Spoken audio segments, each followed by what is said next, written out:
conclusion. So what will the government do if Israel refuses to entertain any moves towards a two-state solution, which they have persistently and vocally rejected? Can I say to my honourable friend, who I know has pressed these issues for many years and they're of huge importance to her constituents, that no one has a veto on recognition. As I've said, we want it to be part of a process. It does not deliver a two-state solution in of itself, but it is absolutely right that the Palestinians are enabled to have a sovereign state. It is a just cause, and we will work with other partners to bring that about. Can I just say to everybody, it's meant to come through the chair. Please look this way, because the trouble is the mic doesn't pick you up, and it's right. Adnan Hussain. Thank you, Mr. Speaker. To the Minister, I hear what the Minister said, but would he agree that the immediate recognition of the State of Palestine is A, vital to the UK's commitment in upholding of international laws and norms, B, vital to the processes required to bring about an immediate and just peace, and also vital to the notion that diplomatic means are not violence or the means to resolving this conflict? And in taking this matter further, would the Minister agree that failure to recognise the State of Palestine has already had and continues to have catastrophic implications on the people of Palestine as they face what the International Court has described as a plausible genocide? Thank you. Well, Mr. Speaker, the honourable gentleman is right that peace will be achieved through a political solution, not through military means. But I disagree with him that it is recognition itself that will bring about peace. It is the Biden plan that is on the table at the moment that we would like to see Hamas accept, and of course the leadership of Israel accept. That is what will give us a ceasefire and get us to a place where we can achieve that two-state solution. We now come to the Shadow Foreign Secretary, Andrew Mitchell. Mr. Speaker, may I welcome the Foreign Secretary to his new position, since this is the first time we've met across the dispatch box since we swapped sides. And all of his team, and especially the new Honourable Member for Lincoln, who was previously a respected and effective official in both the ministries where I served as a Cabinet Minister. May I urge the Foreign Secretary to avoid any suggestion of some sort of international legal moral equivalence between a terrorist murderer and the elected head of a democratic state, and in any questions of an arms embargo, to remember that just a few weeks ago British arms and military personnel were defending our ally Israel from missiles launched by Iran.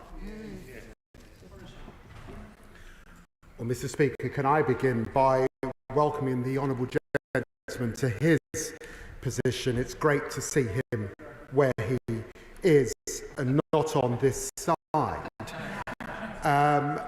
Can I say to him, he will know that these are very, very serious issues, that the test under criteria 2C is whether there is a clear risk. That is based on very careful assessments and careful assessments of the law. He would expect me to pursue that with all sobriety and integrity, and that is what I intend to do. The Dem spokesperson, Layla Moran. Thank you, Mr. Speaker. The Secretary of State will get bored of me continuing to press him on the recognition of the State of Palestine, and I hope not to test his patience. It's because I know in my heart it is what Palestinians need to ignite the hope. Two states cannot happen without that hope to unite Palestinians behind a final cause that will stop the killing for good. War has to stop, yes, but that is not peace. Peace is two states. And he knows that Netanyahu rejects it. So when he spoke to Netanyahu, did he mention and speak about the two-state solution, and in particular the recognition of Palestine? And does he not accept that if the UK followed the other 140 countries that have done this, that would send a powerful message to both the Palestinian people, but Netanyahu as well? Well, can I reassure the Honourable Lady that raising this issue does not test my patience? And she is absolutely right. I reject and disagree with those in Israel that say there can be no two-state solution, because if there's no two-state solution, then there is either one state or no state at all, Mr. Speaker. So I recognise why this is a pressing issue, and she can raise it, but as I've said, we will do it at the appropriate moment, hopefully working with other partners as a road to that two states that we desire. Debbie Abrahams. Two, please, Mr. Speaker.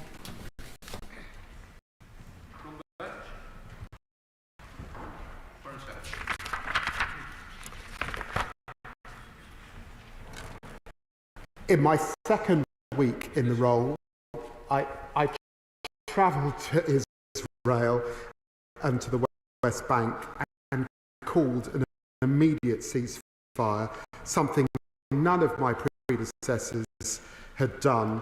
And in my meetings with both leaders, I called for an immediate ceasefire and made the urgent case, as has been described, for a credible and irreversible pathway towards a two-state solution.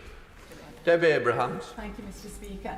And I welcome my right honourable friend and all the team to their place. And as well, I'd like to thank him for calling for the ceasefire when he did visit Israel. That has had a profound impact in my constituency. Does he agree, though, that a permanent ceasefire in Gaza is not only essential for the future of people in Gaza, but would also help to cool tensions in the Middle East, particularly given the attack on the Golan Heights and the tensions that are escalating between Hezbollah, Israel, and even Houthis as well? Well, my Honourable Fred is right. The death and destruction in Gaza is intolerable. The war needs to end now. And it is also the case that given the escalation of tensions in the region, if that Biden plan is adopted by both sides, we would see that escalation come down. And so for life in Gaza, but also across the region, it is important that that plan is adopted now. Gon McKee. Number 4, Mr. Speaker. With permission, Mr. Speaker, I'll answer questions 4, 5, 6, 10, 15 and 22 together. The people of Gaza face a humanitarian catastrophe. Humanitarian aid is a moral necessity. Almost 90% of the population in Gaza have been displaced, and the Integrated Food Security Phase Classification's recent famine risk assessment found there was a risk of famine across the whole of Gaza. Can I thank the Minister for her answer? Last week I met with the Palestinian ambassador to discuss the heartbreaking crisis in Gaza. Since April, the volume of aid cargo entering the Gaza Strip has decreased by around 50% at the same time as hospitals remain damaged or in many cases destroyed. That's why I welcome the Foreign Secretary's commitment to resume UNRWA funding and his demands for a ceasefire in the region. So can I ask the Minister, having resumed that funding, what steps the government are taking to allow this vital aid into Gaza and help those so desperately in need? I'm grateful to my honourable friend for raising this issue, and we are deeply concerned at a number of the developments that he mentions. The UK is providing and will continue to provide significant humanitarian support to Gaza. However, we are also clear Israel must meet its commitment to flood Gaza with aid. It is vital. Richard Bergen. Thank you, Mr. Speaker, and I very much welcome the Foreign Secretary's decisions on the International Criminal Court and on UNRWA funding. This morning I met with Oxfam, and they told myself and other members of this House that they predict that in this summer, when Parliament's in recess, up to 7,000 people in Gaza will be killed or injured, up to a third of them children. Given this, can the Minister outline what urgent steps the government will take this summer in order to end this horror, including ending UK arms sales to Israel? Thank you, Mr. Speaker. Mr. Speaker, too many people have died in Gaza and too little aid is getting in. We are clear that Israel must take concrete steps to protect civilians and aid workers in accordance with international humanitarian law. This includes deconfliction between military and humanitarian operations and supporting the minimum operating requirements of the UN agencies, as well as, of course, the other matters that my honourable friend, the Foreign Secretary, laid out, including the need for an immediate humanitarian ceasefire. Deirdre Costa. Thank you, Mr. Speaker. Last week I met with some of my constituents in Ealing Southall who live in the Hanwell Broadway area, and they told me about Hanwell Friends of Sabastia, a friendship and support network between our corner of West London and a village in the north of the West Bank. So my constituents have heard firsthand how Palestinians are suffering across the territory. Could I ask what difference this decision to restart funding for UNRWA, the UN aid agency, will make to the lives of ordinary Palestinians, and what discussions she has had with UNRWA's Commissioner General to maximise that impact on the Palestinian people? Thank you, Mr. Speaker, and I'm grateful to my honourable friend for raising this matter, because we are clear that UNRWA is the only humanitarian organisation that's able to operate at the scale required in Gaza. Now, the Foreign Secretary, as members will be aware, confirmed to the House on the 19th of July that the UK would resume funding to UNRWA. On the same day, I met with the UNRWA Commissioner General, Philippe Lazzarini, to understand more from him about the situation on the ground, but also reforms that UNRWA itself is undertaking. We also talked about this government's release of £21 million in new funds to UNRWA to support its life-saving work in Gaza and the provision of basic services in the region. Laura Kirk-Smith. Thank you, Mr. Speaker. My constituents in Aylesbury are appalled by the death and destruction in Gaza. They know, like we do, that only an immediate permanent ceasefire in exchange for the return of the hostages will put an end to this unacceptable and unbearable suffering. In the meantime, the Minister referenced the Israeli government's promise to flood Gaza with aid. The reality is that they are putting in place repeated and deadly obstructions. What conversations has the government had with Israel to ensure that the Israelis end this denial of life-saving assistance? Thank you, Mr. Speaker, and I'm grateful to the my honourable friend for a question. I know she has a personal interest in this area and indeed experience from humanitarian work before she came in to this place. Now, when the Foreign Secretary was in Israel, he pressed Prime Minister Netanyahu to open all border crossings, including Rafah, to facilitate a significant increase in aid and to allow the safe, effective distribution of aid within Gaza. We will continue to press urgently for this. Thank you, Mr. Speaker. Despite designating al-Mawasi as a humanitarian safe zone, there have been multiple Israeli airstrikes which have killed dozens of civilians and wounded many more, and resulted in the bombing of a compound belonging to the charities Medical Aid for Palestine and International Rescue Committee. So can I ask the Minister what discussions she has had with her Israeli counterparts about stopping any further attacks on al-Mawasi, and where displaced Gazans have been ordered to go by the Israeli Defence Force for their own safety? Thank you, Mr. Speaker, and I'm aware this issue is of personal concern to my honourable friend, that he's visited the region many times, including when he was opposition spokesperson for the region. He asked specifically about the issue of civilians within this conflict We are aware that around 90% of the population within Gaza have now been displaced, some of them more than one time. We are very, very clear we need to have a situation where civilians are protected, where aid workers are also treated in accordance with international humanitarian law. We need to ensure that there is deconfliction, and as I stated before, those are matters that we have been pressing as the new government. Thank you. Ruth Cabré.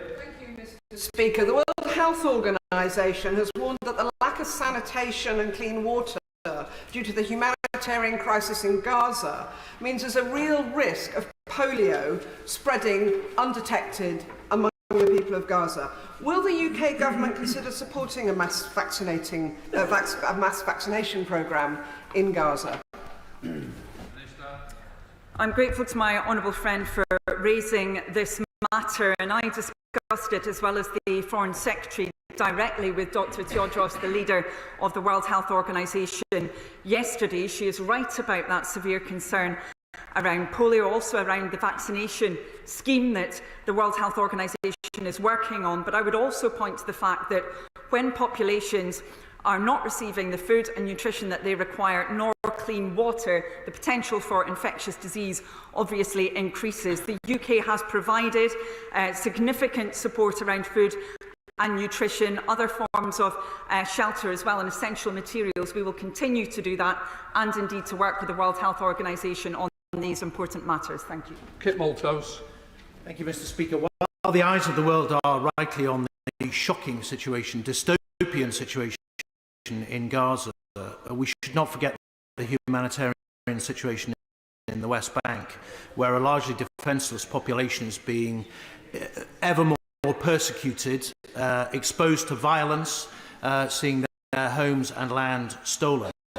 Can we please have a comprehensive set of sanctions against violent settlers, the organisations that support them in their activities, and those that are complicit at a state level in what they're doing?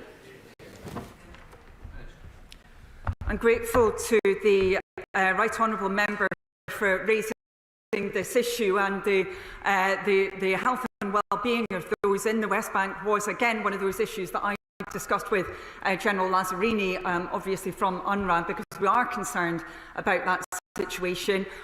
We, as one would expect, are keeping all sanctions regimes under review, including this one, and we remain concerned about the situation both for the population but also in terms of the longer term issues around a two-state solution that were referred to previously. Al Pinkerton. Mr. Speaker, thank you very much. And I thank the Secretary. The government have announced a strategic defence review, but the challenges that the UK faces in the mid-21st century are military related, they are development related, and they are diplomatic related.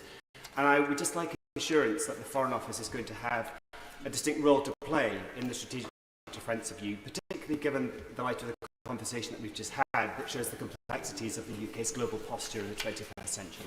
Thank you. I'm grateful to the Honourable Member for his point. Of course, all of these issues interrelate strongly. We're absolutely determined that we will be working with colleagues in defence, as well as indeed across the whole of government, so that we ensure that we are putting our country's interests first, and above all protecting our security, the first responsibility of any government. Thank you. Thank you, Mr. Speaker. In recent months, Hamas have targeted Israel's Kerem Shalom goods crossing with rockets and mortars to prolong the misery of their own people, and are also estimated to have spent $150 million constructing their terror networks, misappropriating aid. So does the Minister accept that Hamas will always prioritise conflict with Israel over the well-being of their own citizens in Gaza, and that more steps need to be taken to stop the misappropriation of aid by Hamas?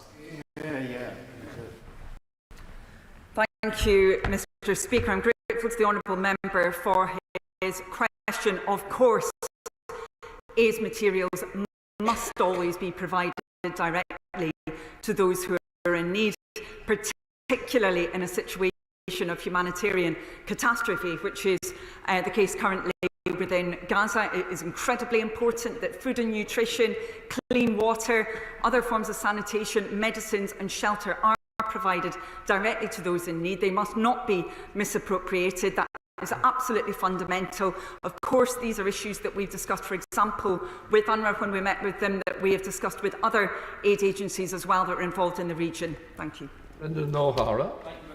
Speaker, key to ending the humanitarian crisis in Gaza, of course, is to stop selling weapons to those who have shown they're prepared to use them indiscriminately against civilians. It's been suggested that the government will continue to sell defensive weapons, but given that Israel defines its entire campaign as defensive, how do they propose to tell us at the end of the review on international humanitarian law just how many of the 40,000 civilians who have been killed were killed with defensive weapons as opposed to offensive weapons? And on what legal basis would such a determination be made? The honourable member, I believe, will be well aware that this is a legal process. It is one which has to be complied with. This government is absolutely clear that we must act with integrity and ensuring that we are following all of those legal procedures, as indeed the Foreign Secretary set out last week in this House and as he's just set out this morning. Thank you. Richard Ford. Mr. Speaker, as Shadow Foreign Secretary, the Right Honourable Member for Tottenham urged David Cameron to publish the FCDO's formal legal advice on whether Israel is breaching international humanitarian law in Gaza. As Foreign Secretary, does the new ministerial team still think there is a compelling case to publish the government's legal advice, and will the government be publishing it? Yeah. Thank you, Mr. Speaker. I'm grateful to the honourable member for his question. The Foreign Secretary has been crystal clear on this, that he will be as transparent as he possibly can. He will ensure that Parliament is fully updated on these matters. Mr. Speaker, and thank the Minister for that response. Minister, if we want to improve the humanitarian situation in Gaza, then it's quite clear what we have to do. What the free world has to do, that's get rid of Hamas, the murderers and the terrorists that they are. They hide amongst the schools, they hide in the hospitals, they hide amongst the civilians. They are the people that are bringing the death to the Palestine. If the Palestinians, and we want to give them the humanitarian aid that we should, then get rid of Hamas. Here. Thank you, Mr. Speaker. I'm grateful to the honourable member, and of course this government recognises that Hamas has used civilians as human shields. We are deeply concerned about the humanitarian situation. I have set out a few moments ago our response to that. We need to ensure that civilians are protected, and we will continue to press for that as a matter of absolute urgency. Phil Brickle. Question number 7, Mr. Speaker. I thank the honourable member for his question, and this government is determined to increase the pressure on Russia and continue to support Ukraine. We will keep our Russia sanctions regime under close review and will go further to reduce Russia's capacity to wage war. The government has already taken early further action, including the EPC, in sanctioning an additional 11 ships as part of efforts to disrupt and deter Russia's shadow fleet. And I, in my early meetings, have raised our Russia sanctions consistently with partners and will continue to work with our closest allies in Europe and the United States. The UK has sanctioned 2,000 individuals and entities since Russia's unlawful full-scale invasion of Ukraine. Yet, since 2022, there's just been one instance of UK law enforcement securing sanctioned funds. What discussions is the Minister having with counterparts across government to ensure that those who evade sanctions are held to account and that money held unlawfully is secured for the public purpose? Well, can I thank my honourable friend for his question? It's a very important question. He's absolutely right to raise it, Mr. Speaker. This government will not hesitate to take firm action to close loopholes and to strengthen enforcement of sanctions. He'll understand that I won't comment on future designations or enforcement actions, but as I said, we've already taken some early steps on the shadow fleet. But he is right, there is much more to do, whether to improve compliance or to target those who enable sanctioned individuals to evade our sanctions, and I will of course keep the House closely updated.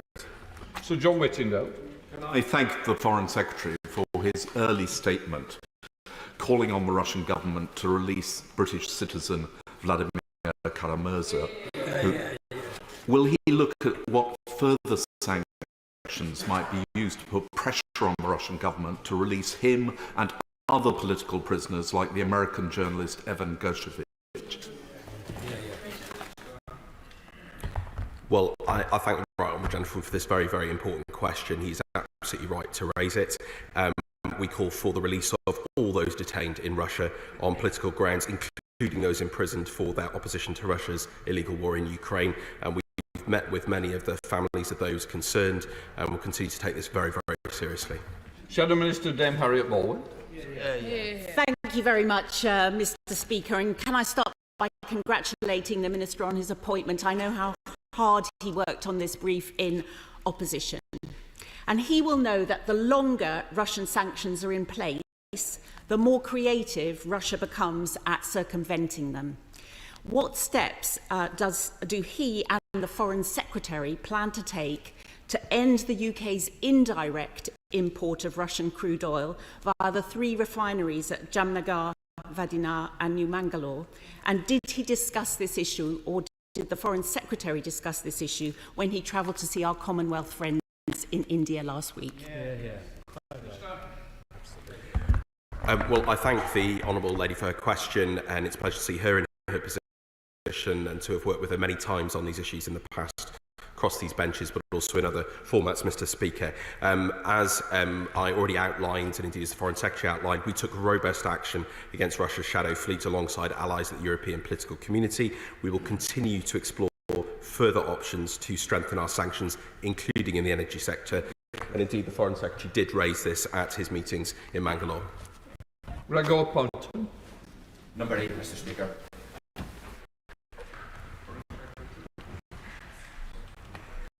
I met my Indian counterpart, Dr. Jaisankar, in Delhi on the 24th of July. We discussed how to unlock the potential of the UK-India relationship for economic growth and to develop a stronger, deeper partnership to reinvigorate that relationship. I was very pleased to launch the Tech and Security Initiative, which brings together businesses across our 2 countries working in these areas. Poynton. Great. I'd like to thank the right honourable friend for his response. I recently met with a number of members of the growing Indian population in my constituency of Livingston, and they were very clear with me that if we get our India-UK relations right over the coming 4 or 5 years, that will be a huge benefit to both countries. So I'd like to ask the Foreign Secretary, does he agree with me that the signing of the Technology and Security Initiative within just a month of office so that we're working internationally to drive our economy and secure our country? Well, very grateful to my honourable friend. He'll be pleased that the Trade Secretary announced the government's intention to continue trade talks with India just yesterday. I'm sure there's more we can do to reduce barriers between our 2 countries. Blackman. Thank you, Speaker. When the right honourable gentleman visited India, clearly the last government had got a long way down a free trade agreement, but it was stalled because of the Indian general election and then our general election. There are some sticking points, and I wonder if he could update the House on his discussions on removing those sticking points so we can actually unlock the free trade deal that both sides of this House want to see.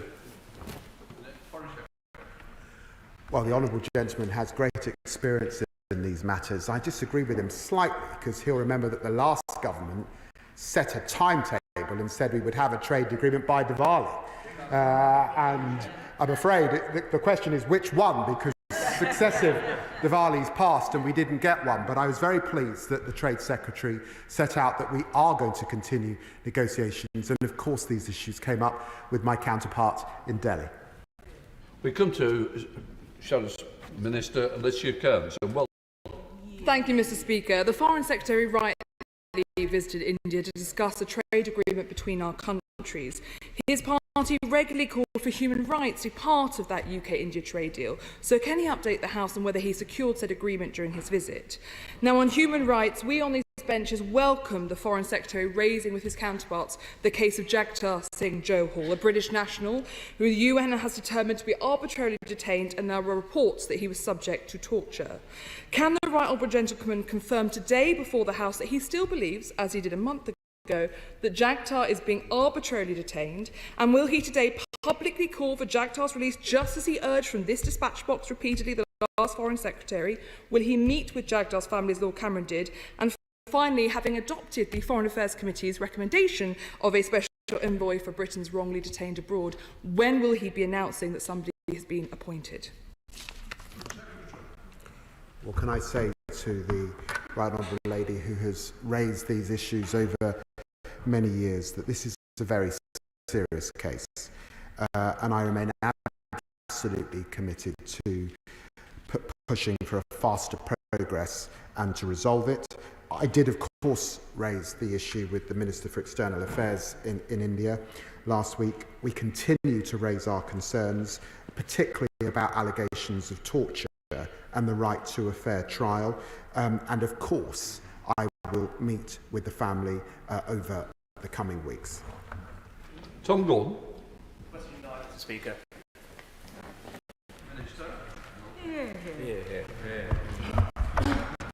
Mr. Speaker, Iran's continued repression of women and girls, ethnic and religious minorities, and human rights defenders is unacceptable. We will continue to work with international partners to hold the regime to account, including at the UN Third Committee later this year. Dan Gordon. Mr. Speaker, the Iranian authorities have been systematically targeting BBC Persian staff and their families in an attempt to intimidate them into stopping their work as journalists. Freedom of the press is a fundamental right for people all over the world. So, Mr. Speaker, will the Foreign Secretary and his colleagues commit to working across government with the Culture Secretary to revisit the previous cuts to BBC Persia and look to increase funding for vital work the service does? Thank you, Mr. Speaker. It's a very important question. Iran clearly remains an extremely hostile environment for journalists who face harassment, arbitrary detention and long prison sentences. We'll be raising this issue with the new Iranian government when it's formed. The honourable member will know that they are having their inauguration today, so there are no ministers yet for me or the rest of the Foreign Office team to talk to. On the question of the BBC World Service, the Foreign Office currently provides a quarter of their budget, and we will no doubt be looking at this as part of the wider budget review. And Tom Linson. Thank you, Mr. Speaker, and I welcome the Minister to his place. As we were tragically reminded again this weekend, the IRGC is a destructive, malign and terrorist force that is operating through proxies in the Middle East, including Hamas and Hezbollah. Will the Minister please update the House on the work that is ongoing to proscribe the IRGC, something which sadly the opposition failed to do when they were in government? And will he please reassure the House that the UK continues to stand shoulder to shoulder with Israel against their continued aggression? Thank you, Mr. Speaker, and thank you to my honourable friend for the question. This government recognises the threats that IRGC poses.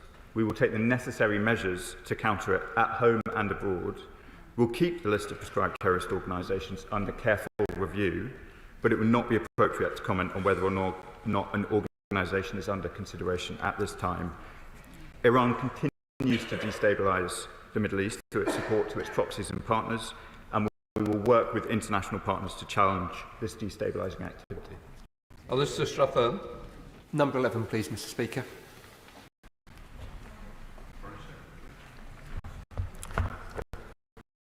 Well, one of my predecessors, Ernest Bevin, was instrumental in setting up NATO in the first place, and that's why our commitment to NATO is unshakable. The Washington summit demonstrated that NATO is bigger, stronger and more united than ever, and the Prime Minister and the Defence Secretary continue to engage with allies, and we're very pleased to make our commitment to 2.5% of GDP for defence spending. Thank you, Mr. Speaker. Some of my proudest moments in my admittedly reasonably short time as an MP so far have been joining my communities back in Sheffield to commemorate the incredible role played not just by British but allied troops based in our local bases in supporting our way of life through the wars. It's in that spirit that I welcome and celebrate Britain's renewed commitment to NATO on the Labour. But with the previous government having failed to deliver that crucial 2.5% spending commitment, will the Secretary of State commit to working with ministers as soon as the defence review is completed to ensure that we've got a timeline to delivering on that as soon as financially possible? Well, my honourable friend is absolutely right to pay tribute to the work of our armed services and all of our veterans, and I thank him for doing that in the House today. And we have undertaken a strategic defence review and also to ensure that we set out a timetable to get to that 2.5% of GDP at the appropriate fiscal event in the coming months. Julian Lewis. Does the Foreign Secretary share my concern that the dominant strand in the US Republican Party is at the moment falling into the trap of renewed isolationism? And what can we do to try and impress on our American allies that if they turn away from NATO, they will only postpone a conflict that could otherwise be avoided completely? Well, I know that the Right Honourable Gentleman speaks from immense experience on these matters. He will recognise that there are a range of opinions on these issues within both political parties in the United States. I was very pleased to see that Donald Trump spoke recently to Zelensky, and that the supplemental of £61 billion worth of aid to Ukraine was found recently. Thank you, Mr. Speaker. Will the Secretary of State agree with me that Ukraine's joining of NATO is absolutely vital to not only Ukraine's security, but also to all European countries' security? Well, very grateful to my honourable friend for the question. It was absolutely right that at NATO we were able to set out that irreversible pathway to membership for Ukraine, and that NATO was able to come together and speak with one voice. Stuart Anderson. Thank you, Mr. Speaker. I'm proud to have served on NATO operations in both Bosnia and Kosovo, and the 2.5% commitment will strengthen our ties within NATO. Can the Foreign Secretary commit to a timeline at the earliest opportunity to ensure we don't have to cancel any defence projects and ensure that we have the 2.5% of GDP on defence spending ASAP? Well, can I thank the honourable gentleman and the honourable gentleman that spoke before him for his service on these matters. Can I just gently remind him that the last government to get to 2.5% of spending on defence was a Labour government. We intend to get back there, and those plans will be announced at a fiscal event in the future. Tracy Gilbert. Question number 12, Mr.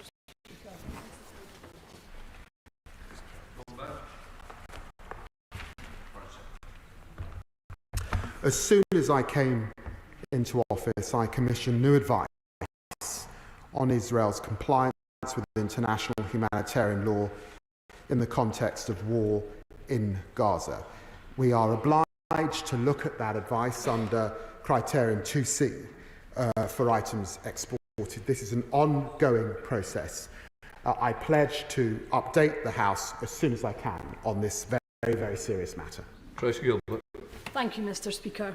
Can I welcome the change in approach from the government on this devastating conflict in Gaza, and that the review was ordered soon after the Foreign Secretary's appointment. If the review were to conclude that Israel was breaching international law, can the Foreign Secretary confirm that all actions, including halting arms sales, would be considered as part of the government's proportional response? Well, can I say to the Honourable Lady that the criteria under 2C of our strategic exporting licensing is a clear risk of breach of international humanitarian law.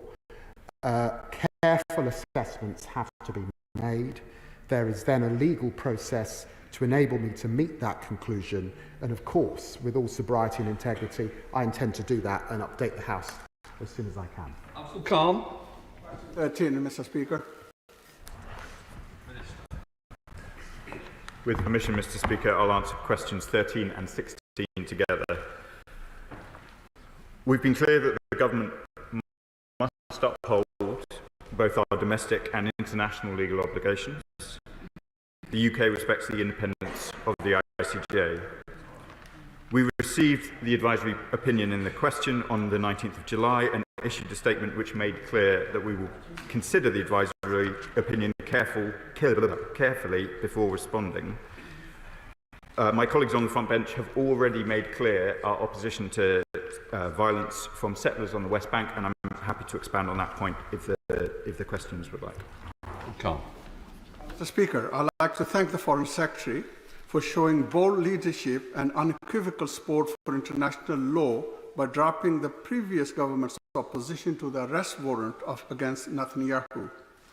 The ICJ's historic advisory opinion earlier this month made clear that Israel's occupation and annexation of Palestinian territories are unlawful, something many of us have been campaigning against.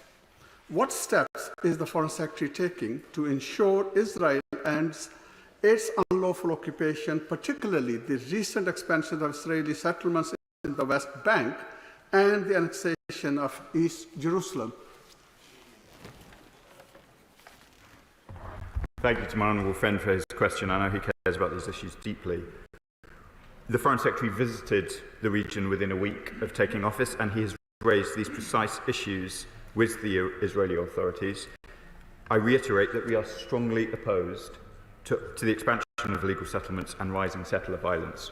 More land has been declared by Israel in the West Bank as state lands this year than in any time since the Oslo Accords. The British government already has sanctions against 8 people and 2 groups in relation to settlers in the West Bank, and we will be looking at all options for tougher action on issues facing the West Bank. Can the Minister be clear? The judgment or the opinion given by the ICJ is quite clearly that the occupation of Gaza, the West Bank and East Jerusalem is illegal. The settlement policy is illegal. Does the government accept that view? In accepting that view, what actions are they going to take to ensure that appropriate sanctions are made against Israel, including ending arms supplies to them, to ensure that that judgment is carried out and the people of Palestine will be able to live in peace and not under occupation? I thank the Right Honourable Member for his question. This is an extremely complex finding of 90 pages issued after considerable deliberations by the ICJ, with a variety of views from the judges. As we said at the time, it will take us some time to respond to the full judgment, and we'll update this House when we're in a position to do so. Sanctions will remain under review, as I've discussed in the previous House. Number 14, Mr. Speaker. Thank you very much, Mr. Speaker. Bangladesh is an important Commonwealth friend. However, we do remain deeply concerned about the recent events, and I thank the many members across this House who have raised it with the Foreign and Commonwealth and Development Office. I spoke to the Bangladesh High Commissioner on the 19th and 23rd of July, and then on the 22nd of July, my right honourable friend, the Foreign Secretary, called for an end to the violence and for democratic reforms and the rule of law to be protected. Thank you, Mr. Speaker. Following the high death toll among student protesters, international human rights bodies are reporting further crackdowns on dissent, from mass arrests and enforced disappearances to torture and unlawful killings. Does the Minister agree with me that Bangladesh people must have the right to exercise their fundamental human rights, including the right to protest, and will she join with me in expressing solidarity with Bangladeshi people in Bangladesh, but also around the world, facing repression? She is an excellent champion for her constituents, and the UK and international partners continue to push for progress towards accountability and justice, including through an independent, impartial and transparent investigation into alleged human rights violations. Dame Caroline Dinich. Number 17, Mr. Speaker.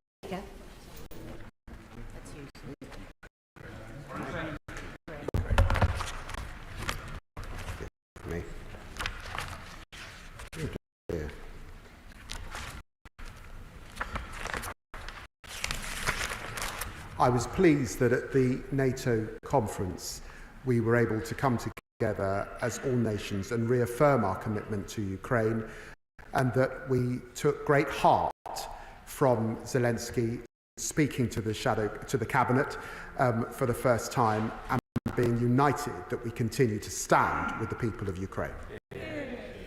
Dame Caroline Dinich. Thank you, Mr. Speaker, and of course I welcome his commitment and the government's commitment to supporting Ukraine, and the provision of military aid and humanitarian aid is important, but sadly it won't be enough to secure long-term peace. So will he reassure me that if and when Ukraine seek peace talks, the UK will stand by them and support them absolutely in their efforts to bring this wasteful and terrible war to a conclusion? Well, can I say to the Honourable Lady that I welcome the Ukrainians' desire to have peace summits and to see so many nations come together to discuss the issues that are pertinent to getting that peace. She knows that the best way to achieve peace is for Russia to leave, and that we continue to stand with Ukraine. And just as we committed in opposition for this to be a cross-party issue, I'm very grateful that the honourable gentlemen in the front bench are ensuring that this remains a bipartisan issue here in the UK Parliament. Shadow Minister Paul Helms. Thank you very much, Mr. Speaker, and can I welcome the Secretary of State and all ministers to the front bench, and I look forward to working with them.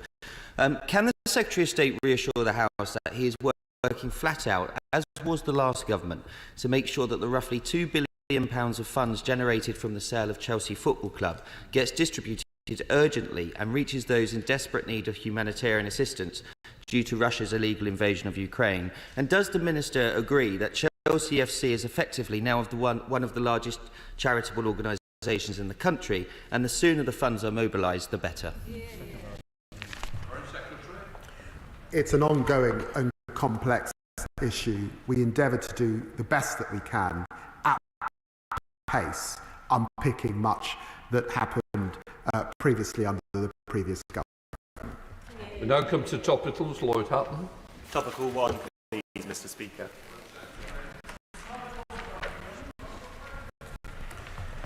Well, thank you, Mr. Speaker. The government is reconnecting Britain with the world in European capitals, at NATO and in Blenheim.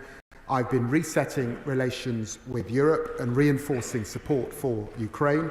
I've also deepened partnerships with the Global South to tackle the climate crisis and unlock economic growth. And I'm taking a balanced approach on the Middle East, calling for an immediate ceasefire, the release of all hostages, and more aid into Gaza. A builder living on Portland, a B&B owner in Weymouth, or a shopkeeper on Swanage High Street all pay their fair share of tax. And yet some individuals take advantage of offshore tax havens, such as the BVI, to avoid paying their fair share. My constituents play by the rules. We ought to know a bit more about those who choose not to. So can the Secretary of State set out what steps his department is taken to throw open the books in British tax havens and implement public registers of beneficial ownership? I raised this issue in opposition. I think it was the last speech I gave before the election. It's an issue that I intend to take up with full vigour. We were concerned that parts of the last government were turning a blind eye to these issues, and I hope to come forward with further proposals in the coming weeks. We come to Shadow Foreign Secretary Andrew Mitchell. And he'll get full support from this side of the House in imposing open registers of beneficial ownership on the overseas territories. Can I ask the Foreign Secretary to pay special attention to Sudan, which is suffering the largest displacement crisis in the world? There is clear evidence of ethnic cleansing once again in Darfur, and the human misery, which I saw on the border with Chad earlier this year, is amongst the most harrowing I've ever seen. Well, I'm very grateful to the Honourable Gentleman for raising the issue of Sudan. I was able to raise this issue with G7 foreign ministers in my first days in office, and I continue in discussion with the United States, who, as you know, have summoned a gathering in Switzerland to try and achieve that peace. Drew Mitchell. Thank you, Mr. Speaker. Both main parties committed in their manifestos to restore the 0.7% international development target. And as you will have seen, last year we reached nearly 0.6%. So will you discuss with the Treasury returning to 0.7, not in one bite, but over the next 2 years? This would secure best value for money for British taxpayers and also help those most in need.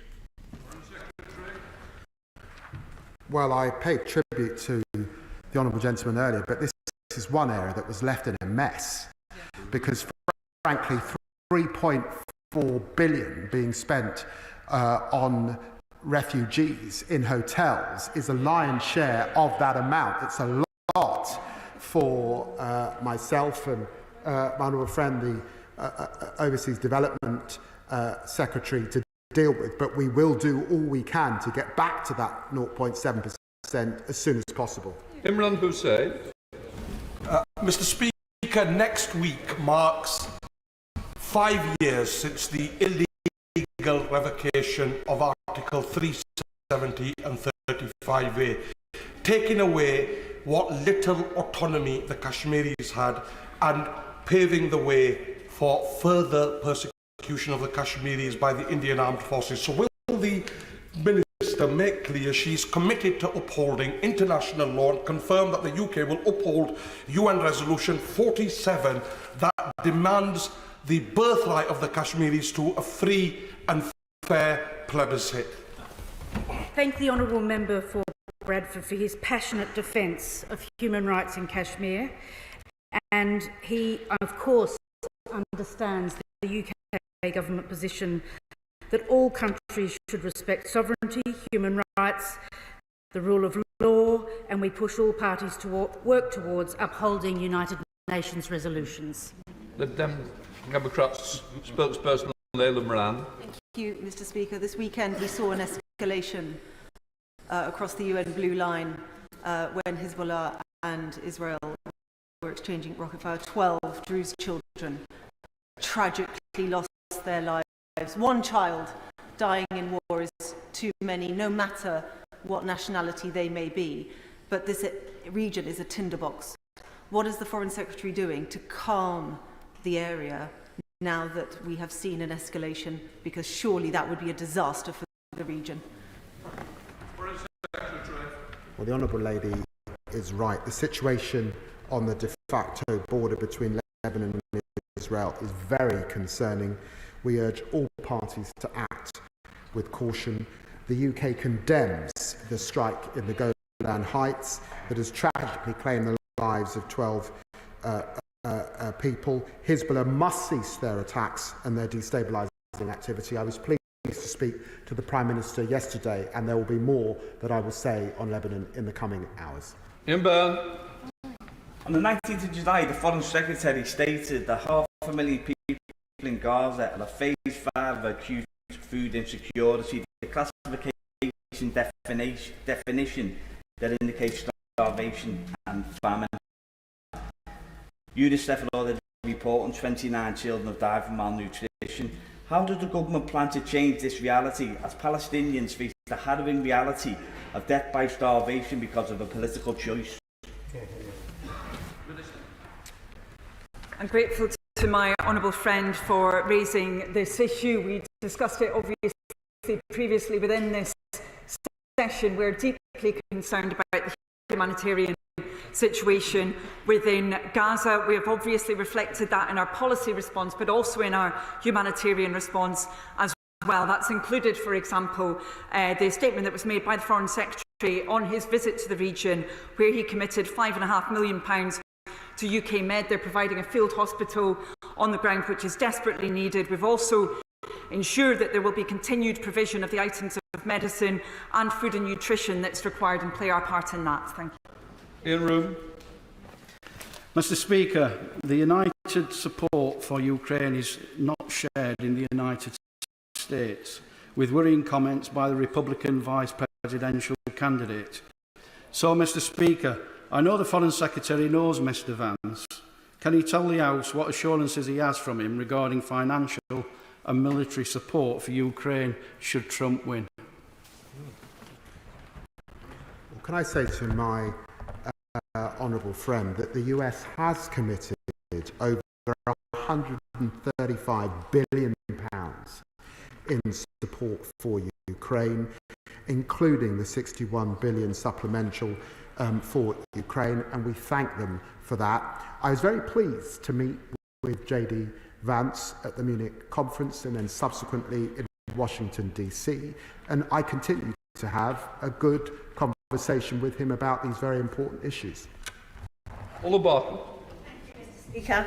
The destruction and loss of life in Bangladesh is of grave concern to me and a great number of my constituents. I welcome the Minister's conversations that she has already had with Bangladeshi counterparts in urging for calm. Can the Minister advise what measures are being taken to support British nationals in Bangladesh, and will she join me in thanking the Bangladeshi community in my constituency of Liverpool Wavertree who contribute so much to our city? I thank my honourable friend for being so active on this issue, including at the parliamentary engagement on Bangladesh last week. The UK is deeply concerned by the violence by the state and state-sponsored actors, and we have updated the travel advice, and all of the information is available on the FCDO website, and we will be very open to taking personal emails from her or any other members who have constituents who have got concerns either in Bangladesh or in the UK. Richard Holden. Thank you very much, Mr. Speaker. In quick succession, this new government has renewed unconditional funding for UNRWA despite the Hamas links. It's also endorsed the ICC's very controversial case. Following Hezbollah's attacks at the weekend, will the government reflect on the step-by-step abandonment of one of our closest allies in the Middle East and the potential impact that this could have on continuing rather than curtailing conflict and delaying the peace settlement that we all want to see in the Middle East? Can I say to the honourable gentleman, there is absolutely no abandonment of our close ties and our relationship with Israel, and it was hugely important for me to speak to both the Prime Minister and the President to reiterate that, of course.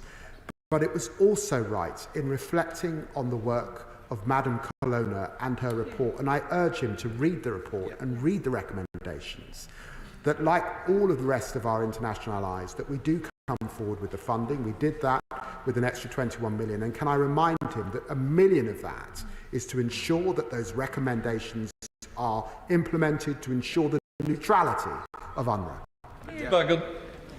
Mr. Speaker, what steps is the government taking to ensure that Israel complies with its international legal obligations following the recent rulings by the International Court of Justice?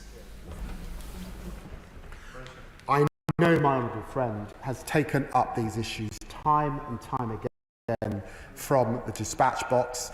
Let me make clear, the expansion that we have seen this year is entirely unacceptable. It's more than the last 20 years that we've seen combined. We are keeping these issues under review, and of course I raised that with Prime Minister Netanyahu when I saw him in Israel. Manuela Portugala. Thank you, Mr. Speaker. Will the government commit to do whatever it can to urgently secure an immediate ceasefire in Gaza, get the hostages home, and to re-establish as soon as possible a dedicated peace process to set us on the path to a two-state solution raised by many of my honourable friends today, including the member for Oxford West and Abington. Well, I think the Honourable Lady speaks for the whole House in the way that she has put her comments, and I give her that undertaking. Kate Osborne. Thank you, Mr. Speaker. Can the Minister tell me what steps are being taken to support peace and human rights in Colombia? And as the pen holder for the UN Security Council, can the Minister say more about what steps the government can take or any new initiatives to support the full implementation of the 2016 Colombian Peace Agreement? Thank the Honourable Lady for her question. I know that she has visited the region and has a keen interest in it. Colombia, of course, is one of the 32 countries currently designated by the FCDO as a human rights priority country. We work closely with the government and communities, including Indigenous communities, to work on violence against women and girls, and the UK has committed £80 million towards peace, stability and human rights, working together with civil society across the piece. Sir Roger Gale. Mr. Speaker, this summer marks the 50th anniversary of the illegal occupation and invasion by Turkey of the northern part of the island of Cyprus. The Foreign Secretary tell the House what steps, what initiatives his government is going to take to seek to resolve that frozen conflict for which the British government does have a historic responsibility as a guarantor power. Well, can I thank the right honourable gentleman for his very important question, and well aware of his interest on this issue over many years. We remain committed as a government to a bizonal, bicommunal federation on the basis of political equality, adherence to United Nations Security Council resolutions, and we'll continue to engage with the United Nations envoy and the UN process on this important matter. David Taylor. Can I ask the Minister what assessment they've made of the potential implications of asylum accommodation policy of using the overseas development budget to help fund asylum accommodation? Thank you, Mr. Speaker. This government is committed to restoring overseas development assistance, as we mentioned before, to 0.7% of GNI as soon as fiscal circumstances allow, and overall to restoring our development reputation and reconnecting our country to countries in the global south. Now, the delivery of aid by this government is made more challenging by what took place previously, the uncontrolled expansion of so-called in-donor refugee costs. In 2023, the UK spent £4.3 billion of overseas development assistance on in-donor refugee costs. That's 27.9% of UK ODA. We are determined to ensure that we do not have the kind of unplanned reductions we saw before. Thank you, Mr. Speaker. What steps will the British government be taking following the highly disputed election result in Venezuela of election of President Maduro, in working with our American colleagues over the disputed land in Guyana to prevent any incursion there? Well, I thank the honourable gentleman for raising these issues. It's of huge concern, this disputed election that has taken place in the last few days, and I issued a statement yesterday. And of course, there is ongoing discussions with our American friends and indeed with the state of Guyana, given the threats that we've seen from Maduro in the past. I'm very grateful for the question. Ben Coleman. Thank you, Mr. Speaker. Now that it's just been revealed that the UK has fallen out of the top 10 manufacturers globally, does my right honourable friend agree that strengthening our country's trading relationship with the European Union for goods as well as for services needs to be an essential part of achieving the government's ambitions for growing the economy? Well, my honourable friend is absolutely right that our biggest trading relationship is with the European Union, and he will know that the former Prime Minister Boris Johnson got the paper-thin deal that he did. We haven't yet got a new Commission in place. We've are absolutely committed to a new veterinary deal and to dealing with the issues of qualifications particularly, but we will take forward discussions with the European Union in good spirit in the coming months as soon as they're in place. Sir Gavin Williams. Thank you, Mr. Speaker. Ethiopia is on the cusp of recognising the Republic of Somaliland, and I would ask the Minister to look at where British policy is to make sure it reflects the new reality, and I'd ask if she would maybe have time to meet with me to discuss how we can strengthen and deepen our relationship between Britain and the Republic of Somaliland. Thank you, Mr. Speaker. The UK has encouraged dialogue between Ethiopia and Somalia when it comes to this issue of the Ethiopia-Somaliland Memorandum of Understanding. We've also expressed our full respect for the sovereignty and territorial integrity of the Federal Republic of Somalia. Of course, I would be happy to meet with him on any issue, including this one. Thank you. Alex Sobel. Thank you. I welcome my honourable friend and his team to their places. I've discussed with many of them the chronic human rights situation in West Papua over many years. In 2019, President Widodo invited the High Commissioner for Human Rights to visit West Papua. That visit has not yet taken place. What steps is the government taking to ensure that visit takes place, both with the Indonesian government and with the United Nations? I thank my honourable friend for his inter-parliamentary work on this important question. The UK strongly supports the efforts of the authorities and civil society to address the legitimate concerns of the people of Papua, as he's highlighted many times in this House. We continue to monitor the situation in Papua, including the ongoing issue of internal civil displacement caused by clashes between separatists and Indonesian security forces in Papua. The UK remains supportive of a visit by the UN High Commissioner for Human Rights.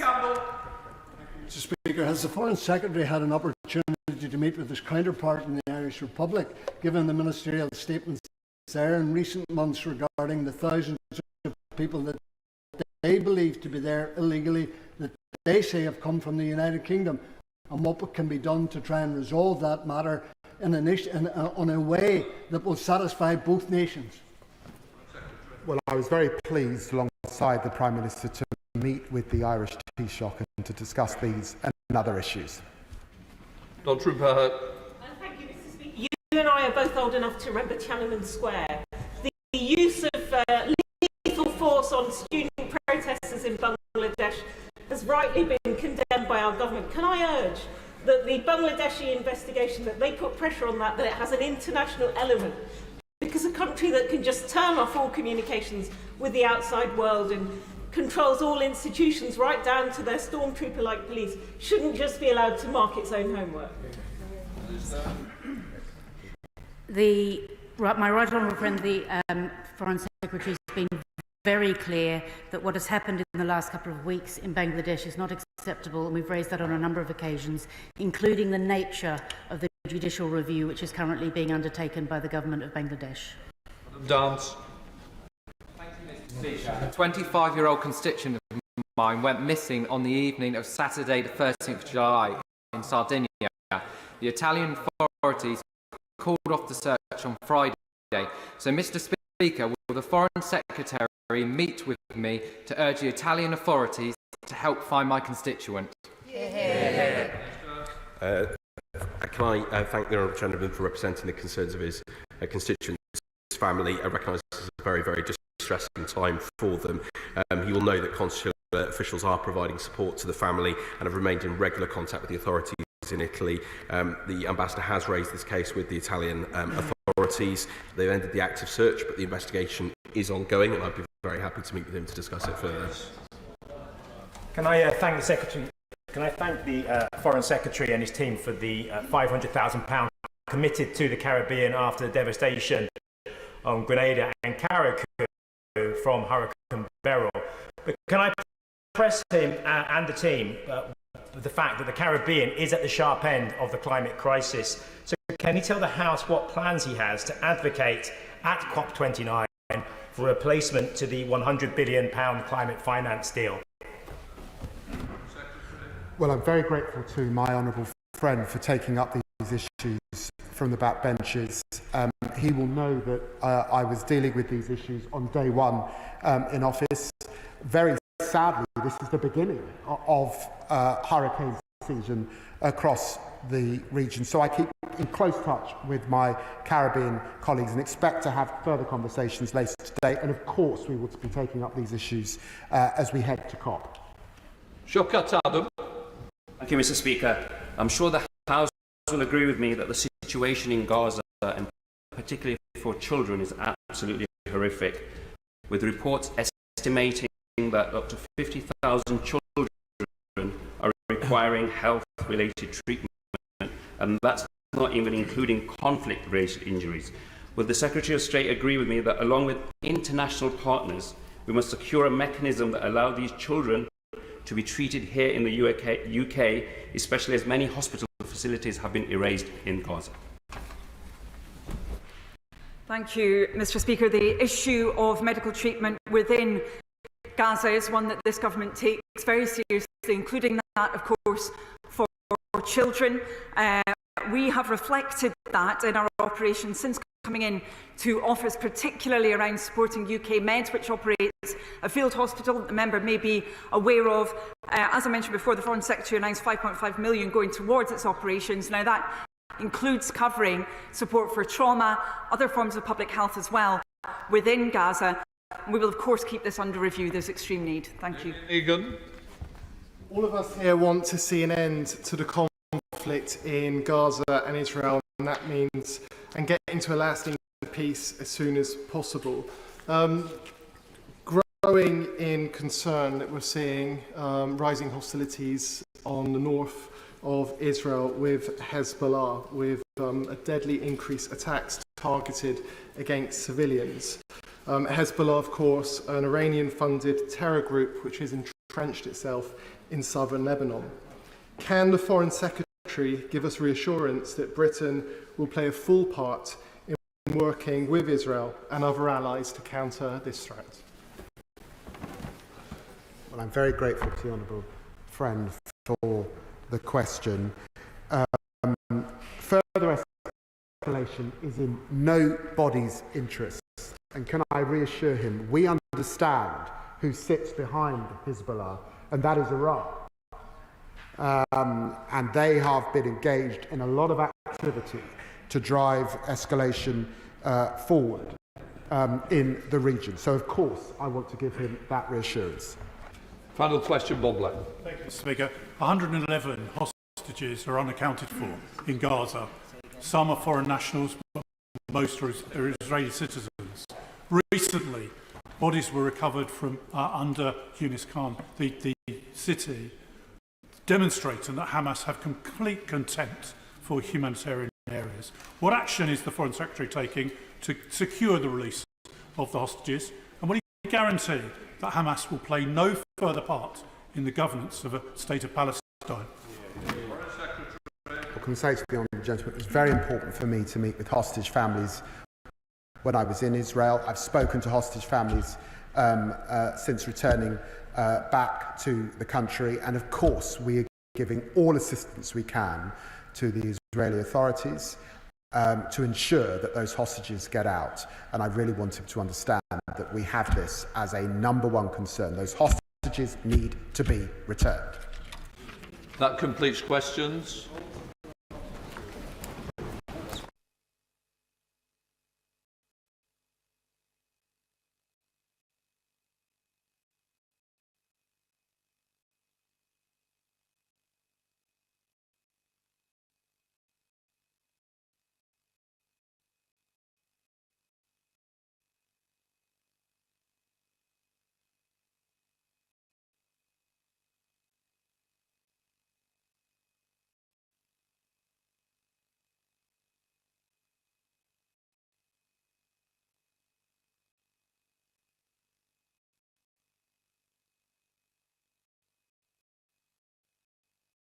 I have to notify the House, in accordance with the Royal Assent Act of 1967, that the King has signified his royal assent to the following Act: Supply and Appropriation Main Estimate Act 2024. We now come to the urgent question. Kevin Hollinray. Thank you, Mr. Speaker. Can I ask the Secretary of State to make a statement on financial redress for postmasters and outstanding issues relating to the Post Office Horizon scandal? Minister. Thank you, Mr. Speaker. As honourable members will know, convictions across the UK have now been quashed through recent legislation, and those affected are now able to apply for financial redress under the Horizon Convictions Redress Scheme. The scheme will be wholly delivered by the Department, not the Post Office. All of the forms of redress, including those pursued under the Group Litigation Order, will be delivered by the existing schemes. Mr. Speaker, since taking office, this government has continued to work closely with both the Scottish Government and the Northern Ireland Executive to identify those who have had their convictions overturned. Letters have started to be issued to those eligible, which will confirm that their conviction has been quashed and provide further information on how to access financial redress.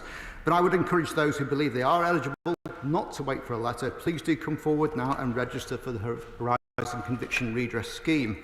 We have put guidance on gov.uk to help people know where they stand, whether their conviction has been overturned, and if eligible, how to apply for redress through the registration and application process.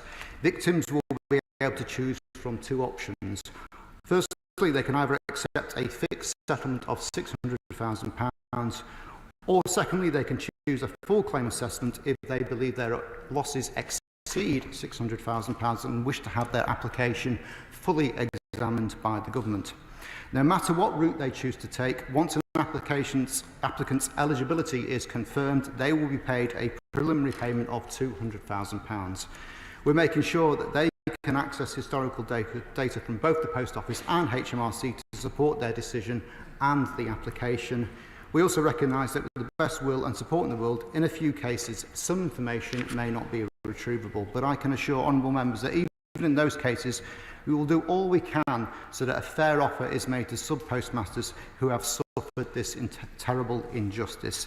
This House was united in the last Parliament in its wish to see justice for sub-postmasters, and in this Parliament we do intend to deliver on that. Shadow Minister Kevin Hollinray. Thank you, Mr. Speaker. Well, it is disappointing that I've again had to ask an urgent question to get the government to come to the dispatch box. It's also disappointing that neither the Secretary of State nor the Postal Affairs Minister has responded to either of those urgent questions. This is a very clearly important matter and one deserving of full scrutiny by this House. And despite earlier promises by him, only 12 days ago, to give the House a significant update, only a written statement was available. One of the final acts of the last government was to pass legislation which, for the first time in history, overturned hundreds of convictions and set in train the process to provide redress to the victims. We made a clear commitment that these victims would be able to apply for redress before the summer recess. This commitment has not been honoured. Although claimants can now register for redress, to do so they need a reference number that is only available to those individuals written to by the Ministry of Justice, who have today confirmed that only 10 postmasters of the 700 have received such a letter. So can I ask the Minister, when will the other 690 postmasters be written to? Assuming claimants apply for the most rapid form of redress, a fixed sum award, when will the first £600,000 payment be made? The Secretary of State will acknowledge that we had conversations regarding course of appeal convictions and those refused leave to appeal, which were not quashed by the legislation. What steps is he taking to ensure these cases are given assistance to overturn their convictions? The last government also announced that we would top up claimants in the Horizon shortfall scheme to a minimum payment of £75,000. How many of the thousands of claimants in this scheme have been written to that effect? And finally, where is the Secretary of State, or where is the member for Harrow West, who I understand has been appointed Post Office Minister? you, Mr. Speaker. Well, we promised to update Parliament before the summer recess. We've done that by way of a written ministerial statement, and I note that the Shadow Secretary of State himself, when he was the Minister, came and answered on most occasions for the government. We certainly didn't take that as indication that the government was taking this matter any less seriously than they should, and that's not the case now either.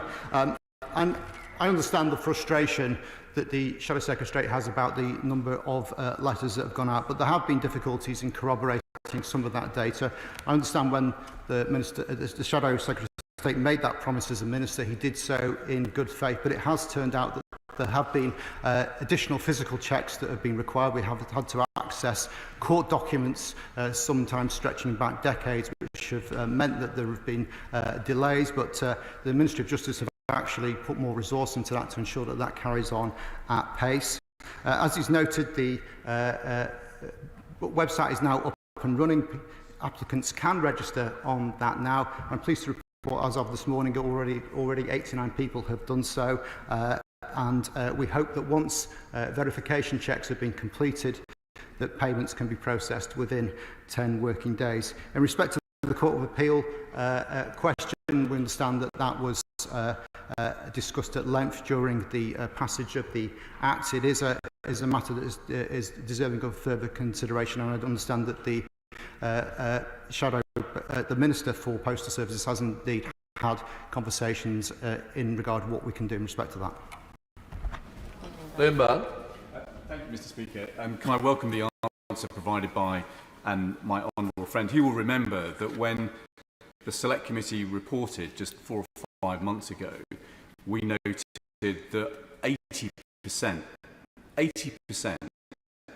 of the budget for redress had not been paid out.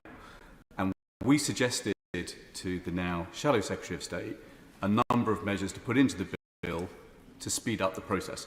Those amendments were rejected. So can the Minister now assure us that he does have a grip on this, and we will now begin to see checks in the post much faster? Can I just say, we do speak through the Chair, not to the Minister, and as an established member of this House, I'm sure he wouldn't want to start on the wrong foot with me. Come on, Minister. Thank you, Mr. Speaker. I think the honourable member makes a very important point. We do want payments to be processed as quickly as possible. Data is updated monthly on the government website. We can see that in terms of the group litigation order, 210 offers have now been made under the HSS scheme of 2,730 claimants. Altogether, 2,417 offers have been accepted, and 110 convictions on the OCS scheme. Initial payments have now been made to 103 of those people. We come to the Lib Democrats. Spokesperson Sarah Olney. Thank you, Mr. Speaker. It's been said many times across this House, but it bears repeating. This was an appalling miscarriage of justice. The shocking dishonesty of Post Office officials found its match only in the bravery of the sub-postmasters who stood up to them. The Liberal Democrats welcomed the legislation in the previous Parliament to finally deliver justice by quashing their convictions, and we likewise welcome measures to ensure that those affected get the compensation they deserve. However, what we've seen with previous compensation and redress schemes for the victims of this scandal was a pattern of delay, complication and inefficiency. Neither the Post Office nor the Department for Business and Trade have earned the necessary trust of sub-postmasters to administer these schemes. And it was with that in mind that in 2022, the Business and Trade Committee recommended that an independent intermediary body should be set up. Will the Secretary of State agree with me that it is now time to appoint that independent body to ensure that these schemes get delivered fairly, effectively and without delay? I thank the Liberal Democrat spokesperson for their contributions. We are concerned that matters are taking too long. We have been working with lawyers who've signed up to a framework for representing claimants, and we're looking at ways that we can speed the process up. There are issues in terms of actually collating enough expert evidence to support the claims, but we are looking at ways how that can be actually accelerated. In terms of the independent process, we are looking at an independent mediation step after the initial decisions and offers are made, and ultimately an independent appeal decision will be considered as well. Ian Lavery. Thank you, Mr. Speaker. There's a whole number of individuals out there who, because they weren't directly employed by the post office, they've been convicted, they've repaid a huge amount of money, 10, 20, 30,000 pounds, back to the post office, but because of the circumstances they find themselves in, hence not employed by the post office, but perhaps by the sub-postmaster, cannot get any redress whatsoever. These are victims of the Horizon scandal equally as much as anyone else. Can the Minister tell me what advice he can give me to the people in my constituency of Blyth and Ashton who find themselves in these circumstances? I'll thank my honourable friend for the question. I think there are some specific circumstances there that I would welcome his further information on. If you can contact the department and the relevant minister, we'll look through those circumstances and see if there is anything we can do, because we really do not want anyone to be out of pocket as a result of this scandal. Sir Gavin Williamson. Thank you, Mr. Speaker. Communities across the country were impacted by the Horizon scandal, and one of those was Wheaton Aston. And not only did Wheaton Aston lose a much-loved postmaster, they actually also lost their post office as well. Would the Minister look at the specific case of Wheaton Aston, not just in terms of that postmaster getting the compensation, but also take up the issue with the post office to make sure a post office is returned to the village?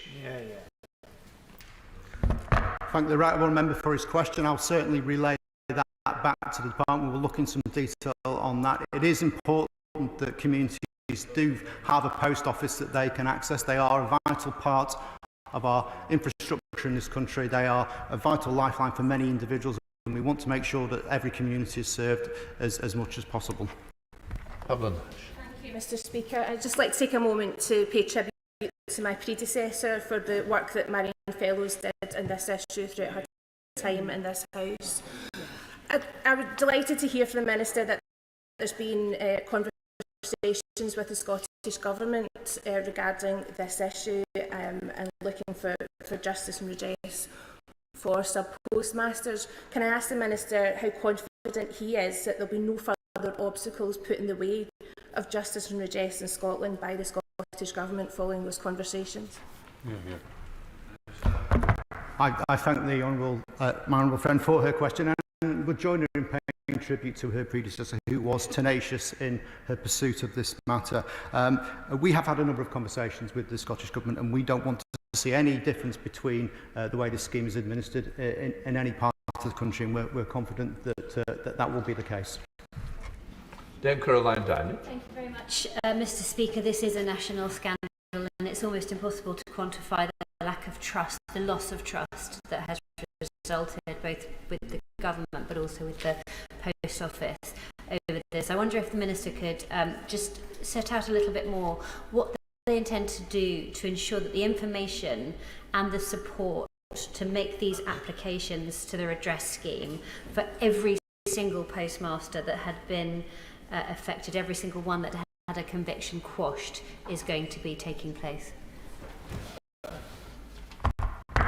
Thank the honourable member for a question. It's a very important one. Disclosure packs are being prepared for every claimant, which will contain what we believe will be all the information they need to assess whether they wish to accept the fixed sum or proceed for a more detailed assessment of the claim. It will include details of their contracts and remuneration with the post office, details of whether they were eligible for the Royal Mayor Share Plan, and indeed any other information that the department can obtain which is requested. We want to work at pace with individuals to make sure they have all the information they need to make an informed decision on this. It's Osborne. Speaker, the Minister will be aware that I've long campaigned on this issue.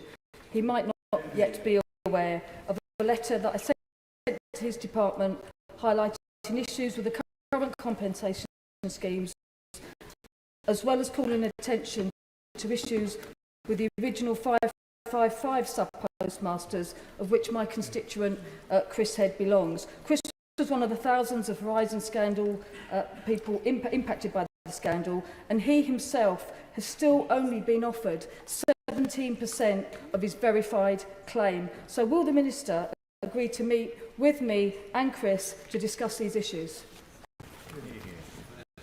I thank my honourable friend for her question. I am indeed aware of the letter and indeed all the work that she has done over a number of years in support of her constituents and indeed the wider sub-postmaster community. I'm sure that the relevant minister will agree to meet her and her constituent, and I'll make sure that request is passed on to him. Thank you, Mr Speaker. As a member for Ynys-Môn, I represent Lorraine Williams and the formidable Noel Thomas, who spent his 60th birthday in jail for a crime that he never took place. It is clear that sub-postmasters continue to be treated appallingly by the UK government in the wake of the Horizon scandal, made to feel guilty for the cost of compensation for the public purse. Can the Secretary of State give me confidence to know that the new government will compensate for the real human cost of the suffering caused by this awful scandal? Thank the honourable member for a question. We do not want sub-postmasters to feel guilty for claiming what is rightfully theirs. What this place has decided is their entitlement.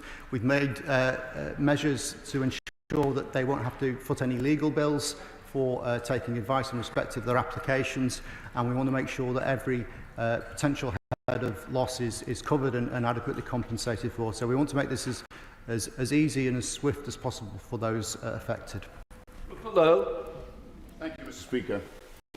I'm pleased to hear from the Minister that they are going to expedite this national scandal and sort out payment to those people who have been extremely badly treated by what is a state-owned entity. My question is, are you going to do anything about those people who arguably knew that the Fujitsu software called Horizon was deficient and yet still brought legal cases against sub-postmasters, many of whom went to prison? Personally, I think there must be some redress, and those people going right the way back who were responsible for bringing cases against innocent people in the knowledge that the software was deficient, they must suffer some form of penalty.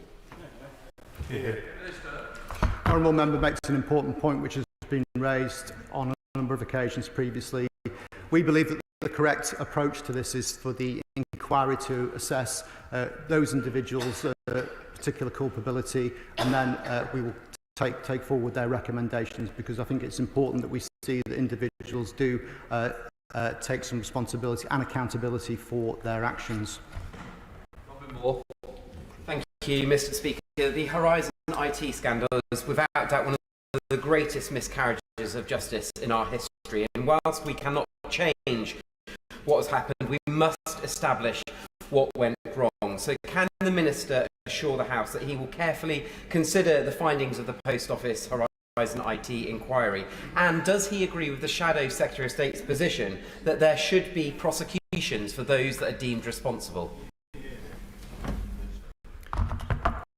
Again, we are taking a very close interest, as the honourable member would expect, in the evidence that is coming forward in the inquiry. Much of it is shocking. It's very concerning, the amount of obfuscation and, shall we say, misinformation that's been put out by a number of individuals.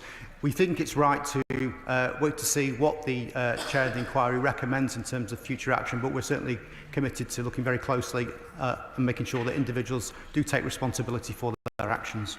Thank you very much, Mr Speaker. One of my constituents who was affected by the Horizon scandal was about to end more than 20 years of service with the Post Office with a comfortable package when she was persuaded to take on a post office for those 2 months.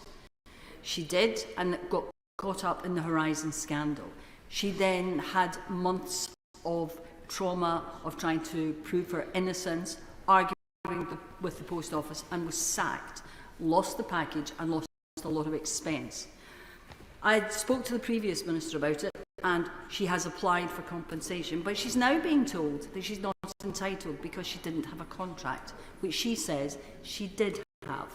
So will the minister meet me to discuss how we can possibly protect people and ensure that they get the compensation they're entitled to, and that we don't have this continual excuse finding for not paying people who deserve compensation? I'm grateful to the honourable member for raising that question. Where there are evidential difficulties, we are looking at other ways that we can make sure that those who should be eligible are entitled to the claim, and I'm happy to have further conversations with her in respect to that. Jim Shannon. Can I thank the Minister very much for the answers to the questions that have been posed. And I make representations for the 26 postmasters from Northern Ireland who have been fighting for years, and indeed for more years as well, to clear their name. Whilst it is fantastic that movement has been made to undo the wrongs of this scandal, and for that I thank the Minister and the Government very much, what steps have been taken to ensure that compensation is issued to all postmasters across the UK in a timely manner to avoid more delays and miscarriage of justice, including those 26 from Northern Ireland? Thank you, Mr. Speaker. Well, thank the honourable member for his question. We are working closely with the Northern Ireland Executive to make sure that all the information required is verified and corroborated, so that those individuals in Northern Ireland who have been caught up in this scandal receive that letter as soon as possible. Right, that completes the urgent question. We'll let the front benches change over.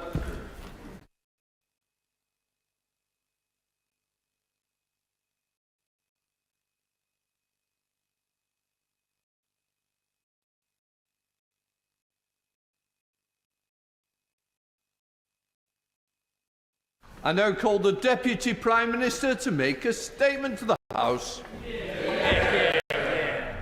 Thank you, Mr. Speaker. And before I begin my statement, I know the whole House will join me in sending our deepest condolences and strength in the hours ahead to those affected by yesterday's shocking incident in Southport. And as a mother and grandmother, I can't even begin to imagine the depth of pain and suffering of those involved. And I'd like to echo the words of the Honourable Member for Southport in thanking the police and the emergency services for their swift response. And our thoughts and prayers are with those who have already sadly lost loved ones and are now fighting for their lives as well. Mr. Speaker, with your permission, I've come to the House to make a statement about this government's plan to get Britain building. Delivering economic growth is our number one mission. It's how we'll raise living standards for everyone, everywhere. The only way we can fix our public services. So today I am setting out a radical plan to not only get the homes we desperately need, but also drive the growth, create jobs and breathe life back into towns and cities. We are ambitious. And what I say won't be without controversy, but this is urgent, because this Labour government is not afraid to take on the tough choices needed to deliver for our country. Mr. Speaker, we're facing the most acute housing crisis in living memory. 150,000 children in temporary accommodation, nearly 1.3 million households on social housing waiting lists. Under 30s, less than half as likely to own their own home compared to in the 1990s.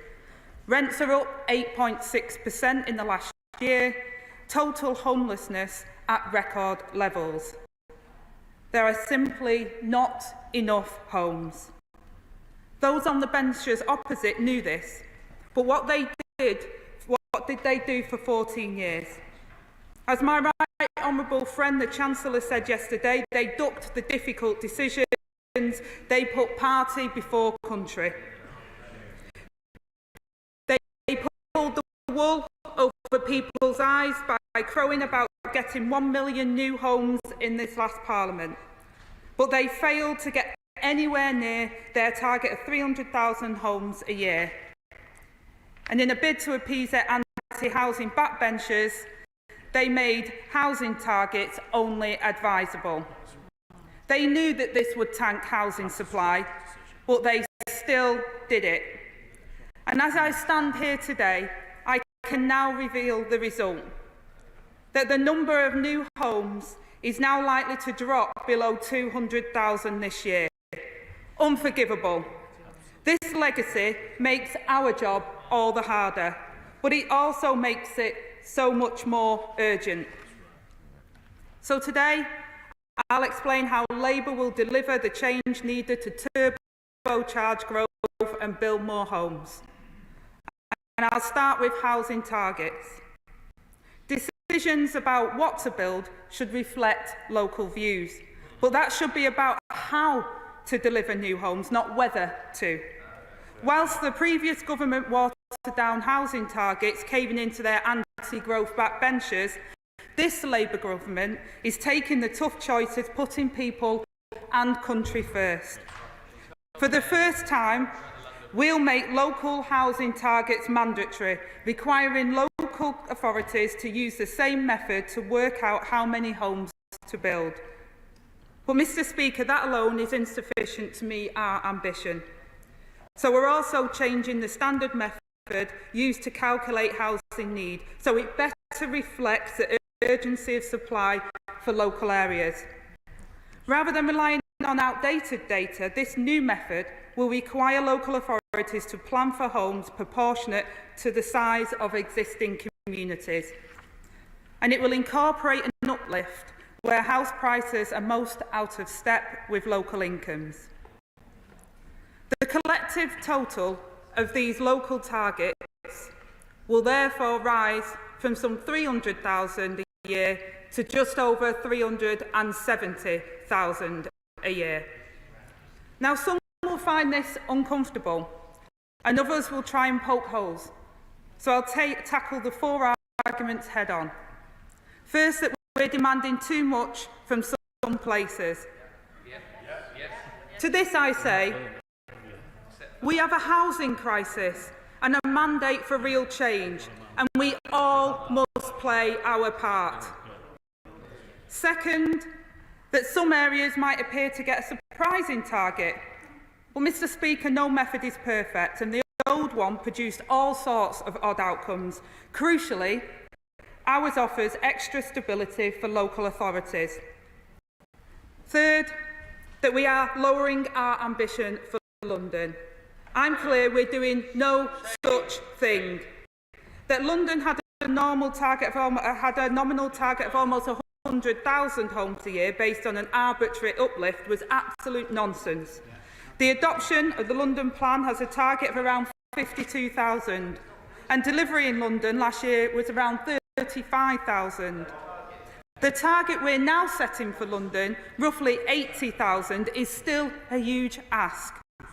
But I know it's one that the Mayor is determined to rise to, and I met with him last week about this. Fourth, some will say a total of 370,000 is not enough. To this I say, ambition is critical, but we also need to be realistic. I want to now move to the Greenbelt. If we have targets for what we need to build, we next need to ensure we're building in the right places. The first port of call must be brownfield land. We are making some changes today to support this, but it's only part of the answer, Mr. Speaker. This is why we must create more strategic system for Greenbelt release to make it work for the 21st century. Local authorities will have to review their Greenbelt if needed to meet housing targets, but they'll also need to prioritise low-quality grey belt land, for which we are setting out a definition today. And where land in the Greenbelt is developed, new golden rules will require provision of 50% affordable housing, with a focus on social rent, as well as schools, GP surgeries and transport links that community need, and improvements to accessible green space. And let's not forget, Mr. Speaker, that it was the previous government's haphazard approach to building on the Greenbelt that has seen so many of the wrong homes built in the wrong places without local services that people need. Under Labour, this will change.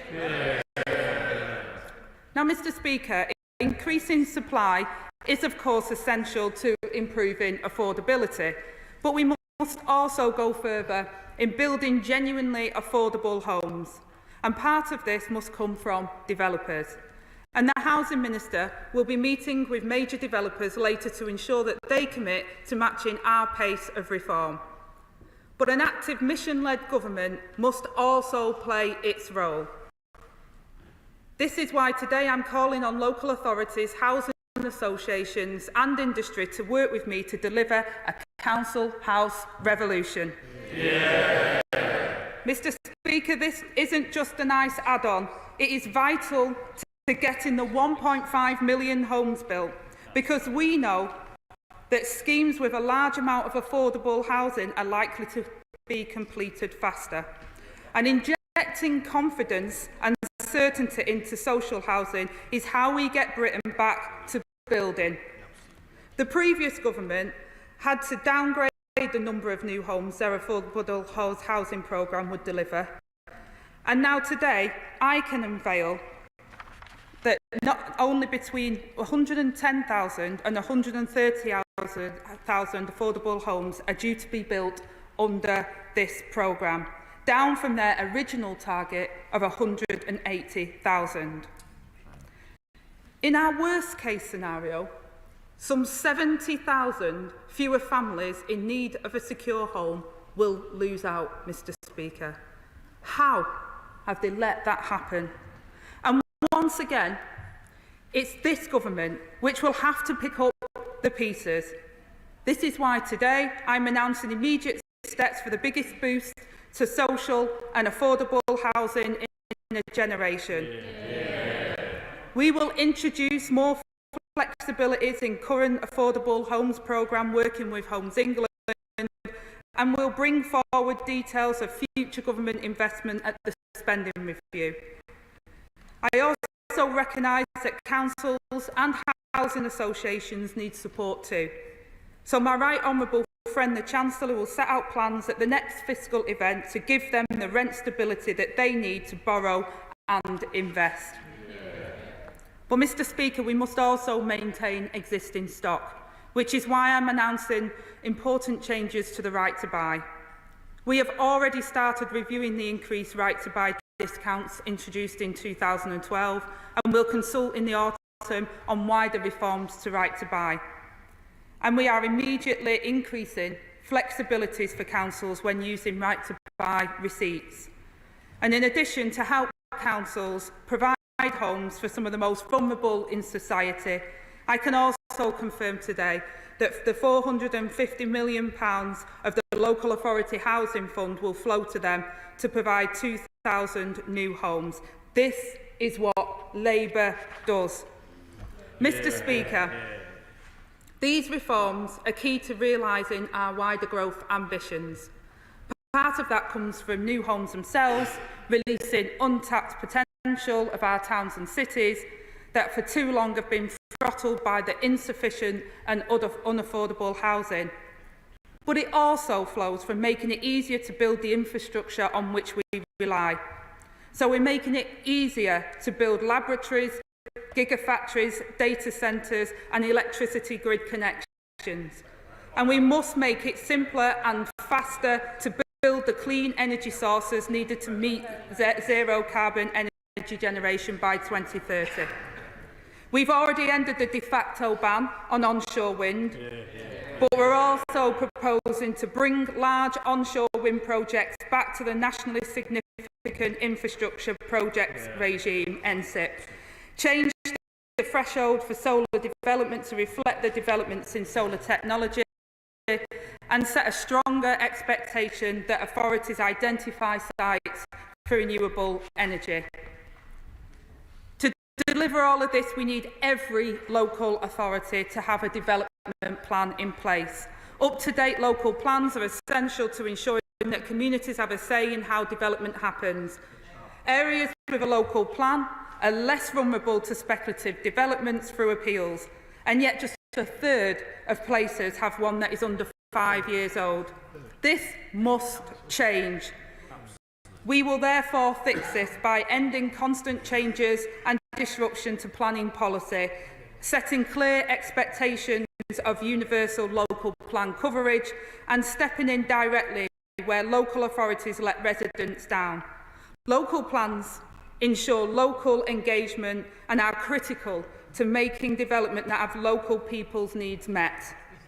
But in demanding more of others, we're also going to demand more of ourselves. 2 weeks ago, I said that I will not hesitate to review an application where the potential economic gain warrants it. So today, I can confirm that ministers and I will mark our homework in public, reporting against the 13-week target for turning around ministerial decisions. Now, Mr. Speaker, I know what I've said seems a lot, but this is only the first step. We plan to do so much more. We'll introduce a planning and infrastructure bill that will reform planning committees so that they focus on the right applications with the necessary expertise, further reform compulsory purchase compensation rules so that what is paid to landowners is fair but not excessive, enable local authorities to put their planning departments on sustainable footings, streamline the delivery process for critical infrastructure and provide any legal underpinning that may be needed to ensure that nature recovery and building works hand in hand. We'll also take the steps needed for universal coverage of strategic planning within this Parliament, which we will work with local leaders to develop and formalise in legislation. And shortly, we'll say more about our plan for the next generation of new towns. And because we know that this crisis cannot be fixed overnight, in the coming months, the Government will publish a long-term housing strategy for how we will transform the housing market so it delivers for working people. These are the right reforms for the decade of renewal the country so desperately needs, and we will not be deterred by those who seek to stand in the way of our country's future. The honourable members opposite may say this cannot be done, but I say that once again, I'll prove them wrong. This government will build 1.5 million homes that are high quality, well designed and sustainable. We will achieve the biggest boost to affordable housing for a generation, and we will get Britain building to spur the growth that we need. And I commend this statement to the House. I now call the Shadow Secretary of State just to say, if you could name between 7 and 8 minutes. Just up to you. Shadow Secretary of State, Kemi Bennell. Thank you, Mr. Speaker. And can I echo the Right Honourable Lady's comments regarding the appalling incident in Southport? We on this side of the House send our deepest condolences to the families of all of those who are impacted. Mr. Speaker, having listened to her statement, I have many questions. I know that the Right Honourable Lady won't be able to answer all of them, certainly not in the time that we have today. So I hope that for those questions that she doesn't have the answer to now, she'll be able to provide written answers within a month and before the end of the summer recess, so that we can pick up quickly when we return for her department's oral questions in the next parliamentary term. Mr. Speaker, the Labour Party has a mandate to deliver what they promised in their manifesto. As a party which has governed for most of the last 100 years, we respect that mandate, and it is our job, as His Majesty's loyal opposition, to scrutinise their plans and ensure that Labour are saying what they mean and, more importantly, doing what they say. But with that right to deliver their manifesto come many responsibilities. Labour now have a responsibility, unlike in a manifesto, they have a responsibility to be crystal clear about what they actually want to do to avoid prolonged uncertainty. They now have a responsibility to understand and address the concerns of councillors and local residents. They now have a responsibility to explain the economics and allocate the funding, which we all know will be needed for this plan. And they now have a responsibility not to be contradictory in what they are setting out. So they mustn't make promises which any impartial observer knows can't be delivered. And crucially, they mustn't break their commitments early. And yet, Mr. Speaker, we are already seeing changes to what they committed to. On the 20th of June, the Chancellor stated that they would update the MPPF within 100 days. So why is Labour now briefing that it will be before the end of the year? That's a lot more than 100 days. They've just started, they're already changing their targets. So will the Right Honourable Lady confirm that the MPPF will be updated and in effect by mid-October, the deadline that they set for themselves? They are proposing an 8-week consultation over summer holidays for their updates to the MPPF. This is the third set of updates that we will now have in a year. In the previous consultation on the MPPF in 2023, we had 2,600 responses. How will they have a meaningful consultation, which is what the legislation requires, that respects the input of local planning authorities and others? There will be legal challenges. Are they ready for them?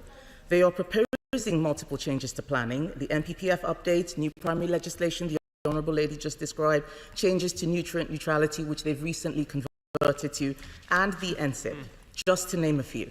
So the Right Honourable Lady says she wants to end constant changes and disruption to planning policy. That's great, but how is she going to avoid creating years of uncertainty and making it harder for local authorities and developers to build new housing as all of these changes are worked through? As I said to her the last time we sat opposite each other, these things do take time and these things are not as straightforward as she is laying out. The government will not be able to deliver its ambitions unless it recognises that.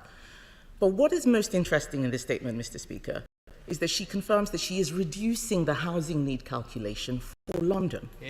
Can she confirm if that reduction will apply to other urban areas? And can she explain why she is reducing the need for cities like London to build more housing when they are the ones who have the infrastructure to support it? Why is she forcing suburban and rural areas to take more housing when there are schools in Hackney like de Beauvoir Primary School and Randall Creamer Primary School that are shutting down because they don't have enough pupils? Why is she doing that? The government is talking about the grey belt in the planning framework. It's very interesting. I've had a quick look through. They define it, but what limited contribution to the 5 green belt purposes actually means in planning terms? What does that actually mean? Because if they're not clear, planning inspectors will determine that, and we will yet again have more and more local opposition. It is also interesting, Mr. Speaker, that the government is considering changes to restrict the right to buy. The Right Honourable Lady has told us very proudly how she was able to buy her own council house. Can she, at least one certainly, can she confirm to us that following these changes, young people across England will still be able to exercise the same right to buy that she herself had in 2007. Mr. Speaker, there is also a responsibility to address the concerns of councillors and local residents. I know from my own constituency the references that they have to traveller sites will cause some concern. The fact that she has stood up and said many of the housing allocations will be surprising. This is very difficult for local councils and local communities to deal with. Where is the respect for local decision making? We're not saying that they shouldn't be ambitious, but they're going to have to take local government in hand when they do this. They say they want to impose exacting mandatory housing targets on local authorities. When we had the advisory target, it was so that councils could make sure that they could do better, not do worse. So it is wrong for her to claim that this was us removing mandatory housing targets. Councillors have repeatedly told me that they are afraid that they will be forced under a duty to cooperate to sacrifice their own green spaces to take the housing need that the urban leaders who are her friends fail to meet. So what's she going to say to reassure leaders in places like Bromsgrove, Wychavon and South Staffordshire? And what penalties will she apply to local leaders like Sadiq Khan who fail to meet their housing need requirements? What happens when the mayor fails to meet even these reduced targets that she has set for him?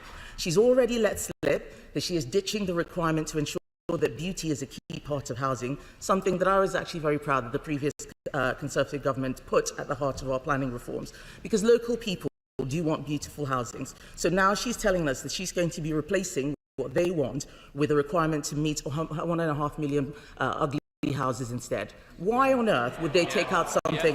Why on earth would they take out something which means so much to local communities? People deserve to live in beautiful homes, and the fact that the Labour Party doesn't care about that shows exactly how they're going to develop their policies. Their responsibility to explain the economics and set out how they will fund their proposals is also quite key. They need to ensure that the MPPF has a new growth-based approach, they say, but that's already in the MPPF. She would know if she had read it. I bet she hasn't. The Chancellor effectively killed off some major NSIP schemes on Monday, like the Arundel bypass.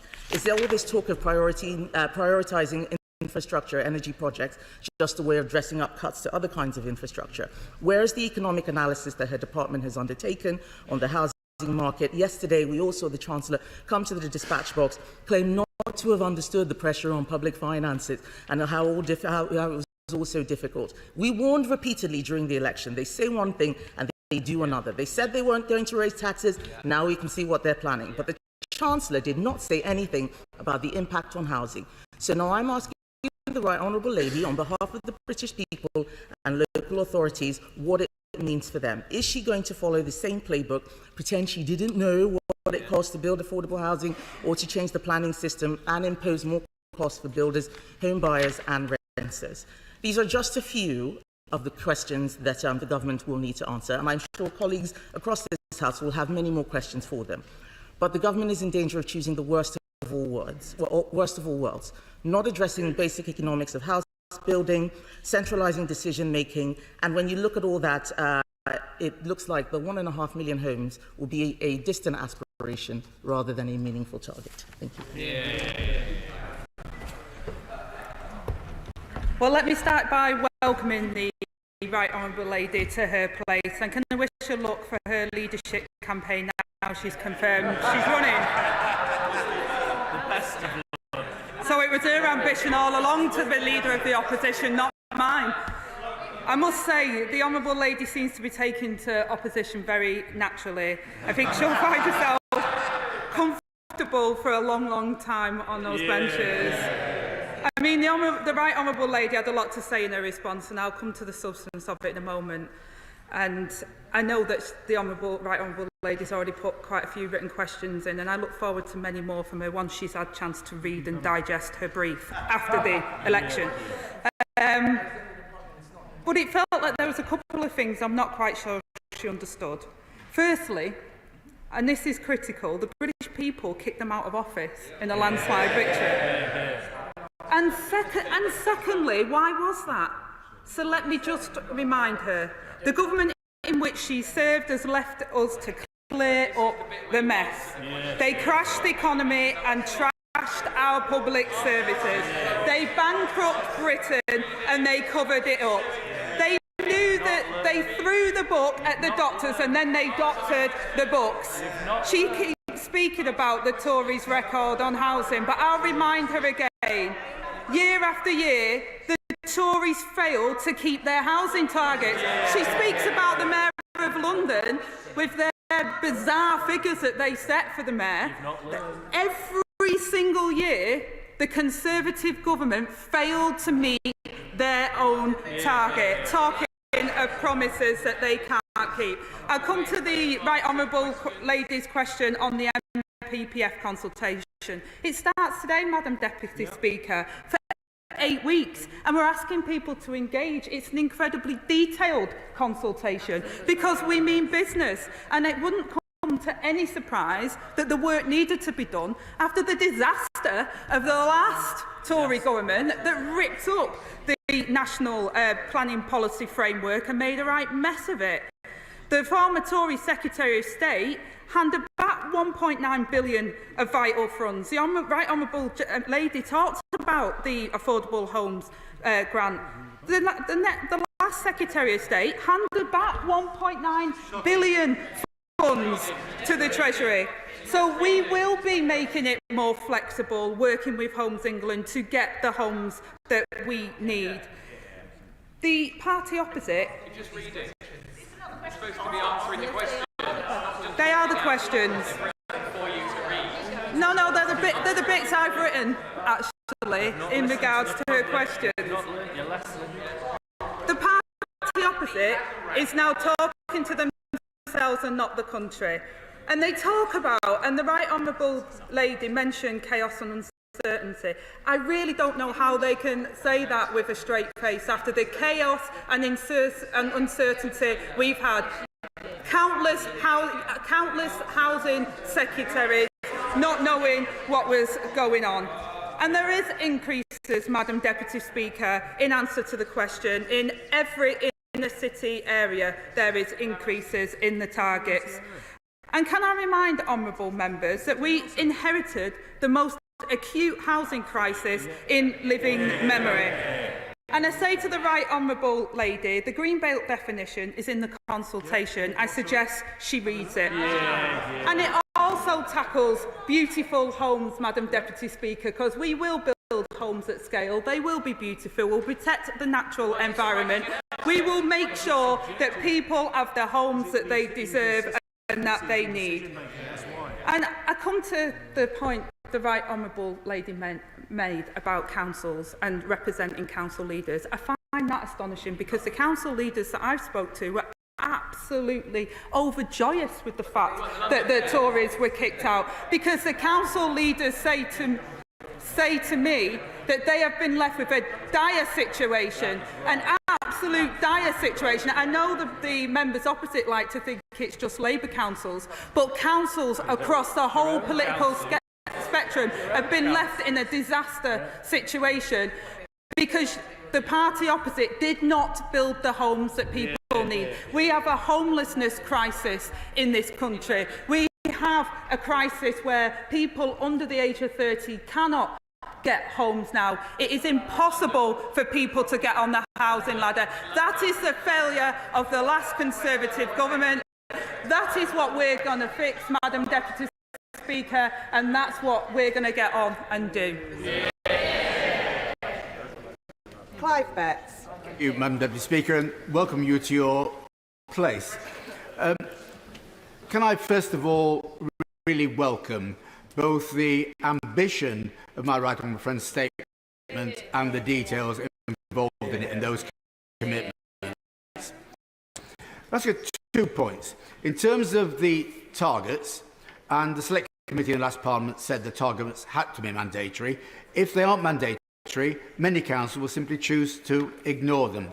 But in mandatory targets, will she give an assurance that the targets will be based on a proper needs assessment of each local authority and will do away with the nonsensical and arbitrary urban uplifts which you referred to in the case of London? And secondly, in terms of social housing, and I was proud to have been brought up in a council house like she was. In terms of social housing, will she work closely with local authorities and look particularly at land value capture?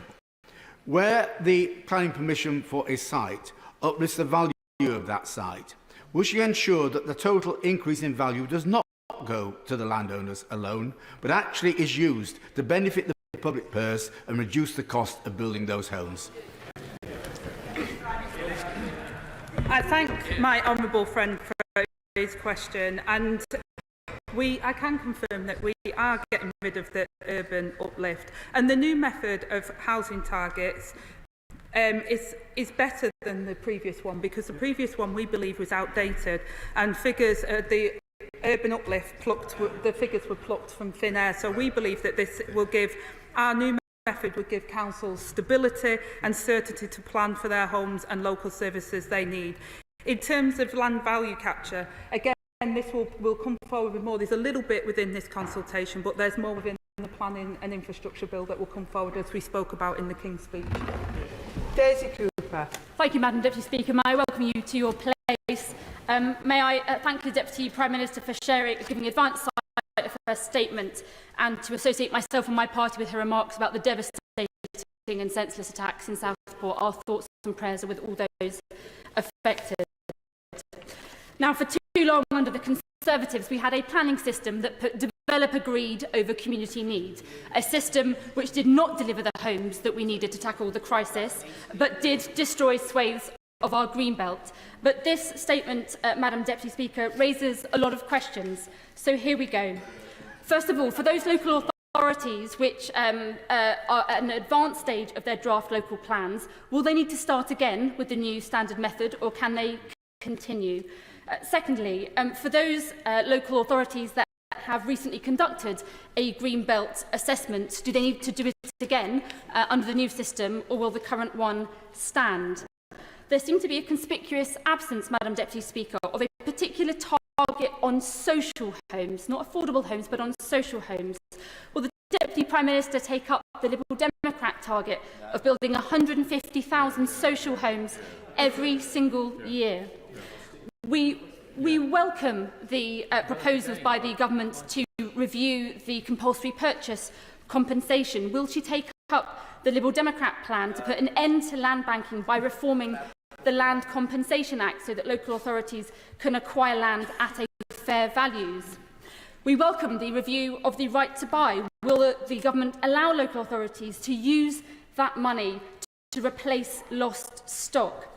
The government indicated that it will be reviewing borrowing rules so that local authorities can borrow to invest. Will they allow local authorities to borrow to invest at a scale that will allow them to put an end to homelessness, overcrowding and housing register waiting lists? What powers and resources will they give to planning authorities so that they can enforce the requirement to put infrastructure first? Will they scrap the cap on developer planning fees?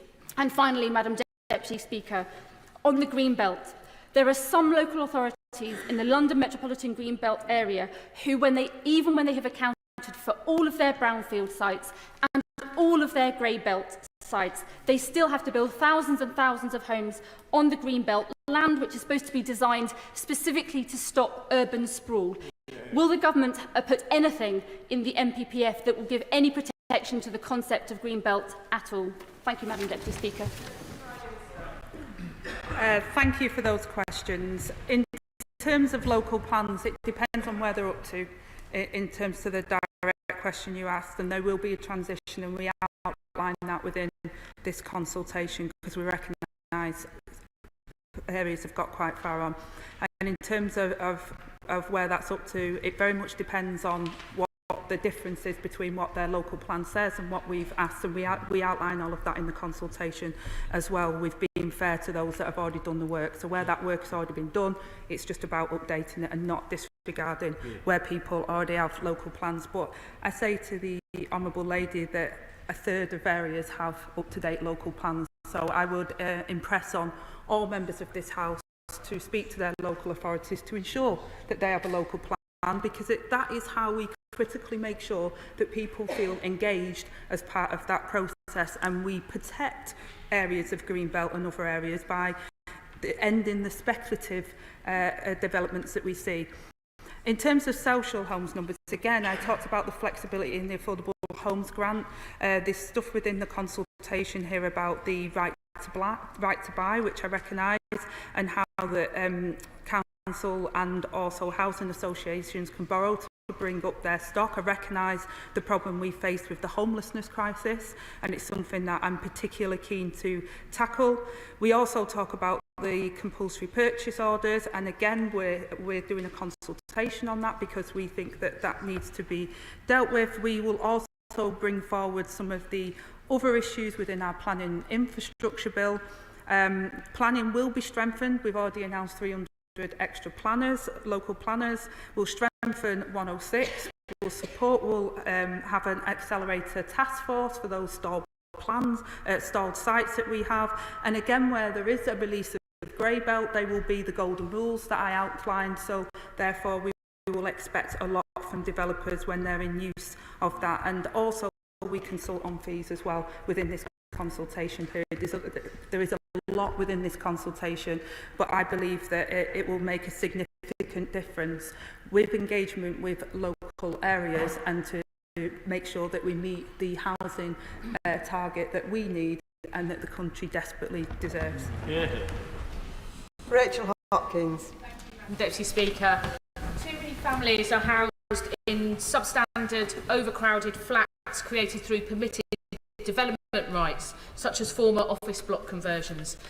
So will the Deputy Prime Minister give families in my constituency of Luton South and South Bedfordshire some hope for the future by confirming Labour's commitment to good quality, affordable family houses, including council houses, under her proposals? Here, here. I thank my honourable friend for that question, and she's absolutely right. 14 years of the Tories have left social and affordable housing in a crisis. And this is to fix the overall problem that we've got with the housing crisis that we face. We have to have more social housing for rent. And I hear this, the Right Honourable lady opposite was talking about speaking to local councils, but members here, including new members, will know that their casework that comes through in their box already, that their posts that they've seen, and their local leaders are saying what a desperate situation it is, and it's because of the supply problem, and it's because we need to fix the problem around social and affordable housing, and that's why we've got our golden rules. That's why we're going to strengthen 106 and expect the developers to do what they say they're going to do, and all of our departments are going to work to make sure that the infrastructure is there so people get the homes that they need locally, and that they see the infrastructure that improves their local area and nature. Desmond Swain. New Forest District has its local plan recently agreed on the basis of a local housing need.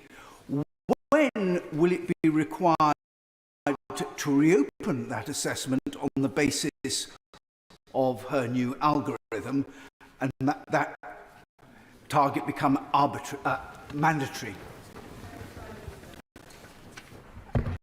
Well, the short answer is when the next point when it updates. But as I said before in my answer to the Honourable Lady, those that have an up-to-date local plan won't be made to start again. So it's good, and I commend the Honourable Gentleman's local authority for having an up-to-date plan, because that is the best way to have consultation with your local area and provide the housing that local people need. And that's what this government wants to do, working with local leaders, working with mayors to make sure we deliver the houses that local people want and deal with the crisis that they face. Paula Barker. Thank you, Madam Deputy Speaker, and can I congratulate my Right Honourable friend for making a superb statement. My Right Honourable friend knows that she will have strong support on these benches for building homes that she has identified that we particularly need in Liverpool to tackle homelessness, rising costs and the huge waiting lists for social housing. But councils will be reluctant to build if they know they will simply end up in the hands of private landlords who exploit the right to buy. So I welcome her review into the higher discounts imposed by the last government. And can she assure me that this will be a rapid review, because with the mess that she's inherited, there is no time to waste in clearing this up? I thank my Right Honourable friend for that question, and again, short answer is yes. It will be a rapid review. We've already been speaking about this even before the election, and we want to make sure that people take part in that review, but we're also very clear that the right to buy formula that the government set out in 2012, the discounts, means that councils just cannot replace the houses that are bought under the right to buy scheme. We believe that people should have the right to buy, but it has to be balanced against what the public give in discounts on our social housing stock, and making sure that we can replace that stock for those that desperately need it. Paul Holmes. Thank you, Madam Deputy Speaker. This announcement, quite frankly, will be a disaster for my Hamble Valley constituency. And in Hamble Valley, Liberal Democrat Eastleigh Borough councillors built over the last few years double the number of houses required by targets and assessments. So can the Secretary of State confirm that she will take into account retrospective building numbers for those areas who have already built more than their fair share? And why is she placing even more pressure on local services in the southeast, where house prices are the most expensive, but leaving cities alone and not increasing house numbers there too? Well, I say to the honourable gentleman, they do increase. They do increase, and the new method that we'll be using is based upon what stock and also the affordability. So I ask the honourable member to look at the consultation on it, because what we want to do is be honest that if there is a particular shortage, and there's many areas that have a particular shortage, that we have to be building those homes. We stood on an election mandate to do that. Now, local plans, I don't know if the honourable gentleman's local authority has them. We will engage with them on that, but we do not have the homes that we desperately need. And I say to the honourable gentleman, engage with the local authority, get those local plans in place and work with us to build the houses that his constituents desperately need. Yeah. Liz Twist. Thank you, Madam Deputy Speaker. And can I thank the Secretary of State for her statement today, and particularly welcome the acknowledgement that where there are new developments on Greenbelt, that the facilities that go with them are so necessary. But can I ask the Secretary of State what steps should be taken to ensure that local communities can hold developers to account for the protection of our habitat and open spaces when they come forward with plans? I thank my honourable friend for that question. And Labour has a brownfield first policy, and within the outlines that we've put in the release of Grey Belt, there are very strict golden rules on that, and we will be supporting local authorities with making sure that they have the best from 106 notices and that the golden rules apply. I actually think that the consultation that we put out today with the proposals for the national policy, the MPPF, the proposals that we're putting within the MPPF will actually strengthen the release instead of that haphazard way that we've seen it at the moment, and we'll also see the kind of homes that people desperately need in their areas that are affordable to them, including homes for social rent. Kit Malthouse. Thank you, Madam Deputy Speaker. Could the Secretary of State confirm two things? One, where local residents have complied with her coming mandatory targets through a neighbourhood plan rather than a local plan, that neighbourhood plan will reign supreme and will not be trampled over by planning inspectors subsequently. And secondly, that protected landscape, what used to be called an area of outstanding natural beauty, of which my constituency is 80%, but now called national landscape, that will also still be of significant protection within the planning system. Yes, I can confirm that neighbourhood plans will remain and also that the protections remain. I think it's really important, and again what we're saying in terms of the release of the Grey Belt is that it has to be for the benefit of local natural spaces. We want to see areas where people can, within walking distance, have access. Many people do not have access to those areas. They're inaccessible on the Green Belt, but we will be protecting, as we have always done, and there's no change to that, areas of natural beauty and parks, etc. Emily Darlington. Thank you, Madam Deputy Speaker. As the new MP and former Cabinet Member for Housing of arguably Britain's most successful new town, Milton Keynes. No way.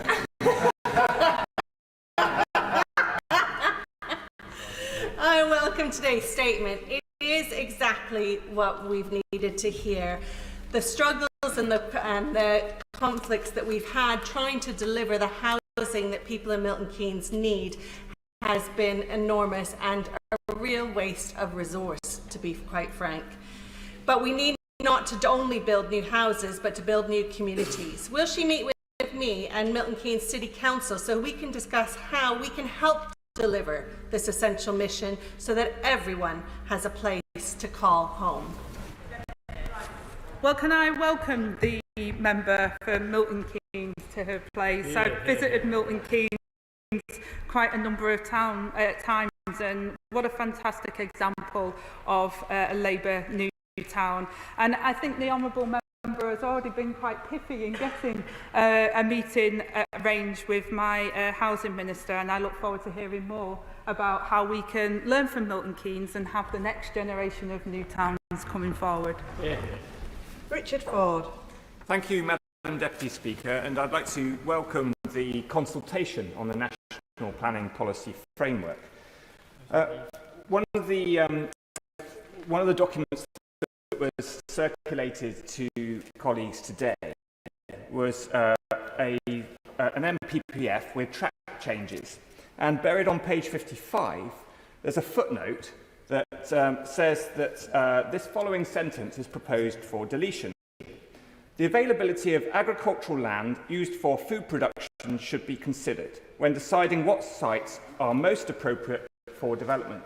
That's in the existing MPPF. It is proposed that that's taken out. The UK is only 60% self-sufficient for food, down from the mid-80s when we were 78% self-sufficient. Is the government taking enough account of self-sufficiency in food? Yes, and we believe that it's already considered within the MPPF, and there's already guidance on agriculture land as well, and in particular high-grade agricultural land. So we believe the protections are already in there in terms of food. Mark Ferguson. Thank you, Madam Deputy Speaker, and I want to congratulate the Deputy Prime Minister on her statement today. Slightly disappointed with some of the comments from the Conservative benches, but I hope the Deputy Prime Minister will reject them as the British people rejected them on the 4th of July. Madam Deputy Speaker, like the Deputy Prime Minister, I am fortunate enough, like most people who have a mayor in England, to live under a Labour mayor. Will the Deputy Prime Minister work with me, work with Labour mayors, including her own and my own, and councillors and members of this place, to ensure that we get the right kind of developments in the right places? I thank my honourable friend for that question, and he's absolutely right, because what we're trying to achieve today, and the legislation will be bringing forward as announced in the King's speech, is about how we strengthen local consultation. I've already said to members that only a third of local authorities have up-to-date local plans, so this is a wake-up call to say, as part of local planning and having local plans in place, there is an obligation to consult and then consult again on the final plan. So many people who are frustrated by housing that goes up is because of this speculative development, because there hasn't been that engagement. So what we're proposing today, and we've already met with mayors, we've met with council leaders, this is a push that has come not just from local leaders and mayors, but from the voters. I believe that's why we won as large as we did at the general election, because people want to see that change. So we know that that engagement has to continue. We know that we have to work with local leaders and mayors to make this plan a reality, and we're going to work with them to make sure that we get those homes and we get the infrastructure, and that we get the next generation of social and affordable housing that the people of this country need. Mark Francois. Thank you, Madam Deputy Speaker, and good luck in your new role.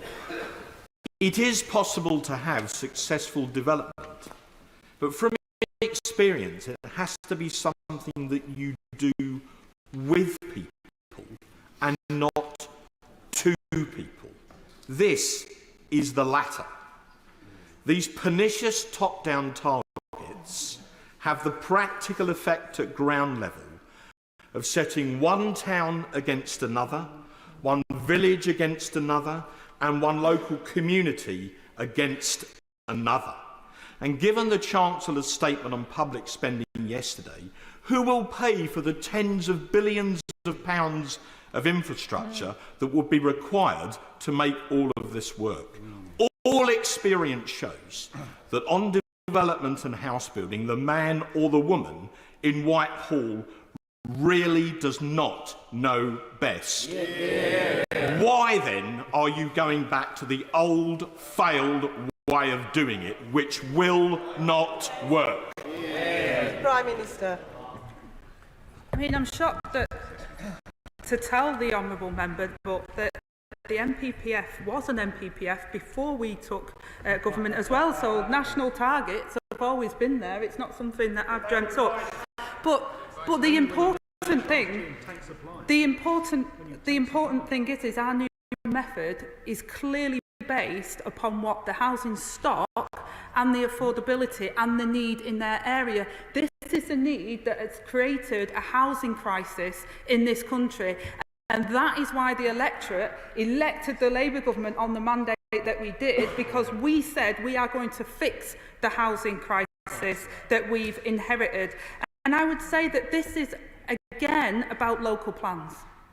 I implore the honourable member to get with his local authority, to get a local plan, to engage with local people and to listen to those that are waiting desperately, probably the thousands in his constituency, desperate for a home that they know will never come. Joe White. Thank you, Madam Deputy Speaker. My local authority has just agreed its local plan during the general election, and it was the first authority in the country to commit Section 106 funds to our local hospital. As Deputy Leader, I was very proud to lead on this. I see Section 106 funding as the most effective method of mitigating against the impacts of development and bringing in much needed funding for infrastructure.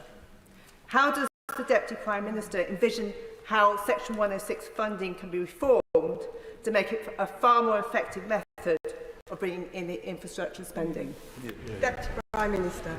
Well, can I congratulate the honourable member, not just for her getting to this place, but also for the work she did previously, and also congratulate the local authority for the work they've done on having a local plan, and also making sure that they did get what they needed out of the Section 106. And she's absolutely right to say that it's important, because those health needs, whether it's GP services, hospitals, schools, or whatever the infrastructure is, Section 106 plays a very important role, and it needs to be strengthened. We talk about it in here a little bit. We talk about the golden rules that we will apply if Grey Belt is released, but we'll be working with our department to ensure that local authorities are given the resources they need and the expertise from here, so that we can make sure that they get the best out of 106 notices. James Wilde.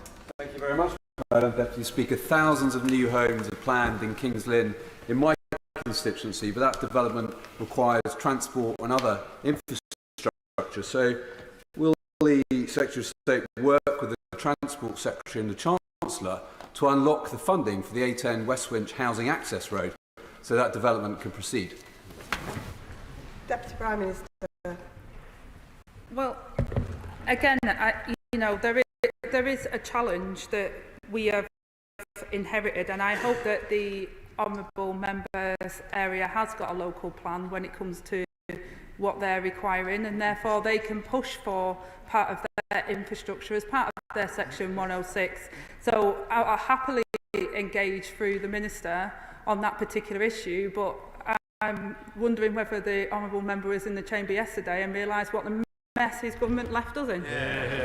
Sarah Owen. Thank you, Madam Deputy Speaker, and I welcome you to your new place. Can I start by thanking the Deputy Prime Minister for the speed at which she and her fantastic team are tackling the housing crisis. It is welcome news in Luton North, where my surgeries have been consistently full of people struggling in overcrowded housing, facing skyrocketing rents for substandard conditions. And we have daily cases of people subjected to eviction notices through no fault of their own. Does she agree with me that the government's new plans to build genuinely affordable housing and for this council house revolution to start can't come soon enough for towns like mine? Prime Minister. I thank my honourable friend for that question, and I think she articulates what many members across the House, even members opposite, will recognise in terms of the challenges that we face. And this issue has been ducked for 14 years by the Conservatives, and in fact it went backwards because of the changes they made to the MPPF in last year. And that's why we're making absolutely no bones about the fact that we do mean to deliver, and that's why this consultation is so important and why we've put that out there now. And I say to honourable members, we do intend to move at pace. People who are in temporary accommodation, 150,000 children that haven't got a home to call their home. I think about that every single night and think there isn't a day that we can afford to waste in terms of dealing with that situation for them. And I promise them across your constituency and everybody else's that I'll do everything I can to make sure that they have a home. Lee Anderson. Thank you, Madam Deputy Speaker. Now then, I welcome the news of a council house revolution, And we all know the Deputy Prime Minister is a little bit of an expert when it comes to council housing. But can she confirm that priority will be given to British families, veterans and pensioners? Deputy Prime Minister. Well, we have confirmed that people with a local connection will get priority in those homes. But I also say to the honourable gentleman who tries to make a quip about the fact that I grew up in a council house, is that many, you know, the situation that I hear, and when I was took on this brief, is that actually people used to talk about my childhood as if I grew up in poverty, but there's many kids today that if they got a council house, it would be considered they'd won the lottery. Those children today can't have that. So we will build the homes. We will prioritise that people locally can get them, and we'll make sure that first-time buyers get first dibs as well. There's a number of measures that we're putting in place to make sure that the homes that are built are there for the people that need it. Ben Goldsborough. Madam Deputy Speaker, residents in Heatherset, Mulbarton and Loddon have sadly had all their fingers burnt by the old planning policies that were in place from the previous government. Can you give me assurances that going forward the Section 106 will be strengthened to ensure that public good, public infrastructure will be in place to make sure that our new housing is accessible for everyone and gives them the resources they need to live a very happy life? Deputy Prime Minister. There is parts of this consultation which does look at how we can strengthen 106, and we want to do that in conjunction with local authorities. We are also bringing forward at a later date through this Parliament, which I mentioned in my statement, about strategic planning and also the planning and infrastructure bill. So this is the start of the process, but we know there's a lot more to do, and I look forward to your engagement with that. Wendy Martin. Thank you, Madam Deputy Speaker. So I'm no NIMBY, but today what we're seeing is a lurch back to top-down mandated targets that will rise roughshod through local communities like those that I represent across Aldridge Brownhills and local decision making. I do agree with the Deputy Prime Minister though when she says that the first port of call must be brownfield land. So can she confirm that she will do this by giving full financing to brownfield land remediation and reclamation? Deputy Prime Minister. Well, we think we can better use brownfield funding, but I say to the honourable member that it's not riding roughshod over local decisions and what local people want, because having mandatory housing targets and plans means that people will be able to decide. What we're saying and what we said at the general election is that we will build 1.5 million homes. We said that really clear, and we have a mandate to do that. We think the new method for housing targets works better. We think it will deliver for people, including the affordability test, and therefore we will deliver the houses that her constituency needs, and I would encourage her to engage with that process with her local authority. I am planning to end this statement around 20 past, sir. Could you please help each other by keeping questions short? I call Rachel Maskell. Thank you, Madam Deputy Speaker. This has to be the most important statement I've heard since being in the House. And York has really suffered with the proliferation of luxury accommodation, second homes and short-term holiday lets. So I welcome this so much.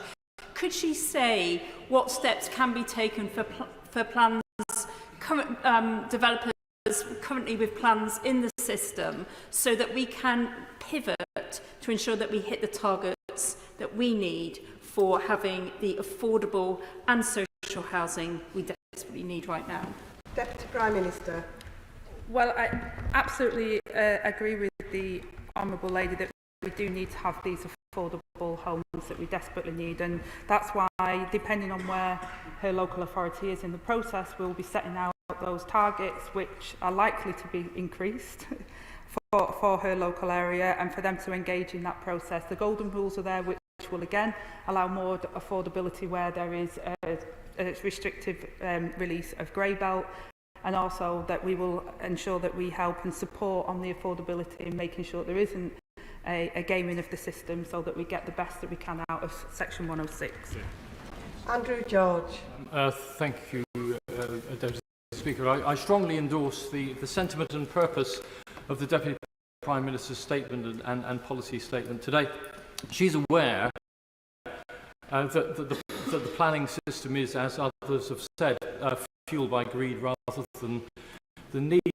And in a place like Cornwall, which is not NIMBY, it's one of the fastest growing places in the United Kingdom, it's almost trebled its housing stock in the last 60 years, and yet the housing problems of local people have got worse. So my question to the Deputy Prime Minister is that house building targets are a means to an end, and surely it would be far better in places like Cornwall that those targets be set on addressing the need rather than simply allowing developers to fill their boots. I thank the honourable gentleman for his question, and that's what the new formula does. What we're trying to do is assess the need for areas, and in particular on what their current stock is, taking account of that, but also about affordability.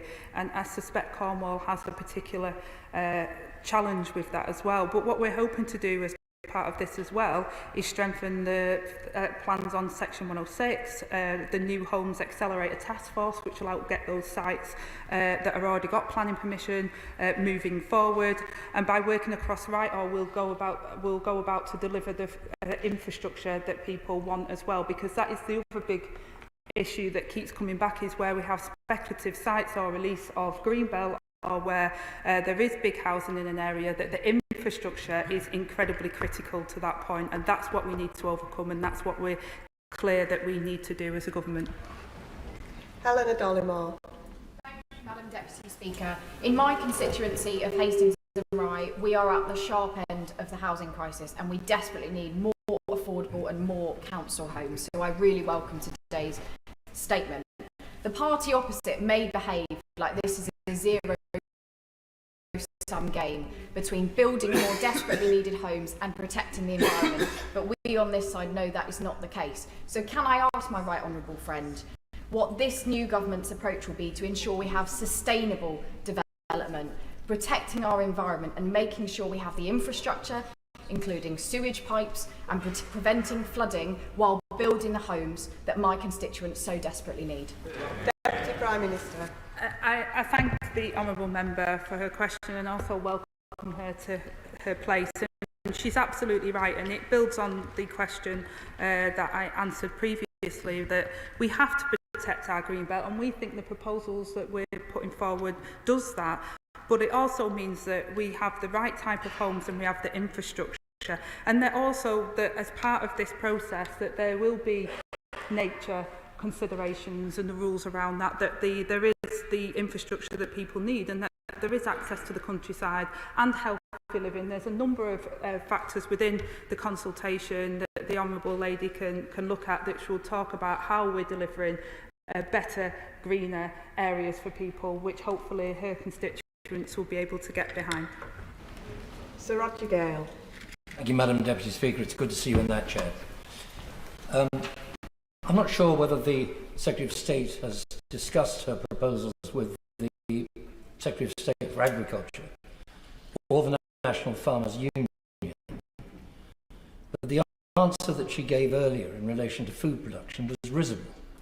What she's actually announced today is effectively a recipe for disposing of the land that will be needed to feed our children and our grandchildren. And just before she goes ahead with this, could she tell the House how many planning consents have been granted, are sitting there unbuilt out, and shouldn't we be using those first? Deputy Prime Minister. Who was in charge? I thank the honourable gentleman for his question, but I really do, with absolute respect, say to the honourable gentleman, please read the consultation, because we do think that we do support our agriculture, which is around just over 10% of the land that we have, and we will make sure it is best and most versatile. And I talked before about protecting protecting the land that is of best value, and we will do that. And the land that we're talking about, Grey Belt, which we define within the MPPF consultation, is not agricultural land. It's disused garages and it's other things of that nature, not, as the Honourable Gentleman wants people to believe, the land that we need for food. Olivia Bailey. Thank you, Madam Deputy Speaker. Can I welcome the Deputy Prime Minister's twin ambitions set out today to get Britain building, to provide the homes that we need, and to make sure that we have the infrastructure required to support them, like schools and GP surgeries. These are of equal importance, and you cannot have one without the other. Can she confirm that the aim of her package on social and affordable housing is to go net positive, so that the number of social rent homes is rising rather than falling, and achieve it in the first year of this Parliament? Deputy Prime Minister. Well, I welcome the Honourable Lady to her place, and within the first, it is going to be a challenge, but we're absolutely desperate to try and meet that challenge as quickly as we can. That's why we're moving at pace with the consultation exercise that we've put forward today, and we will do that as quickly as we possibly can, so we can make sure that we are making the affordable and social housing we need, as well as making sure that we have the green spaces in the infrastructure that people desperately need as well. Sir John Hayes. Thank you. Welcome to the Chair, Madam Deputy Speaker, and welcome to the Honourable Lady to her new role. I appreciate that she won't have time to wax lyrical today about our vision of aesthetics, nor to extend the length on the relationship between truth and beauty. Nevertheless, given the welcome reference in her announcement about proportionality and the link between the existing built environment and the scale of development, will she also take into account the character and style of development? She may know that I've served on the Building Beautiful Commission and the Office for Place. Will she agree to meet the Office for Place to discuss beauty? For she will know that the wealthy can always live in beautiful places, in beautiful homes, but that people from council houses, as she and I originate, deserve their chance to know, to sense and to see beauty. Prime Minister. Can I thank the Honourable Gentleman for his comments, and I absolutely agree with everything that he says, and I know the Minister will be meeting shortly with all of stakeholders, and I think he's got a meeting with those that you've just mentioned as well in the coming days. But I would love to work with the Honourable Gentleman to make sure that we build the houses that people deserve, whether those social, affordable housing or any other housing. They should be beautiful, they should have character and style, and we're determined to make that happen. Now Shabar Khan. Thank you, Madam Deputy Speaker, and can I also thank my right honourable friend, the Deputy Prime Minister, for her statement and the focus that she has rightly given to the delivery of genuinely affordable homes, which will provide much needed housing security to many of my constituents in Gillingham and Raynham. But recognising some of the immediate homelessness challenges felt by local authorities, can she detail how the plans she has announced today relieve pressures on homelessness and temporary accommodation? Deputy Prime Minister. I thank my honourable friend for that question, and she's absolutely right to talk about homelessness and the pressures that local authorities face, and it's this issue in particular that I feel quite personal about, because the amount of stories I've heard, not just since I've been in the shadow role as previously, but in the role that I am fortunate and humbled enough to have now, is that we cannot continue with the homelessness crisis. Behind every single one of those figures is a human being, and it really does have an impact like poverty does. Housing has a significant impact on people's lives and opportunities, and that's why, as Deputy Prime Minister and in my role, we'll be bringing different leaders together, a local and regional and here, to make sure that we can really tackle homelessness, because we need to do something about those figures. We've inherited a really poor state of affairs, and I'm determined to make sure that we do something about that. Adrian Ramsey. Thank you, Madam Deputy Speaker, and thank you to the Deputy Prime Minister for her statement. Residents in my constituency of Waveney Valley, as in so much of the country, are finding that many of them are being priced out of being able to live in their local community. The homes that are being built are just not affordable to local people. So I welcome the statements today on affordable housing, but could the Deputy Prime Minister set out, of the 1.5 million homes that she's pledged to build, how many does she expect to be affordable, and in particular how many does she expect to be council homes? And could she also set out what action will be taken to address the fact that we have 1 million empty homes in this country? To Prime Minister. I thank the Honourable Member for his comment. It's really difficult to set out in detail at a particular local level because it's subject to obviously Section 106 and the type of demand. That's why local plans are really important and us supporting that.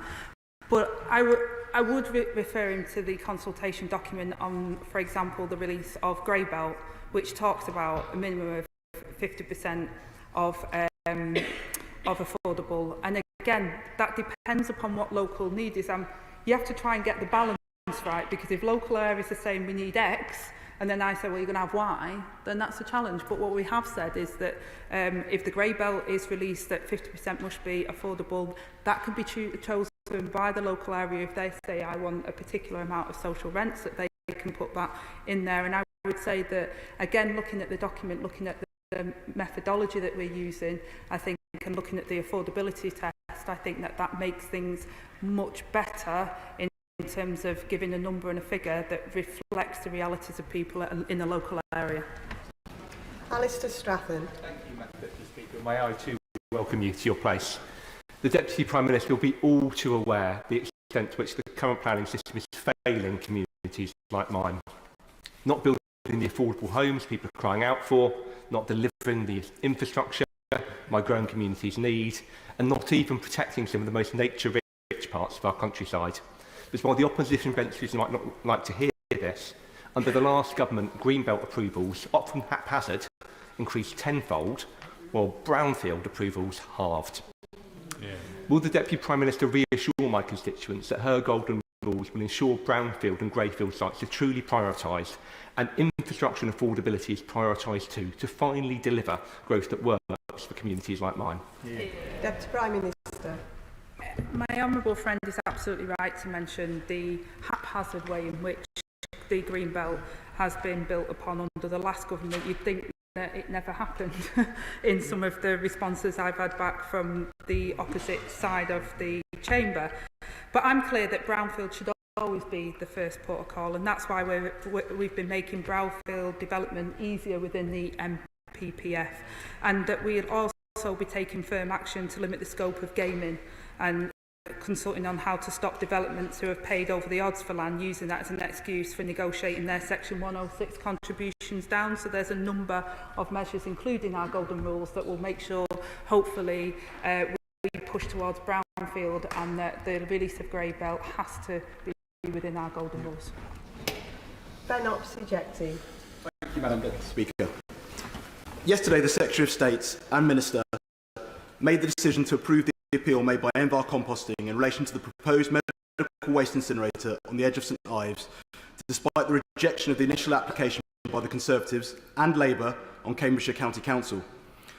Local residents in St Ives, as well as the impacted rural villages of Somersham, Bluntisham, Colne, Pidley, Woodhurst, Oldhurst and Needingworth, are hugely concerned that their opposition and concerns have not been heard by the Secretary of State.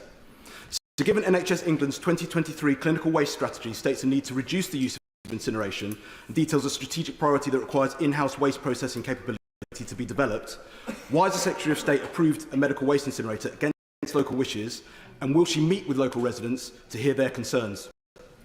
Deputy Prime Minister. I thank the honourable member for his contribution, and in the specific case I've not dealt with it myself personally, but what I can say to you is that when making those decisions, we weigh up the advice and the planning expertise that we have in there, and those decisions will be made based upon that evidence that we have. It's an objective way of making a decision. Noah Law. Thank you, Madam Deputy Speaker. I welcome the Deputy Prime Minister's plan to put building homes at the heart of our mission to raise living standards and also to ensure that what we build reflects local views.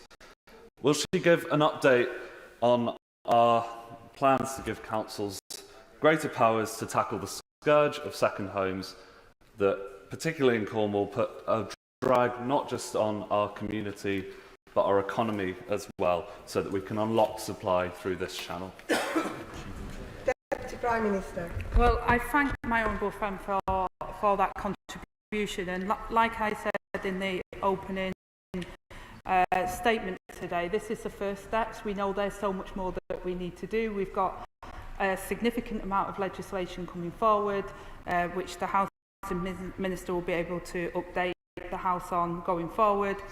But this MPPF is about particular making sure we get the housing targets, but I understand the point that the member's making, and we need to address many more issues that we face in housing, and that's why we had significant amounts of it in the King's speech. Sir John Whittingdale. There are currently an additional 3,000 homes being built in Malden and Heybridge in my constituency, and the Liberal Democrat-controlled Chelmsford wants to build another 3,000 at Hammond's Farm in my constituency. Yet the local roads, health services, education services are all under intolerable pressure. So what will the Secretary of State do to ensure that necessary infrastructure is put in place before these developments take place? Prime Minister.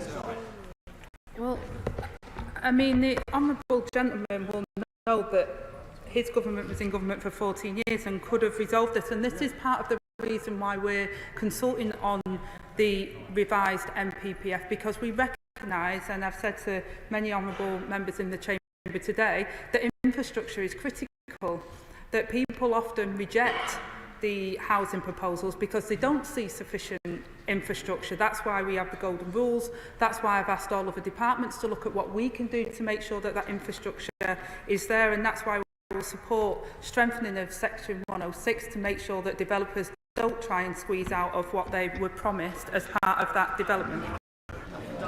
Emma Foodie. Thank you, Madam Deputy Speaker. As my right honourable friend has said, this has got to be about building communities, not just about building homes.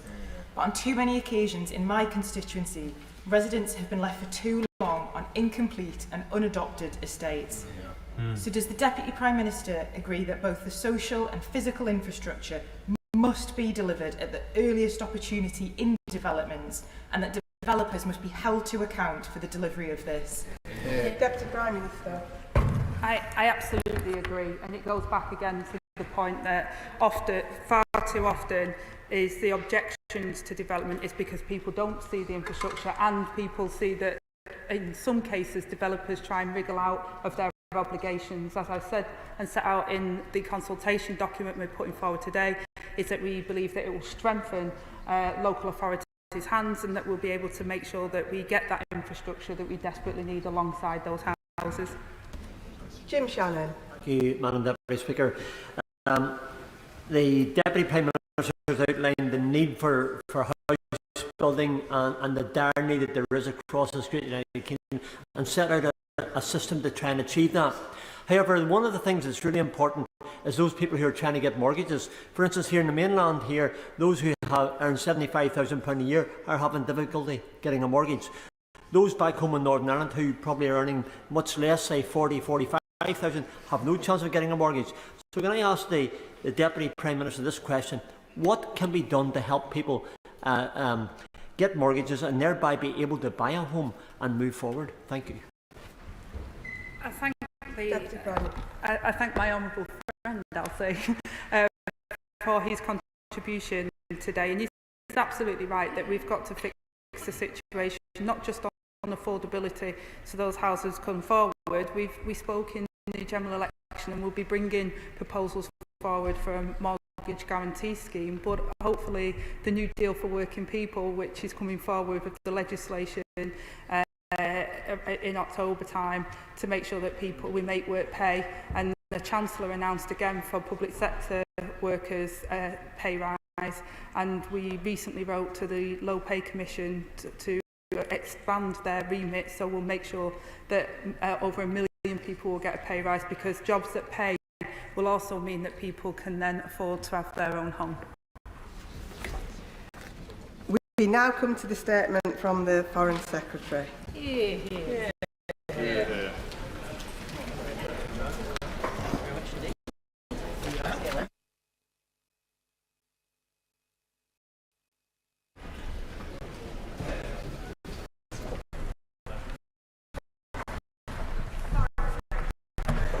Madam Deputy Speaker, with permission, I want to make a statement on the situation in Lebanon. On the 27th of July, Hezbollah launched a series of rockets into northern Israel and the occupied Golan Heights. Tragically, in Majd al-Shams, one strike killed at least 12 civilians. Young people, one just 10 years old, who were playing football. I expend my deepest sympathies to their families and to the Jewish community as they grieve for their loved ones. The government is unequivocal in condemning this horrific attack and calling on Hezbollah to cease their rocket strikes. This atrocity is a consequence of indiscriminate firing, paying no heed at all to civilian life. This attack is part of an intensifying pattern of fighting around the Israeli-Lebanese border. For months now, we've been teetering on the brink. The risk of further escalation and regional destabilisation is now more acute than ever.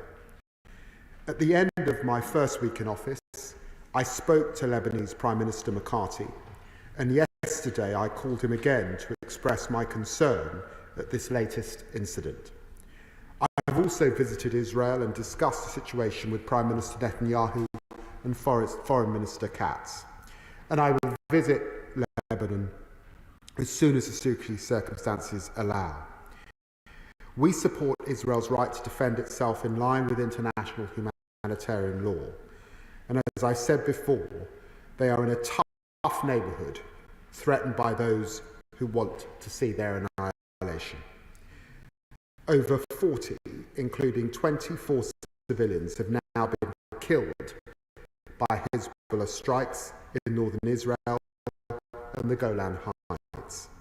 And tens and thousands of Israelis have been displaced from the area, while in Lebanon, over 100 civilians have died and almost 100,000 are displaced. A widening of this conflict is in nobody's interest. Indeed, the consequences could be catastrophic. That is why we continue to press for a diplomatic solution based on UN Security Council Resolution 1701, which called for a long-term solution based on the disarmament of all armed groups in Lebanon. No foreign forces in Lebanon without its government's consent, and no armed forces other than the UN and Lebanese government troops deployed south of the Litani River near the border with Israel. It is why, even in the face of serious provocation, our council is restrained. We welcome the Lebanese government statement condemning violence against civilians and urging the cessation of all violence. We continue to support the Lebanese armed forces. The UK has provided more training and equipment to 4 of its land border regiments, and we're working intensively with the United Nations and our partners, including the United States and France, to encourage de-escalation. Madam Deputy Speaker, with our partners, we will do all we can to prevent the outbreak of full-scale conflict, but the risk is rising. I therefore want to underline the government's advice to British nationals. We advise against all travel to the north of Israel and the north of the Golan Heights, and against all travel to Lebanon. There are frequent artillery exchanges and airstrikes. Tensions are high and the situation could deteriorate rapidly. My right honourable friend, the Prime Minister, chaired a COBRA meeting this morning, and I'm working with Foreign Office consular teams to make sure we are prepared for all scenarios. But if this conflict escalates, the government cannot guarantee we'll be able to evacuate everyone immediately. People may be forced to shelter in place. And history teaches us that in a crisis like this one, it is far safer to leave while commercial flights are still running, rather than running the risk of becoming trapped in a war zone. My message then to British nationals in Lebanon is therefore quite simple: leave. Madam Deputy Speaker, the tensions on the Israeli-Lebanese border are one aspect of a wider crisis in the Middle East. Across the region, we see evidence of malign Iranian activity in their support for Hezbollah, Hamas, Houthis and other groups whose actions destabilise the region and who show scant regard for the death and destruction this causes. This government is committed to working alongside our partners to counter Iranian threats. Meanwhile, in Gaza, fighting continues. The scenes at the Khadija school, civilians killed, shocking images of injured children underline the desperate conditions endured by civilians, and the reports of the humanitarian situation remain sobering, with the threat of disease and famine looming ever larger. This government continues to do all it can to provide relief to Palestinian civilians. I recently announced new funding for field hospitals run by UK Med, who have treated more than 60,000 Gazans since the conflict began. And we've restored funding for UNRWA, providing 21 million in new funds to the agency, able to deliver aid at the scale needed. But what is urgently needed, Madam Deputy Speaker, is an immediate ceasefire. All the hostages must be freed. The fighting must end, and much, much more aid must get into Gaza. A ceasefire would not only alleviate the suffering in Gaza and secure the hostages' release, it would also reduce tensions across the region, helping to prevent an escalatory cycle in Lebanon, and offer hope of renewed peace processes between Israel and Palestinians.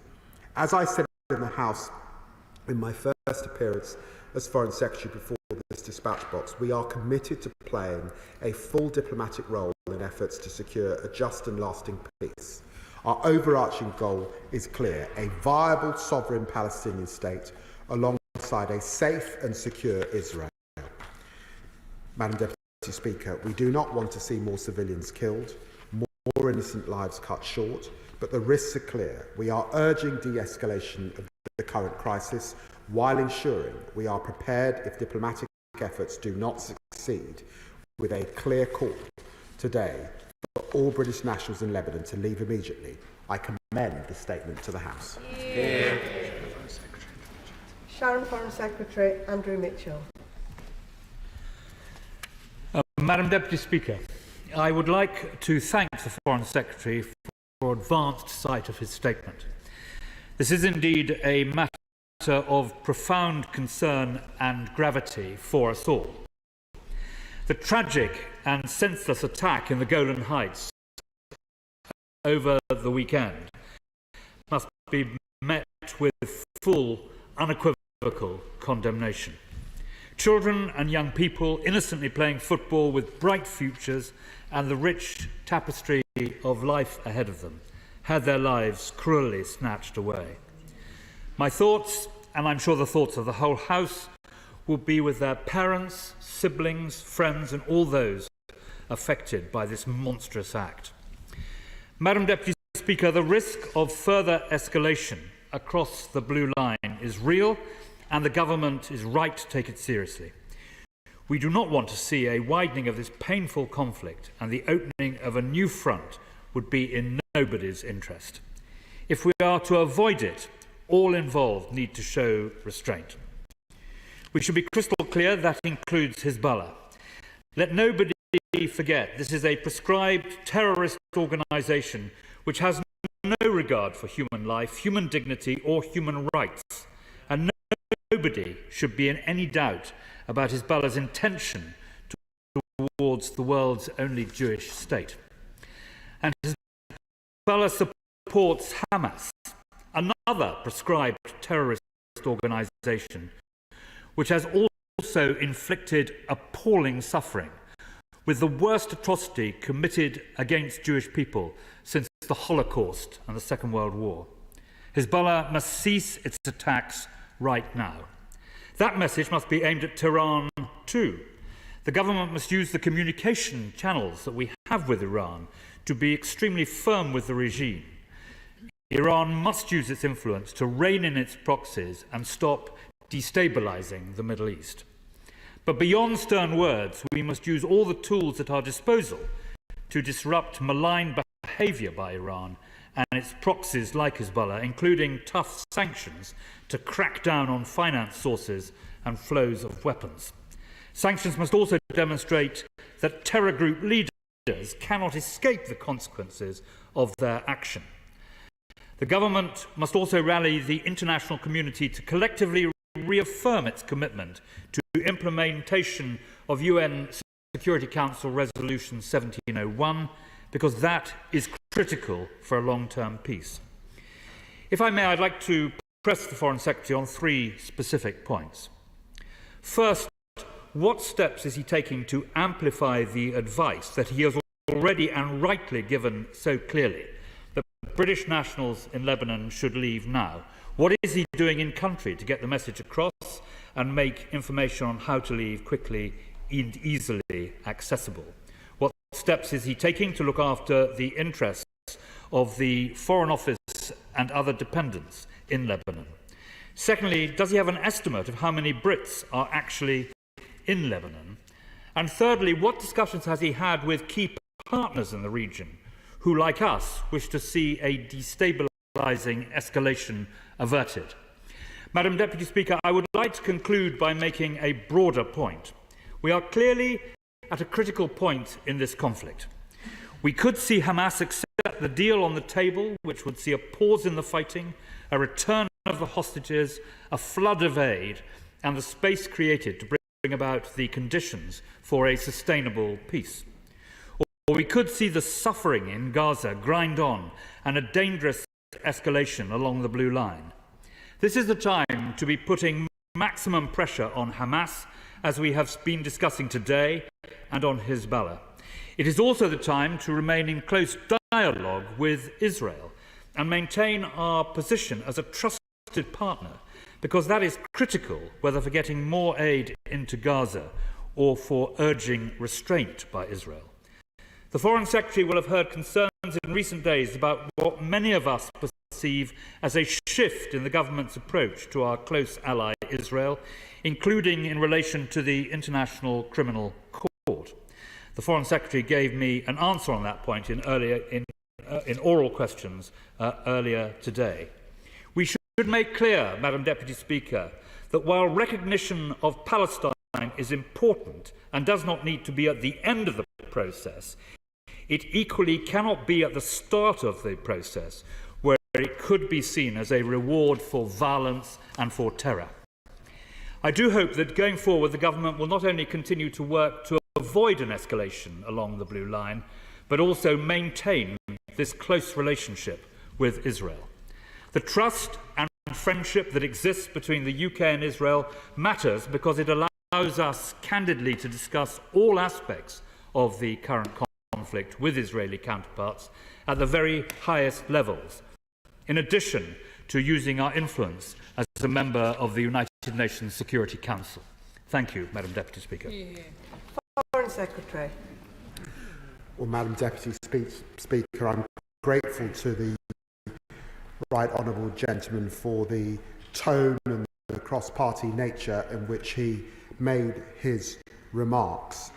He knows better than many in this House how serious it is dealing with any crisis that might escalate at this time. He's absolutely right to draw the relationship between Hezbollah, Hamas, the Houthis, with Iran, Of course, we keep our sanctions regime under review, but he's right to press the case about the axis, and he's absolutely right that, of course, we keep all channels open, those that we have with Iran. He'll be pleased to know that I spoke to Prime Minister Mizrani. We talked about the blue line. He will recall that I was in Lebanon a few months before the election was called, and I indicated in oral questions earlier, it is my hope to get to the region once more, taking all advice that he would expect me to take. I want to reassure him that it has been important, of course, to communicate our advice to leave Lebanon, and if you are in the UK at this time, not to travel to Lebanon, and to convey that advice across all channels. And that is taking place. It's been taking place since last night, and it will be taking place over the coming days to communicate that very loudly in country as well. He will also note that we have begun the registration scheme that allows UK nationals to register their presence in Lebanon, so that we know where they are, Madam Deputy Speaker. Of course, we keep the safety of our consular staff in close review, particularly with the dangers that exist with missiles being fired in this way on both sides. Our estimation is that about 16,000 UK nationals are in the region, but of course asking people to register does enable us to know who is there, and of course we urge people to leave on the many flights that are available currently, commercial flights from Lebanon, to leave and make their way to Europe and back home. And of course we are working with our international partners. He will note that the US, Germany and Canada all upping their travel advice along the lines that we first began yesterday. Derek Twigg. Madam Secretary, can I welcome the statement by the Foreign Secretary? In terms of Iran, can I ask the Foreign Secretary, and because he referred to it in the statement about countering Iranian threats, in his short time in office, has he made any assessment yet about how successful they have been? Well, can I say to my right honourable friend that we are clear-eyed that Iran continues to destabilise the Middle East through its military, financial and political support for its proxies and partners, including Iranian-aligned militia groups in Iraq and Syria, Hezbollah and Yemen and the Houthis in Yemen, and we continue to work with international partners to encourage de-escalation and a long-term peace and security in the Middle East. Lib Dem spokesperson Richard Ford. Thank you, Madam Deputy Speaker, and I welcome the Foreign Secretary's statement and his advice to British nationals, which seems like a very wise precaution and could potentially involve us not having to evacuate British citizens in the future. I join him in condemning the Hezbollah strike in the Golan Heights, which killed 12 Druze children, and our thoughts go out to their families. But now we find the region on the precipice that many of us have feared since the 7th of October last year, the escalation of the dire conflict to another front, with Israel's Minister Smotrich warning of an all-out war with Hezbollah. The UN Special Coordinator for the Middle East peace process has urged maximum restraint and the immediate cessation of rocket fire across the Blue Line. We welcome that call and urge the UK government to work closely with regional powers to do whatever we can to de-escalate the situation. So my question to the Foreign Secretary is, has he and have his colleagues engaged with the UN Special Coordinator? And if not, will they do so, given the Special Coordinator's vital role in moments such as these? The Liberal Democrats welcome his call for an immediate bilateral ceasefire ceasefire, to end the humanitarian devastation in Gaza, to get the hostages home, and to open the door to a two-state solution. This is a deeply insecure region, and that insecurity is felt by everybody who lives there, by Israelis, by Palestinians, by everybody. A two-state solution will deliver the dignity and security that they need, and I'm reassured to hear the Foreign Secretary will be making those calls on regional powers when he next visits the region. Foreign Secretary.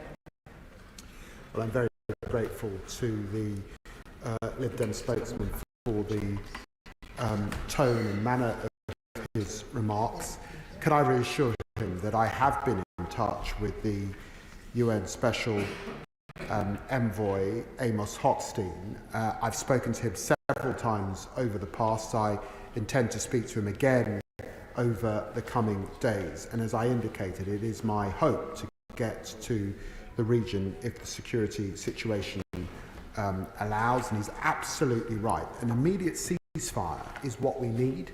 We need those hostages out and we need the aid in. But on that point of an immediate ceasefire, if we get that ceasefire, if the Biden plan is adopted, then it allows us to see de-escalation across the region. That is why we need to see that plan adopted by both sides as soon as possible. David Pincher.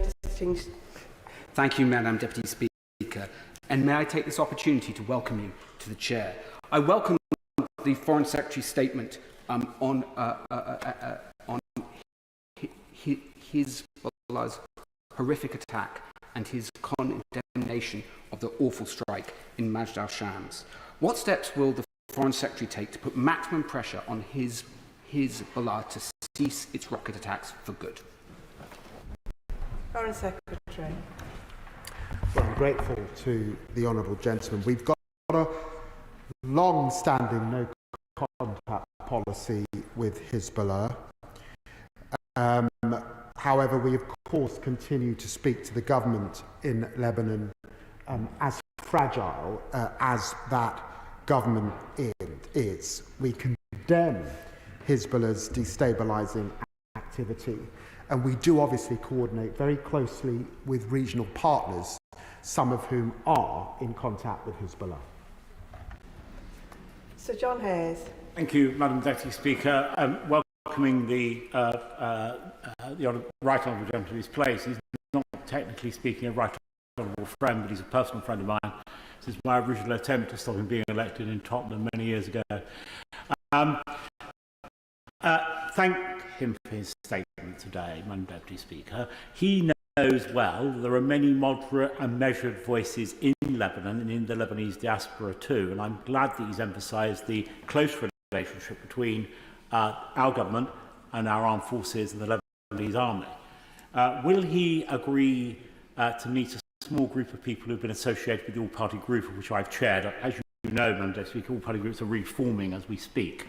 But there is a group of parliamentarians that have been part of that all-party group. It would be very useful for us to meet him to discuss what more can be done across the House to support the efforts he's described today.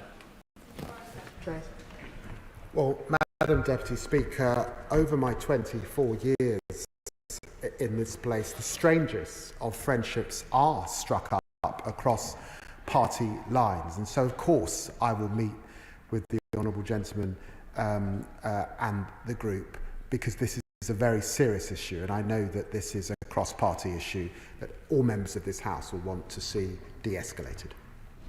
Clive Betts. Thank you, Madam Deputy Speaker, and I welcome my right honourable friend's statement, and we must deplore the loss of civilian life, particularly children, on either side of the divide. So welcome his calls for de-escalation in Lebanon and for repeated calls for an immediate ceasefire in Gaza.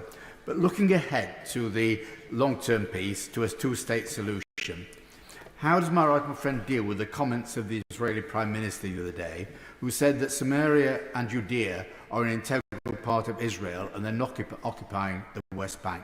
In that situation, hasn't the government got to get on with recognising a Palestinian state, rather than waiting for the Israelis to come round to the view it's acceptable to them? Secretary. Well, I'm very grateful to my very good friend who has been championing these issues now for many, many years. And of course, this last period has been of huge concern to him and to his constituents. I was horrified by the degree of expansion that I saw in the West Bank a few weeks ago, more in the last year than we've seen in 20 years. The violence is unacceptable, and the tone and the rhetoric and the statements from some members of the government, I think, is very alarming indeed. And so, as he would expect, I did press these issues with both the Israeli Prime Minister and the Israeli President, and we keep the situation in the West Bank under close review. Brendan O'Hara. Thank you, Madam Deputy Speaker, and I thank the Secretary of State for prior sight of his statement, and I share his deep concern as to where the region currently finds itself. He will not need reminding that in the immediate aftermath of the Hamas atrocity of October the 7th, the international community allowed Israel to blur those vitally important lines between legitimate self-defence and a lust for revenge. As a result, Israel has acted with impunity, and 40,000 civilians are dead, and Gaza has been reduced to rubble. So what discussions has he had with Israel and our international partners to ensure that, heaven forbid, should this conflict escalate further, that all those involved know and understand and accept that revenge and legitimate self-defence are not the same thing under international law, so we avoid in 9 months' time having another 40,000 civilian casualties? Foreign Secretary. Well, can I say to the Honourable Gentleman, it was very important for me to visit the occupied territories and Israel within the first week in office. We said this in opposition, and we say this again in government. Of course, given the hostages that are still in Israel, Israel has a right to defend itself, but it is a qualified right. It has always been within international humanitarian law. And the scale of civilian loss of life, the children, the women who have lost their lives, the aid workers who have lost their lives, against a backdrop in which journalists are not allowed into the country, has been a matter of deep concern and worry across the international community. So, of course, I raised these issues.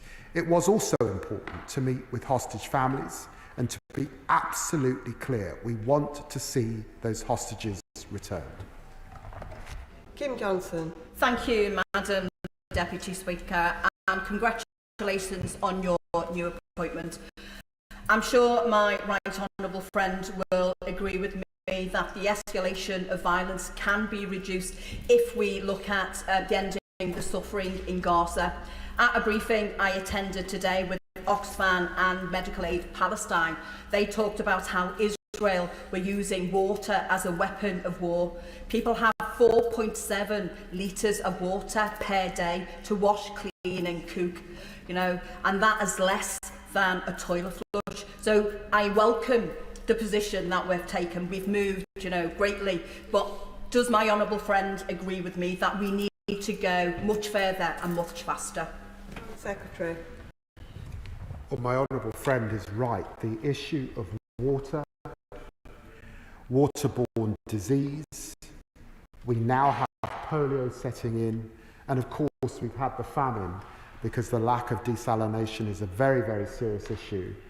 That's why it was important to take the decision in the first days of office to restore aid to UNRWA, also to increase the amount of funds available to UK Med and to do more to open up field medical sites across Gaza.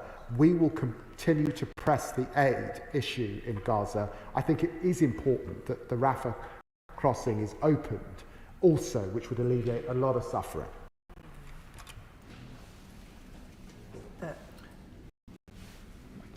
Mike Tapp. And thank you to the Foreign Secretary for your calls for de-escalation and a ceasefire, which of course should include the release of all hostages to ensure that we get more humanitarian aid in and a two-state solution. But of course we need to also look at the flow of arms, training and finances from the Iranian regime to the terror proxies of Hezbollah, Hamas and the Houthis, who are working tirelessly to ensure there isn't peace in the region. Foreign Secretary, do you agree that we should be helping Israel as much as we can to defend itself from these groups and their attacks? Foreign Secretary. Well, the Honourable Gentleman is right. When you look at the scale of rocket fire and missiles and the damage that they are doing, when you think about these poor people away from their homes in northern Israel and boarded up now in hotels for months and months and months, it is important to have in clear view who is supporting these proxies and the arms and the weaponry that is driving a lot of conflict in the region, including by Hamas, by the way. And so for all of those reasons, we do keep sanctions under review. Jeremy Corbyn. Thank you, Madam Deputy Speaker. I thank the Foreign Secretary for his statement today. And obviously, yet more deaths is a tragedy. Every mother and every father grieves for lost children, as do all relatives. But there is an issue here that unless the government and Israel and others accept the ICJ opinions and judgments about the illegal nature of the occupation of the West Bank and Gaza, and of course the illegal nature of the occupation of the Golan Heights, then we're in danger of the conflict getting much worse. The UN Secretary General has called for restraint. Will the British government join him in doing that, but also join him in trying to convene some sort of regional peace initiative in order to prevent this whole thing escalating completely out of control? And finally, does the government reject the Israeli occupation of the Golan Heights? Foreign Secretary. Well, I'm grateful to the right honourable gentleman who I know has taken up these issues over many years in this Parliament. Let me be clear that what I saw and what I continue to see in the occupied territories is unacceptable. He will know that the community who experienced this violence in the Golan Heights are Druze in background, and this is occupation of the Golan Heights as well. I do recognise that. I want to see de-escalation across the board. I want to see a solution along the lines of Oslo and 1967. That is what we all want to get to, a two-state solution. And we will achieve that if we have an immediate ceasefire and we get back to political dialogue and conversation. James Asser. No. Oh, I'm going down for a question. Thank you. Jim Shannon. I always have a question.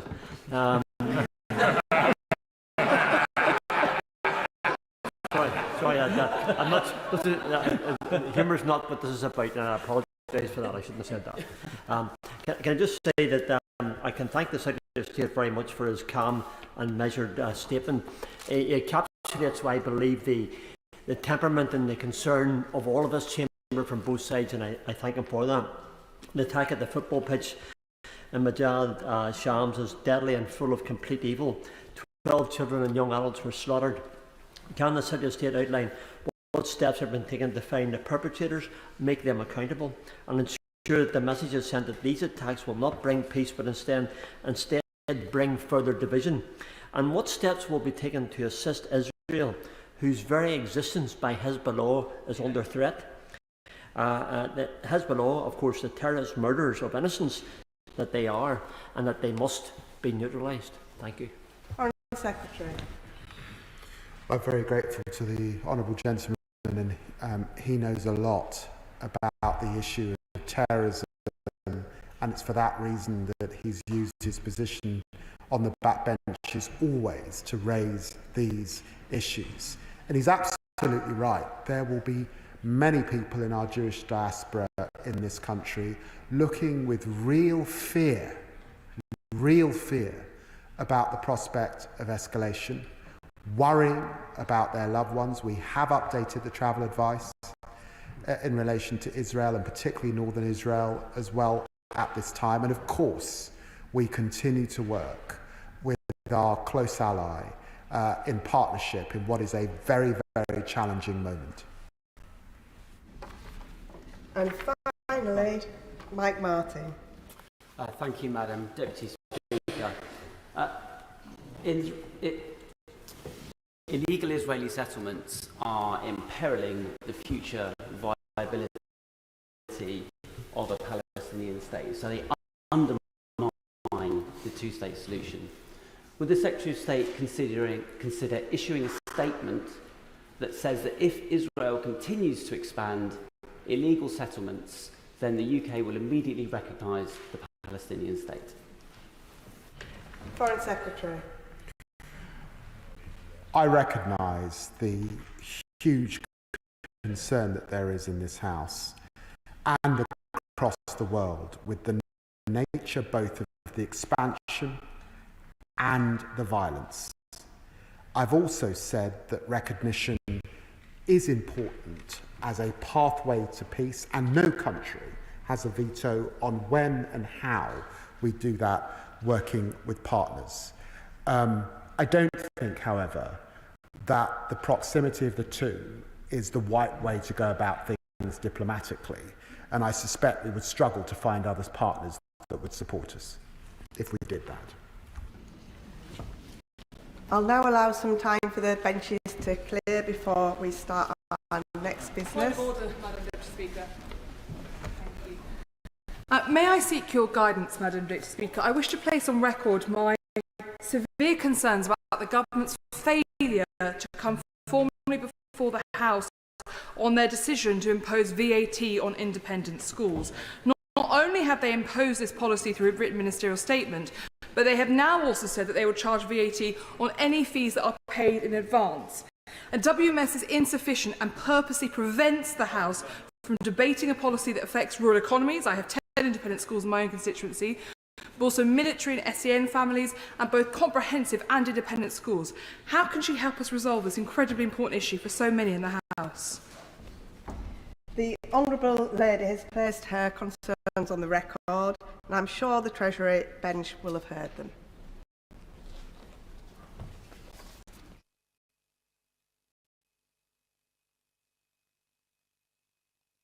The Clerk will now proceed to read the orders of the day. Budget Responsibility Bill, second reading. Now. Minister to move second reading. Thank you, Madam Deputy Speaker, and can I congratulate you and welcome you to your place in the chair and say what a privilege it is to open this debate on behalf of the government in my first appearance at this dispatch box as a minister in this new Labour government. At the general election, the British people voted for change. This new Labour government began work immediately to deliver on that mandate. Sustained growth is the only route to the improved prosperity that this country needs and to improve the living standards of the British people. After 14 years of Conservative failure, this work is urgent. It is now our national mission.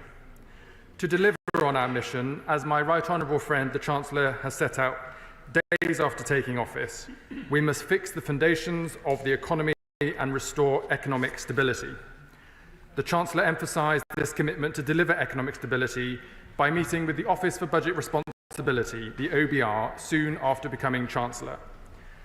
Under the legal framework we inherited from the party opposite, there is no requirement on the Treasury to subject fiscally significant announcements to independent OBR scrutiny.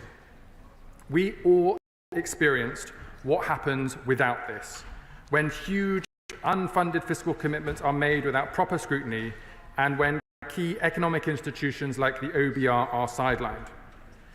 The country cannot afford a repeat of the calamitous mini-budget of September 2022, when Liz Truss and Kwasi Kwarteng's reckless plans unleashed economic turmoil that has loaded hundreds of pounds onto people's mortgages and rents. Conservative ministers put ideology before sound public money, party before country. Madam Deputy Speaker, with this Labour government, we are turning the page. We will always put the country first, party second. Our commitment to fiscal discipline and sound money will never waver.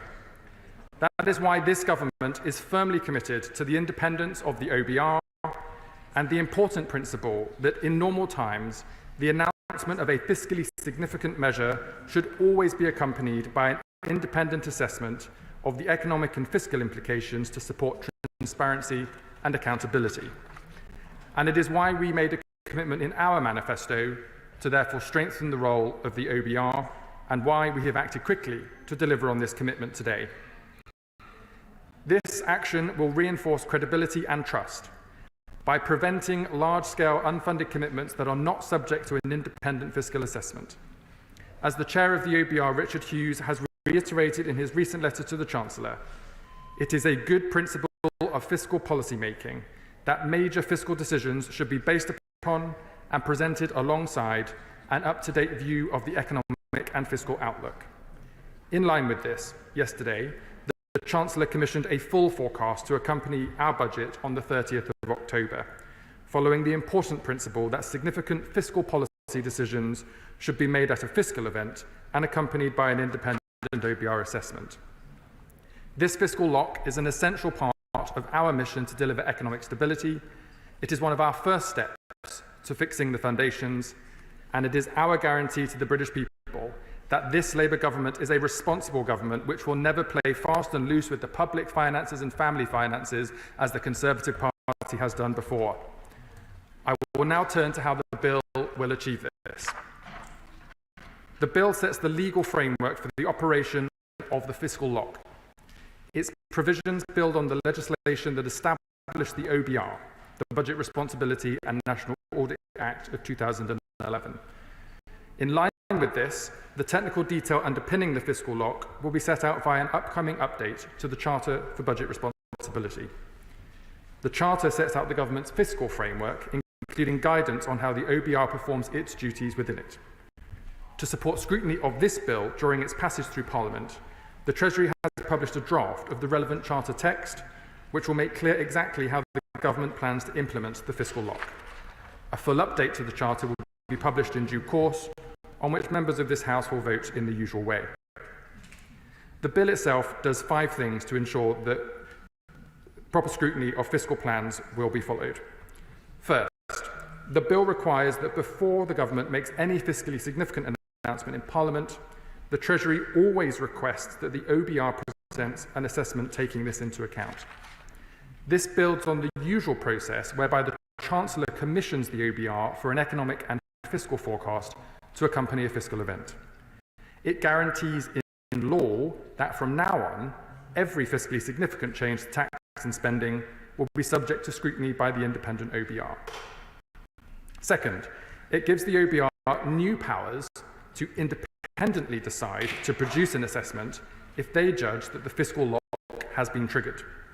If a fiscally significant announcement is made without the Treasury having previously requested a forecast from the OBR is required to inform the Treasury Select Committee of its opinion and then prepare an assessment as soon as is practicable. This means that, come what may, the OBR through Parliament will be able to hold the government to account. Third, the bill defines a measure or combination of measures as fiscally significant if they exceed a specified percentage of GDP, with the Charter then setting the precise threshold itself. Setting the threshold in this way provides clarity for both the OBR and external stakeholders about what constitutes a fiscally significant announcement, i.e. when the fiscal lock has been triggered. And it ensures that the government can set it at the right level going forward, recognising economic conditions. The threshold level itself will be set at announcements of at least 1% of nominal GDP in the latest OBR forecast. As an example, this year, the 1% threshold would be £28 billion. This will ensure that we properly capture any announcements that resemble the growth plan of former members Liz Truss and Kwasi Kwarteng in 2022, with the broader risks of macroeconomic stability that this entailed. Fourth, the bill ensures that the fiscal lock does not apply to governments responding to emergencies, for example, the COVID-19 pandemic. The bill does this by not applying in respect of measures that are intended to have a temporary effect and which are in response to an emergency. The Charter will define temporary as any measure that is intended to end within 2 years. This recognises that it is sometimes reasonable, for example during a pandemic, for the government to act quickly and decisively without an OBR assessment if that is needed in response to a shock. Of course, in emergencies it may be appropriate for the Chancellor to commission a forecast from the OBR to follow measures that needed to be announced or implemented rapidly, and that would happen in the usual way. Alongside any such announcement, the Treasury will be required to make clear why it considers the situation to be an emergency. As set out in the updated Charter, the OBR will have the discretion to trigger the fiscal lock and prepare a report if it reasonably disagrees. Fifth and finally, the bill requires the government to publish any updates to the detail of the fiscal lock, such as the threshold level at which it is triggered, in draft form at least 28 days before the updated Charter is laid before Parliament. This is an essential safeguard in the bill, preventing any future government from choosing to ignore the fiscal lock by updating the Charter without the consent of Parliament. I shall. And the Minister is setting the stark realities of where we are financially. It's important that we all understand that. I just wonder, has the Minister had the opportunity when these things could be fairly dramatically change the financial positions of us all within the United Kingdom? For instance, regionally, the Northern Ireland Assembly is one example, the Welsh Assembly, the Scottish Parliament. I think it would really be important that those discussions take place with them early enough so that the impacts of what could happen or might happen would be better understood. I thank the honourable gentleman for his contribution. As I'm sure he knows, the Chief Secretary to the Treasury is traditionally the lead minister in government for relationships with the finance ministers and the devolved governments. I've already met a number of times with his counterparts in the Northern Ireland Executive, as well as theirs in Scotland and Wales, and I look forward to meeting them in person in Northern Ireland, I hope in September, for further such discussions. Madam Deputy Speaker, to conclude, people across the country are still suffering the consequences of the Conservative Party's economic experiment in 2022.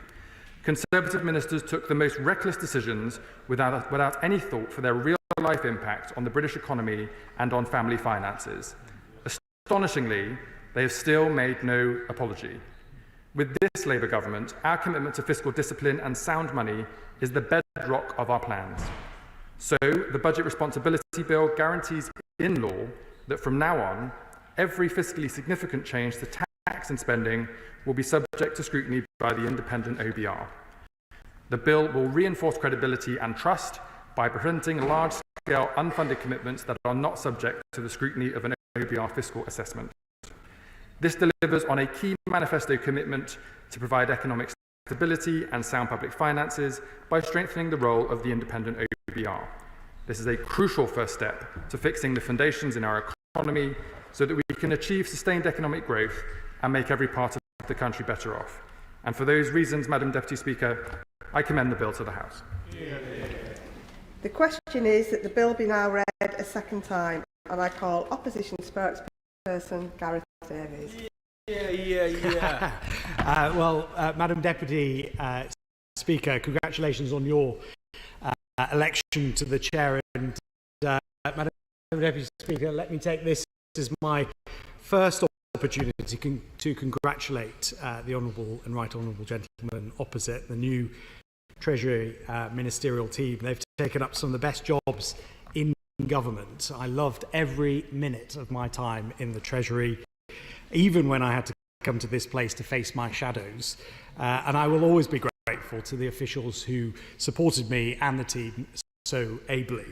And as the Member of Parliament for Grantham, the home of our country's first female Prime Minister, I congratulate our country's first female Chancellor. It is right that we highlight that. While the two are not politically aligned, we can all recognise when a ceiling has been shattered, and no matter who is breaking it, and we certainly recognise that on this side of the House. Madam Deputy Speaker, the bill before us today seeks to amend the Budget Responsibility and National Audit Act of 2011, a bill introduced by a Conservative Chancellor and which created the Office for Budget Responsibility. The bill should be understood in that context, building on a previous bill which replaced a system where His Majesty's Treasury would produce its own forecasts and the Chancellor of the Exchequer would essentially mark their own homework. Back then, this was an essential piece of legislation, given what had gone on before. Between 2000 and 2010, the then Labour government their so-called forecasts for growth in the economy were out by an average of £13 billion.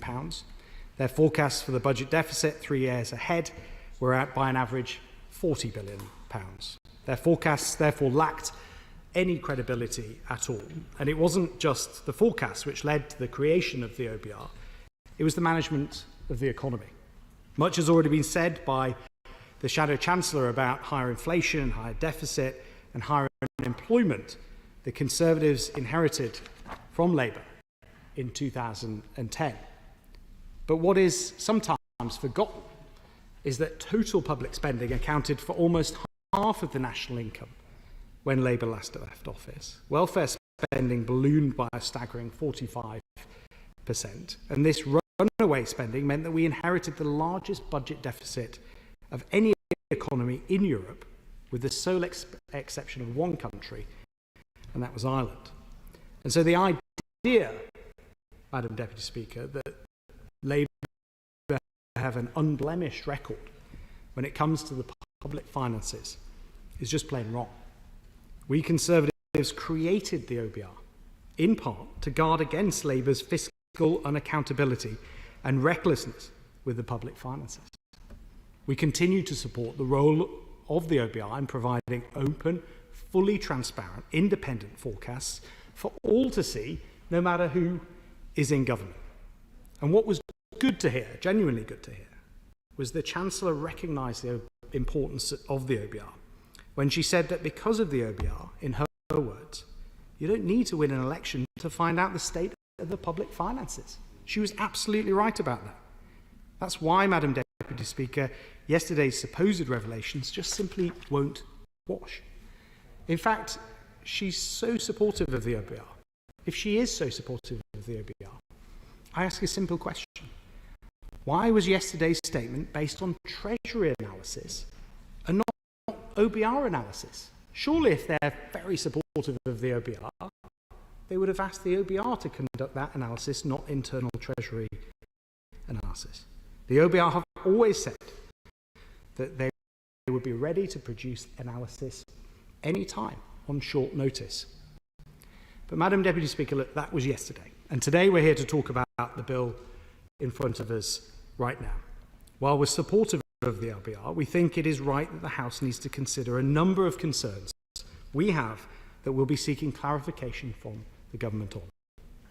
Firstly, the bill will require the Treasury to request and the OBR to produce a report on fiscally significant measures announced by the government, with the exception of temporary emergency measures.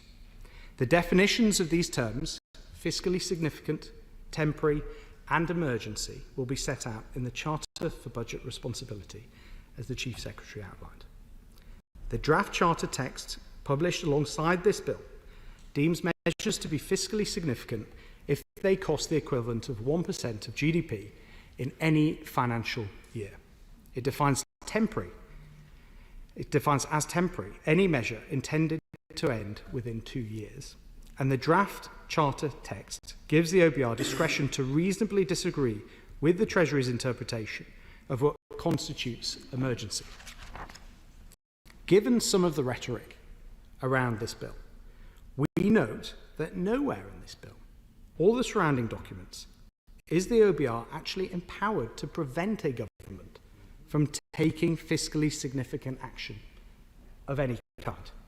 The effect of this bill is to ensure that an OBR costing accompanies any fiscal significant action a government takes, nothing more, nothing less.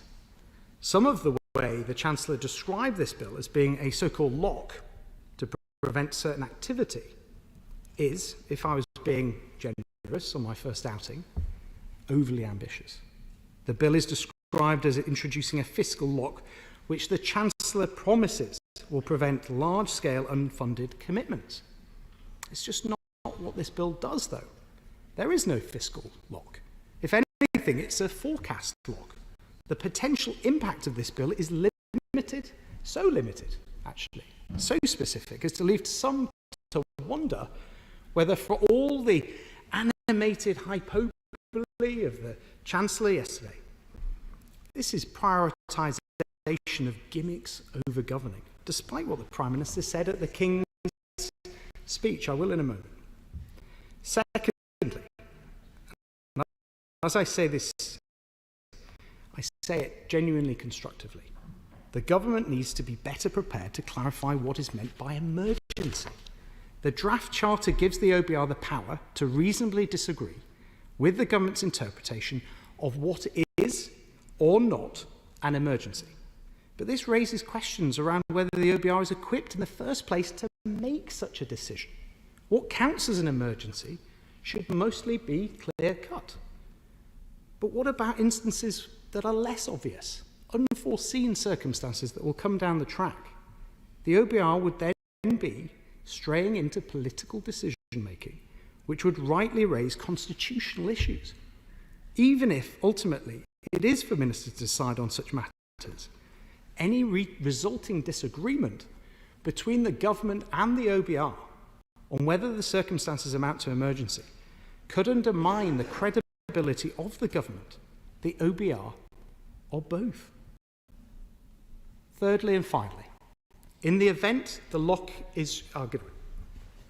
I thank the Minister for giving way, because I'm genuinely perplexed. I can't understand whether the Shadow Minister is with his former colleague, the South West Norfolk member, who wants to see the OBR abolished and not part of any other decision making, or doesn't feel that this piece of legislation goes far enough. Either way, does he recognise and accept, as thousands of mortgage payers in this country now do, the disaster of the previous Conservative Prime Minister's budget and the impact it's had, and the need never to go back to those days? Madam Deputy Speaker, we support the OBR. I've been clear on that. We created the OBR. So to suggest that we don't support the OBR is incorrect. But I would just pull her up on some economic facts. The reason interest rates were so high and mortgages went up is because we faced a global challenge which this government will now experience. In office, you have to deal with events. And what caused inflation around the world was two things. It was the war in Ukraine, which pushed up gas prices. Wholesale gas prices reached record highs. And secondly, the fallout from the pandemic, a once-in-a-century pandemic, which the party opposite seem to have forgotten about. And so those two factors resulted in 11% inflation, which resulted in my, at the time, Chancellor and Prime Minister prioritising bringing down inflation, which we did, to 2%. And we've now handed this government 2% inflation, half the deficit we inherited in 2010, half the unemployment, and the fastest growth in the G7. So the suggestion that we need to take lessons from the party opposite on economic performance, I think, is a little rich. But, Madam Deputy Speaker, a third and final concern that we have, and we have others, but I'm keeping it short given its second reading. In the event the lock is triggered, the OBR does not need to produce one of its standard reports, even though the Treasury, under this bill, is required to request such a report to avoid breaking the law. The bill, therefore, creates the possibility of an entirely new OBR report, which is not envisaged by the original Act. And I'd be grateful to the Minister if he could explain this and what it actually means in practice when he sums up this debate. While standard OBR reports must be published, it is not clear whether this applies to other reports the OBR may prepare. If this requirement does not apply, is the government happy to give the OBR the power to decide whether or not its costings are published? This is potentially very concerning when it comes to transparency.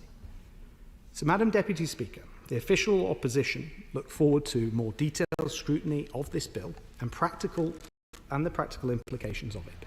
But be in no doubt, we support the OBR. We created it to bring in much needed transparency to our fiscal framework after years of fiscal folly and false promises by the Labour Party. But at the same time, let us not pretend that the OBR should be the ultimate judge of good policy, that nothing bad can happen under its watchful eye and nothing good can happen beyond its gaze. Labour knows this. It's precisely what they argued 15 years ago when we first debated this bill that led to the OBR's creation. Nor should it become too political. The OBR should be a referee, not a player, in the fight for fiscal accountability. In the end, we stand by the principle that the British people, through their elected representatives, should always have the deciding say on public policy. We look forward to debating this further in the months ahead. We will not be voting against this bill at second reading, and we look forward to the debate.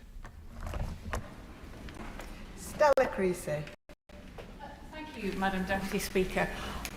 I feel like I'm almost in Alice in Wonderland's world when it comes to listening to the opposition benches responding to this piece of legislation. I certainly feel concerned that they may have been with the Cheshire Cat and possibly following the Queen of Hearts, trying to pretend that their previous Conservative Prime Minister didn't exist, or indeed that the member for Spelthorne was never ever the Chancellor. Those of us, and I declare a direct conflict of interest, paying a mortgage, know all too well how they were in charge and the damage that they did with their disastrous mini-budget. And so why this piece of legislation is so important. And I'll wager that their constituents can tell them too, if they wish to try to suggest that the economic harm that the previous government did to this country and that we will all be paying for generations to come was solely to do with Ukraine or indeed the pandemic. That mini-budget was a political choice. But worse than that, it was a politically uninformed choice because the government at the time consciously and purposefully made the decision on ideological grounds to press ahead with a budget that cost 1% of our GDP, and to hell with the consequences, as we have all seen. That is why this legislation is so important. Now, I am pleased, I will always welcome a sinner repenteth, Madam Deputy Speaker, a shadow spokesperson who recognises the value of independent scrutiny and indeed urges us all to go further. We will always welcome that approach because it is right, because our constituents do deserve better, because we can see how bad things are and how broken this country is. And what this bill has at the heart of it is what funds there are to repair the damage that was done by the previous administration. That is why the spokesperson for the government minister, my mind has gone, it's the end of term. The Chancellor is here today with this piece of legislation to be clear with us about why it matters and why we put things on the books and we have sound money at our heart, because the markets didn't react by accident and put up all our mortgages. They saw with terror the damage that bad leadership can do in the Treasury and have asked us accordingly to meet that challenge. And frankly, there is nothing progressive about crashing the economy, and that's exactly what the previous government did. Now, by putting on the the record the need to report independently on fiscally significant measures, we are starting with a clean sheet to say that we will not take such a reckless approach with other people's money, because at the end of the day, that's what this is. The tax revenues that are generated are the monies of our constituents, and therefore it is right that we are careful about how we administer them. But I also recognise in this piece of legislation there are challenges, and in the contribution I want to make today, I hope to hear from the ministers on the front bench further clarity about this concept of fiscally significant. As somebody who's always liked to be hawkish about public money, I think it is important that we are clear where we are investing, and I very much urge the Treasury to think about investing to save. I see that in our broken society. I see the damage that is done by poverty, by poor public services, and the higher costs that come. So I want us to be clear about the funding that we have and where that is coming from and why every penny matters. I will always give way to the members. I'm very grateful. As she knows, the new government have intimated that they may decide to mirror much new EU legislation, which could well have budgetary consequences. On Europe, she and I have not quite always seen eye to eye, but would she agree with me that in that context it's actually a bad mistake to do what the government wants to do tonight and to abolish the European Scrutiny Committee? He preempts many of my own concerns, that there is a very strong story to tell about good fiscal discipline, that it is not possible to do that independently in a modern global economy, and therefore it does matter the scrutiny that we're able to provide in this place about a whole range of regulations, and those do include financial regulations. I think particularly about the city, I think particularly about issues around a financial tax, for example, and I know there are many across this House. He and I, is right, I haven't yet convinced him of the merits. I'm confident that one day we can, of working more closely with Europe, but I do agree with him that that should be a matter for this House to be fully part of. Just as I believe in the principles behind this piece of legislation, that disinfected comes from transparency and it comes from our ability to see what is going on. And that's why I think it is so right that this government has brought this legislation forward. But let me move on to some of those areas where I think it is right that we ask what we mean by fiscally significant. Because he and I might disagree about what deal we do in resetting our relationship with Europe, but there can be no doubt it will have a very clear economic impact on this country. I think right now of the hauliers considering whether they will give up bringing goods to the UK at all because of the Brexit border tax, a measure that the previous government admitted was inflationary, that could have a substantial impact not just on our food security but on our economy, on pushing up the cost of living, that many of our constituents know that there is still too much month at the end of their money, and any measure to my mind which makes that harder is something that we should challenge. Well, that will also reflect our tax take. The point that I'm getting to is if we're talking about measures that are so fiscally significant that they account for 1% of GDP, well, a trade deal would easily meet that criteria. So we need to be clear in this legislation, clear what we ask of the Office of Budget Responsibility, as you, after all, have provided previous evidence on the impact, for example, of leaving the European Union, whether we consider their role in such matters. If we are going to put everything on the book, let's make sure that the public understand fully the decisions that we're making and where that information is coming from. Another area where I feel that as a House we need to act, especially if we're being asked to make very difficult choices about some of the most vulnerable in our communities, those people who rely, for example, on welfare, those pensioners who might rely on the winter fuel payment, is around our outgoings. Because we have to be honest, this country is pretty much bankrupt as a result of the previous administration. And if somebody in that dire financial position came into our surgeries, we would sit with them and we would talk about a debt relief order. We would look at their costs. We would look particularly at consolidating the debts that they may have. Many of my colleagues here will know that for many years I have been concerned about legal loan sharking. Well, that's not just within people's private lives, it's within the public sector as well. And I consider the Private Finance Initiative to be the legal loan sharks of the public sector. If we are talking about fiscally significant measures, measures that meet that test of £28 billion, well, we have £151 billion of outgoings committed to private finance companies in this country against £57 billion worth of assets. Most people can see those figures do not add up. Local authorities spend around £18 billion every 2 to 5 years on PFI repayments, of which about £4 billion is interest costs. That would suggest an average interest rate of around 35%. If somebody came into your surgery with a loan at a 35% interest rate, you would be encouraging them to go to a debt relief order. Our country is no different, and it matters because individually local authorities might not meet that fiscally significant threshold, but collectively they will for us, because we're not going to let hospitals and schools go bust, go out of business. Indeed, Parklands High School in Liverpool was built under PFI. It was closed because there wasn't a demand for the places, but Liverpool City Council are still paying £12,000 a day for that closed school. They have £42 million left to pay in repayments, and the company that owns it is making a profit of around £340,000 a day from that scheme.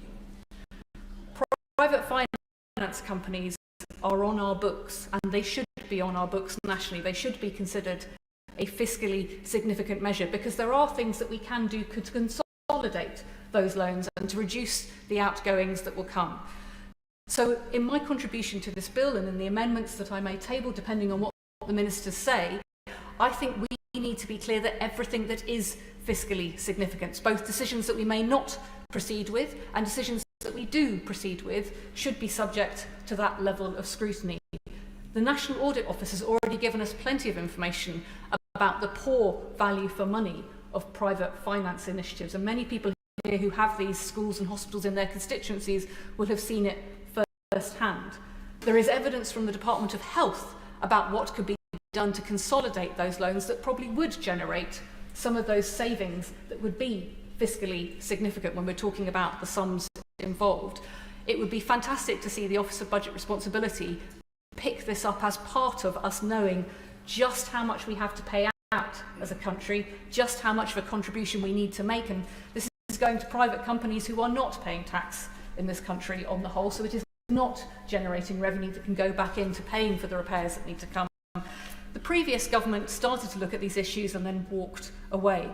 I know this government, with its commitment to fiscal discipline and fiscal transparency, will want to be open about the benefits and costs and the fiscal significance both of those trade deals that we might make and indeed of private finance initiatives. And I look forward to hearing from the ministers on the front bench about that. It is a very different world. The Shadow Minister is smiling. I'm sure that he misses his colleague from Spelthorne, but I know he will not miss the opportunity to say sorry to all of our constituents for the mess that we have been left in, for the reason why we now need this legislation and the discipline of the Office of Budget Responsibility, and for the failure to tackle those long-term problems that have left legal loan sharks and poor trading opportunities for our constituents, because they are going to pick up the pieces for generations to come. I now call the Liberal Democrat spokesperson, Sarah Olney. Thank you very much, Madam Deputy Speaker. It's a pleasure to see you in the chair. Congratulations on your election. The Liberal Democrats understand the importance of a stable economy to the well-being of our nation, and we will support this bill as it makes its way through Parliament.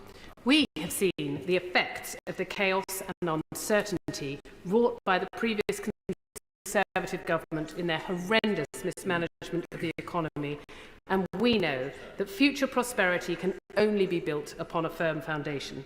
The former member for South West Norfolk may have intervened to prevent officials from using the phrase disastrous mini-budget in the King's Speech document. However, this was a disaster for which many millions across the country continue to pay the price. Liberal Democrat MPs have been returned to this House in greater numbers than ever before because we understand how much our constituents have suffered from the increase in mortgage payments, higher fuel bills and escalating food prices that resulted from the disastrous mini-budget. We will do all we can to tackle the cost of living crisis being felt by so many, and we welcome the new government's commitment to building a strong platform for economic growth. We welcome this bill as a signal of strengthened fiscal responsibility and transparency, which we hope will prevent a repeat of the Conservatives' disastrous mini-budget under Liz Truss from ever happening again. And after the turmoil of the outgoing Conservative government, we welcome the seriousness of intent of this government as it rebuilds trust with the financial markets and the business and financial sector as a whole. The financial irresponsibility and unfunded tax cuts seen in the mini-budget sent mortgage rates soaring and continued a pattern of low growth, falling living standards and business uncertainty under the Conservatives. Millions of people across the country continue to see the devastating impact of this disastrous governance in their food and energy bills and feel its heavy burden in their own personal finances. A recent report from the Institute for Fiscal Studies shows that 320,000 people have been pushed into poverty because of mortgage interest rate rises caused by the incompetence of the previous Conservative government. It has been devastating to hear the stories of so many households dragged into poverty and to know that so many families are struggling under the worst cost of living crisis in a generation. And it is painful to reflect upon the thousands of people who were hoping to make progress in their lives and improve the circumstances of their families, but find themselves pulled backwards by the weight of the costs now piled upon them. The IFS report tells us that the number of adults unable to keep their homes warm enough increased from 1.8 million in 2020 to 4.6 million in 2023, and they attribute that increase to the rise in mortgage interest rates during that period. This statistic lays bare in shaming detail the enormous and ongoing impact that the Conservatives' disastrous mini-budget has had on all of our lives. The broad positive responses that this bill has evoked across the business and finance sector are indicative of the desire for industry stability, and we welcome the engagement from economists and industry experts who advise the beneficial impact of this bill on confidence in public finances. Indeed, even the former Chancellor himself has acknowledged that he is minded to support it. We will carefully scrutinise the details of the bill to make sure it will achieve its intended aims. In particular, we will look closely at the threshold for fiscally significant measures set out in this legislation, as measures worth at least 1% of GDP or approximately 30 billion, and whether this regulation could be circumvented by governments announcing major changes just below the threshold. The proposed terms had a substantial threshold before the OBR could insist on intervening, raising questions over how easy it would be for a government to skirt the rules and avoid scrutiny from the watchdog. While we understand that the bar has been set relatively high in order to prevent a large-scale, irresponsible fiscal event, such as the disastrous mini-budget, we are aware of the limitations that this places on the bill. In particular, with regards to announcements which would have largely indirect fiscal events because of their impact on the economy, but small upfront costs of the government, and therefore wouldn't trigger the fiscal lock. We ask the Chancellor whether a GDP measure alone can adequately capture the impact of a spending or taxation measure on the economy, and whether the government should examine the possibility of using additional criteria in establishing the threshold. And we must consider the wider context within which the Conservatives' damaging mini-budget came about to determine whether the proposed measure we are debating today would be sufficient in itself to stop such a disaster from ever happening again. The Conservatives' period in government, during the last two parliaments in particular, was characterised by a distaste for the institutions that provide checks and balances to power, accompanied by efforts to actively undermine them. Throughout the course of the last few years, we've seen attacks on the judiciary, the civil service, on the BBC, on the Bank of England, on the EU, and on any British citizen who dared to express the view that the government's botched Brexit deal was doing enormous damage to our economy. We have seen the provisions of international treaties be airily discarded. Conservative ministers even illegally prorogued Parliament. Even now, in the Conservative Party leadership contest, it seems the one thing all candidates agree on is promising that the UK should leave the European Court of Human Rights. The disastrous mini-budget emerged from a philosophy that the power of the central government, exercised by successive Conservative Prime Ministers, can trump other vital independent institutions. And it's precisely this philosophy that we must never see from government again. The ongoing failure of the former Member of Parliament for South West Norfolk to apologise for the disastrous mini-budget underlines the fact that she thinks she was both entitled and correct to unleash it onto an unsuspecting country that voted neither for it nor for her. To truly address the causes of the systemic failure that led to the disastrous mini-budget will take a great deal more than just this bill. It requires the government to work alongside the institutions that exist to both support and challenge its decision-making. It requires the government to submit its proposed measures to parliamentary scrutiny. Liberal Democrats think that reforms devolving power to local bodies to decentralised decision-making would also strengthen our ability to take long-term decisions in the national interest. This bill and other measures are encouraging signs of this new government's intention to ensure that those in power will act with more integrity and transparency. But ultimately, unless all governments are themselves committed to upholding the principles of fiscal responsibility, transparency and sound governance, the risk of future disasters like the mini-budget will remain. In our general election manifesto, we set out the need for every fiscal event to be accompanied by an independent forecast from the OBR. More broadly, we wish to see the government foster stability, certainty and confidence by managing the public finances responsibly, getting the national debt falling as a share of the economy and ensuring that day-to-day spending does not exceed the amount raised in taxes.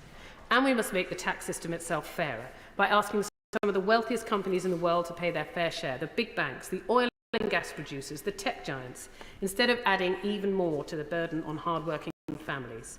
To improve stability and growth, we need to fix our broken trading relationship with Europe and set up an industrial strategy, helping to make Britain one of the most attractive places in the world for businesses to invest. We must work in partnership with responsible, sustainable businesses to tackle the climate emergency and spur the growth needed to invest in health, social care, education and other essential public services. Responsible public finances are essential for the stability, certainty and confidence that drive economic growth, and they are vital in getting mortgage rates under control too.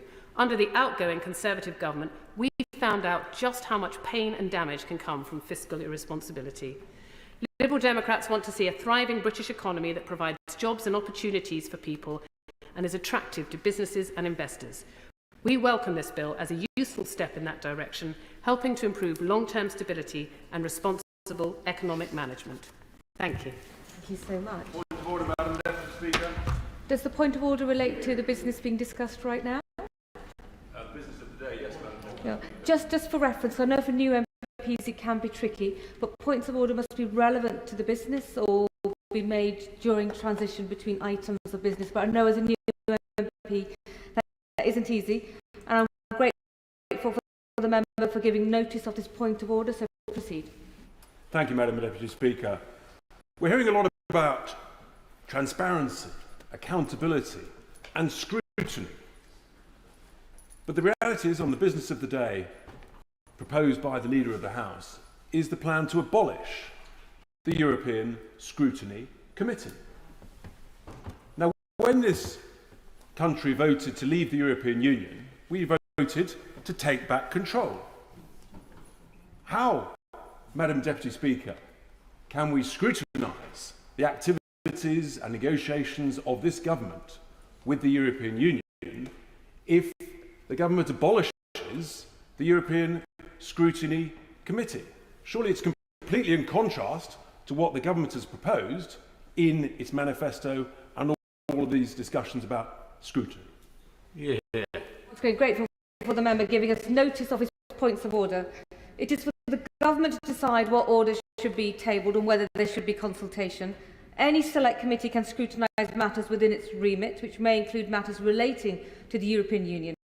The remit of the European Scrutiny Committee is to examine European Union documents as defined in Standing Order number 143.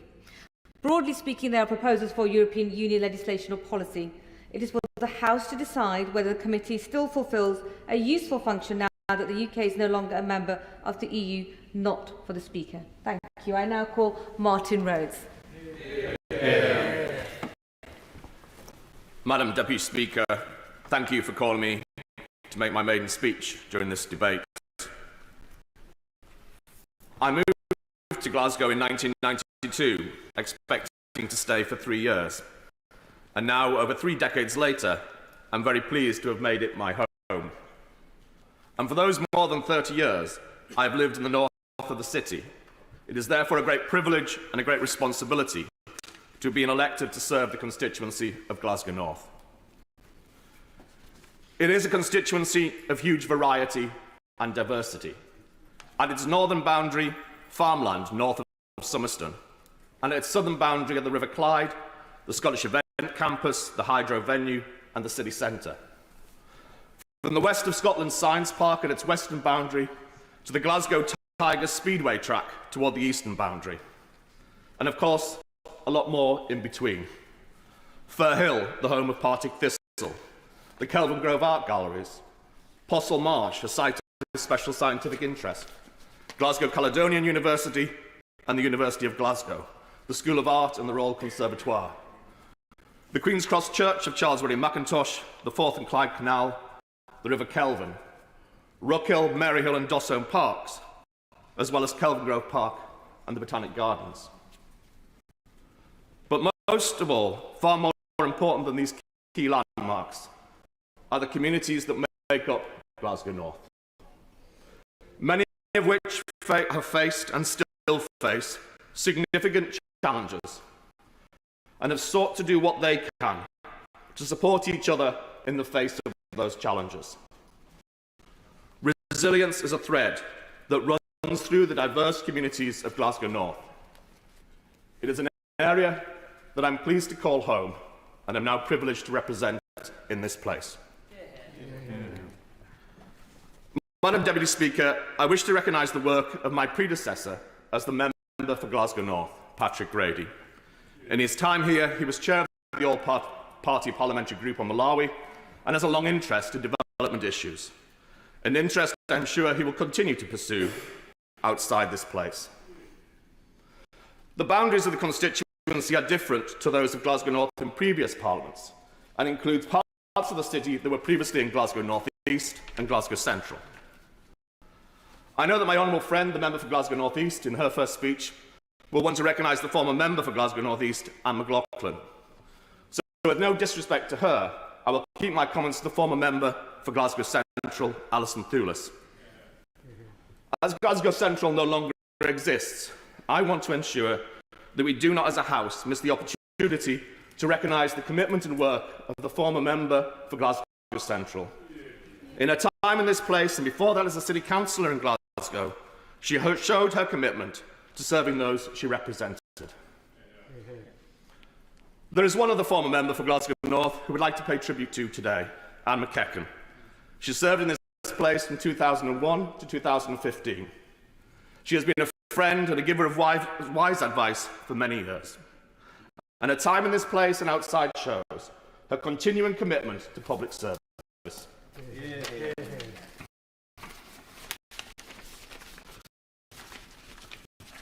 All of us here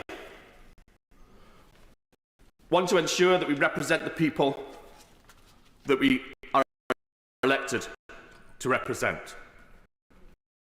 And we also recognise across this chamber the aspiration to serve of all members.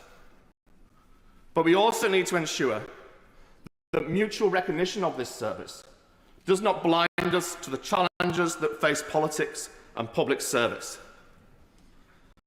A number of events, not too long ago, have added to and encouraged a distrust, not just of politicians, but of politics itself. The turnout in my own constituency at the general election was just over 50%, and across the country, only around 60%. There are many reasons for this. Certainly, in some constituencies such as mine, the large amount of student accommodation lying empty because of the summer break counted towards lower turnout. And across Scotland, holding an election at the start of the school holidays may have reduced turnout too. But we should not let these contributory factors hide the clear opinion of many that politics is a self-serving occupation to which they demonstrate their indifference, distrust and disdain by not using their vote. For too long, government and politics has too often allowed itself to be characterised by posturing and positioning, rather than the serious work of analysing problems, assessing potential solutions, and then delivering change. The empty charade of superficial posturing can initially seem to excite and engage. But the lack of substance, the lack of delivery, and the lack of integrity can so easily tip the balance from excitement to disillusionment and a sense of betrayal. Thorough analysis, serious discussion, and honest decision-making has to be the basis of politics. If we are to rebuild trust, financial responsibility and transparency being a key part of that. It is our challenge across the Chamber over the course of this Parliament to rebuild trust in political institutions and processes. We need to show to people out there that politics is acting in their service, and we need to show that politics can make real and positive changes to their lives and communities. That is a challenge to all of us. Madam Deputy Speaker, that is the challenge that I hope that I can meet as I try to do so over the course of my time in this place. Dave Deegan. Thank you very much, Madam Deputy Speaker, and I'm very pleased to follow the honourable member for Glasgow North, who's just delivered a textbook maiden speech.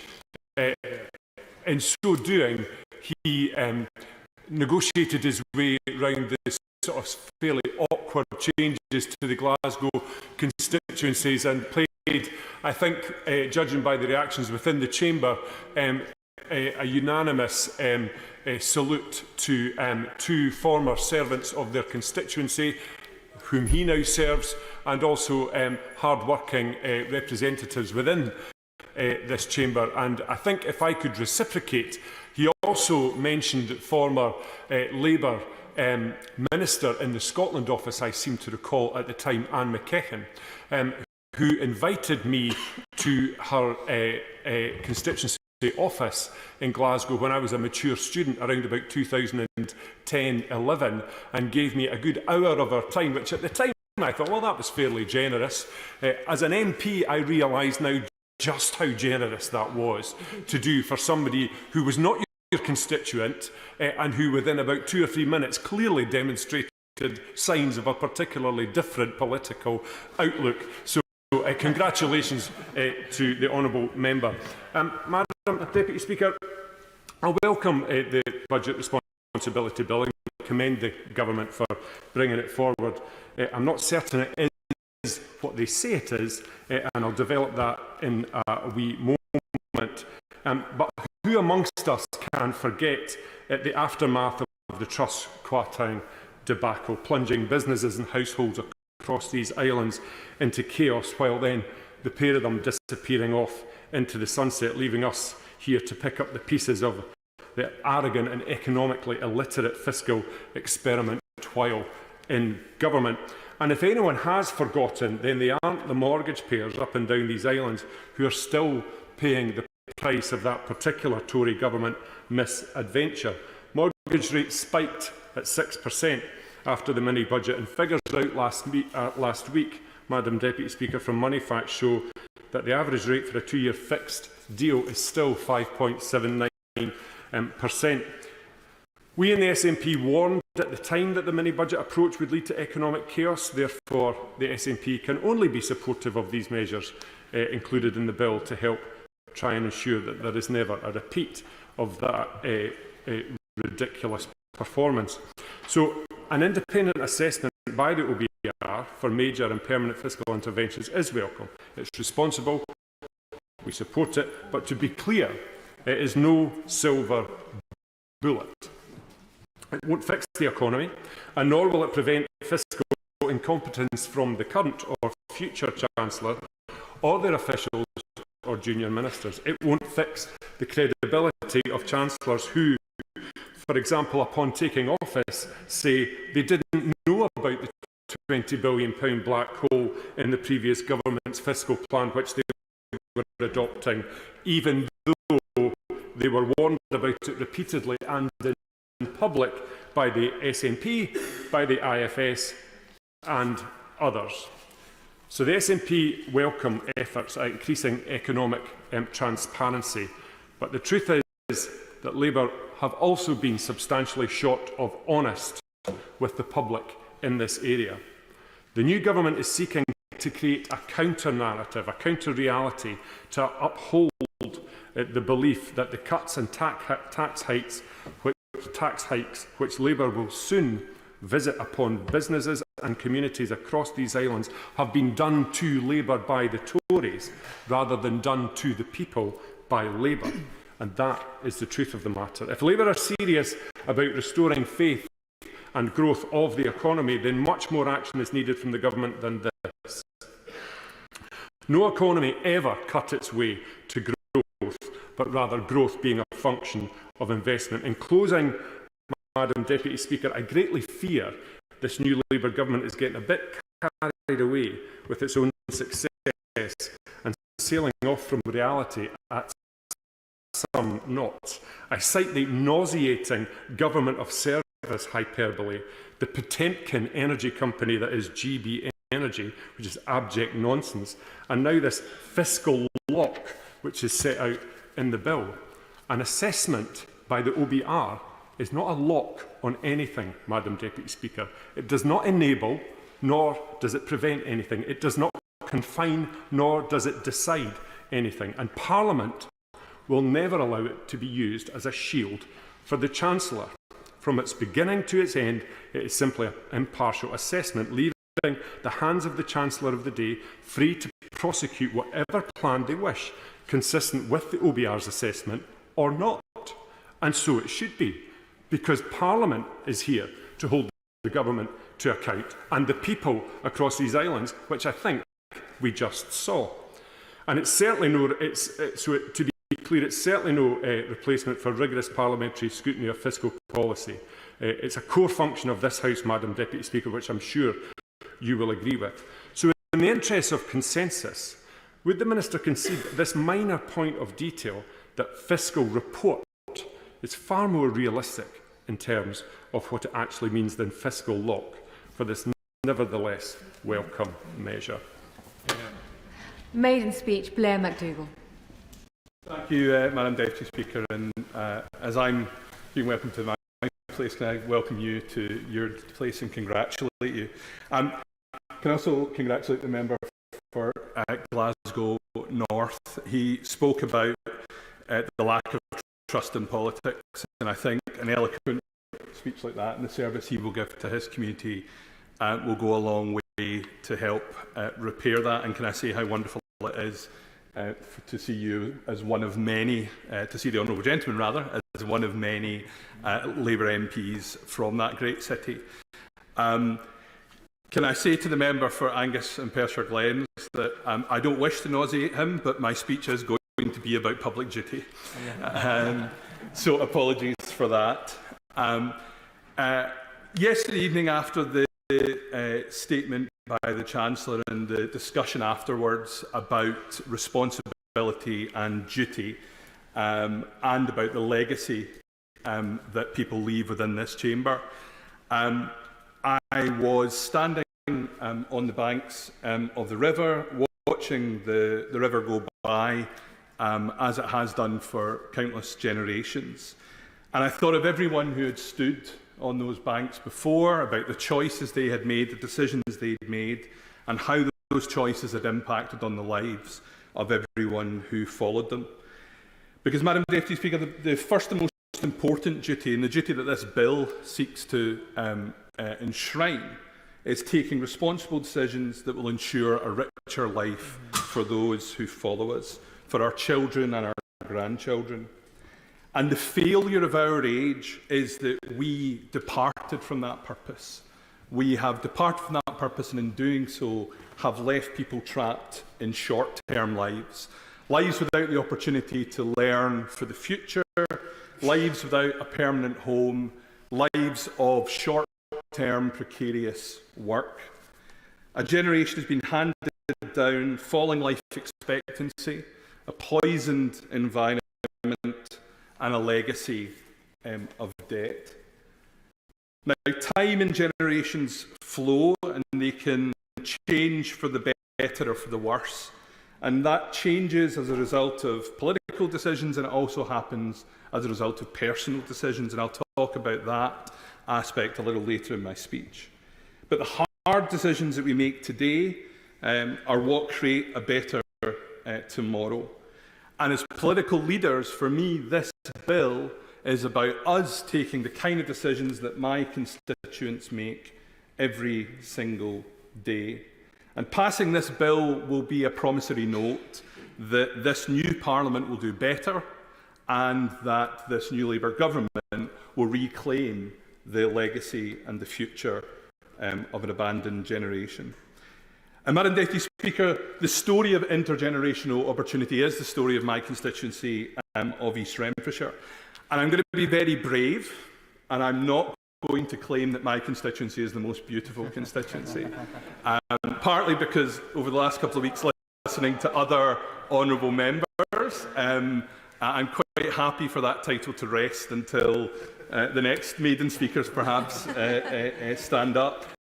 And you certainly can find natural beauty in East Renfrewshire if you walk through Greenbank Gardens, or you stroll through Rook and Glen, or you take a hike up the top of the Neilston Pad.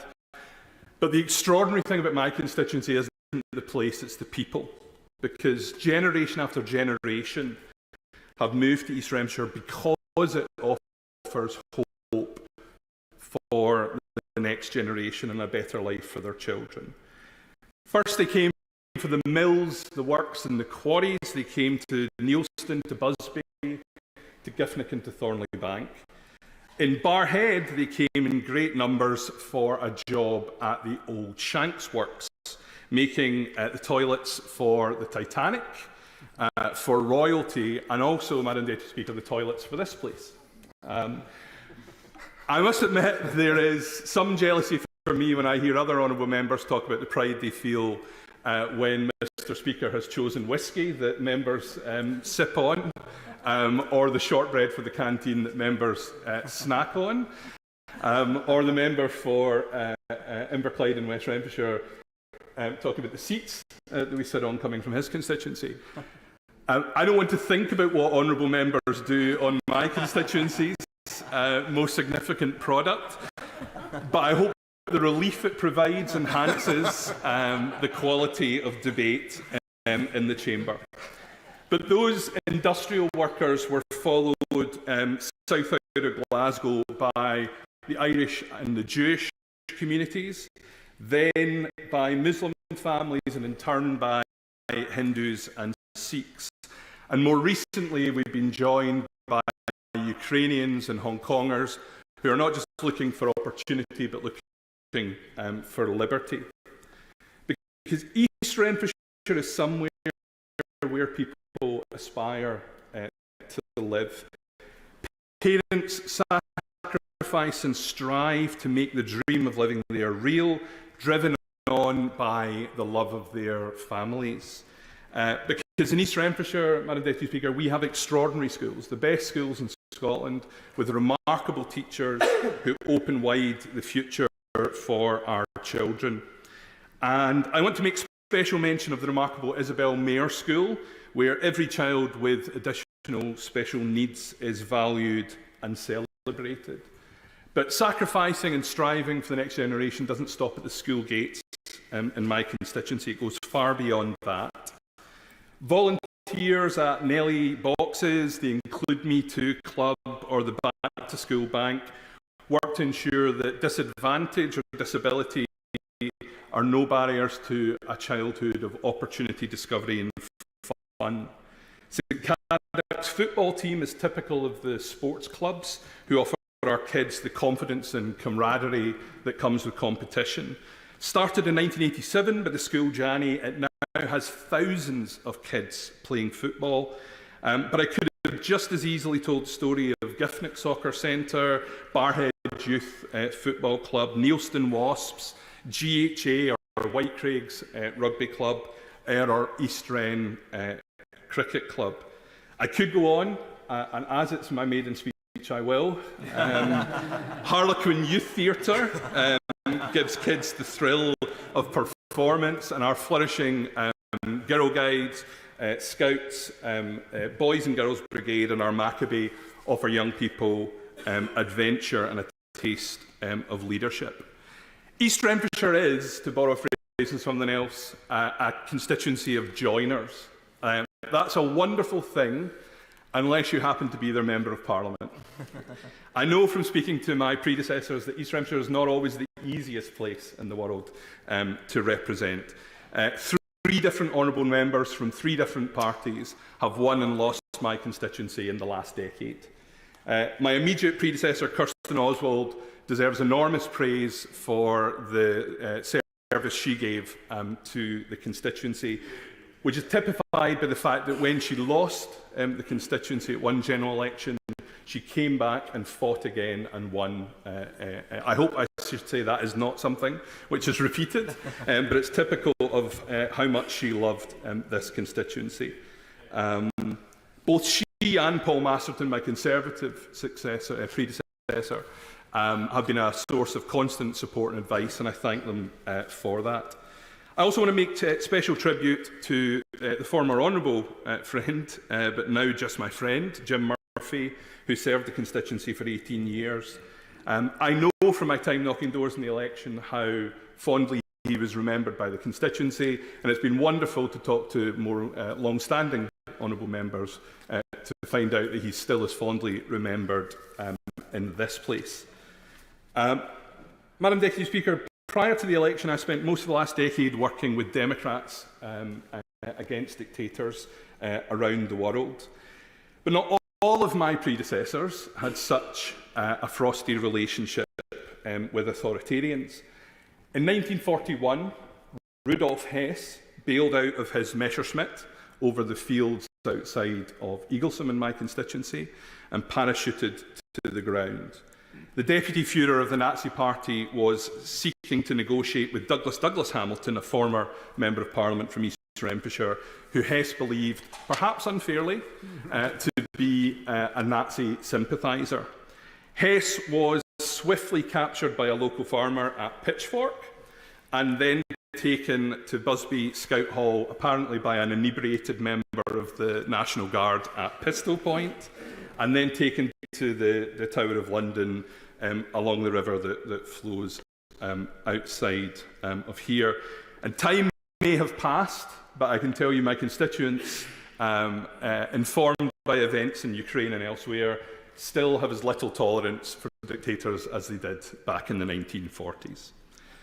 Madam Deputy Speaker, my argument today has been that we should think more long-term in this House, but I make it in the knowledge that my own place here will only ever be temporary. And I'll close by saying why I feel that so acutely. My roots are in East Renfrewshire, where I was born and brought up, but my ancestors hail much closer to this chamber. My grandfather was born across the river in Lambeth. He was one of 7 children scattered to different orphanages and foster homes when his parents died. He went to his grave believing that his mother had been taken by consumption and then his father had succumbed to old wounds from the Great War. But that story was a lie. It was a lie told to a boy to protect him from a horrible truth that was discovered when we researched our family tree. The truth was that my great-grandfather, overwhelmed by grief and overcome by poverty, decided that his children would have a better future without him, that their life would be better if he ended his.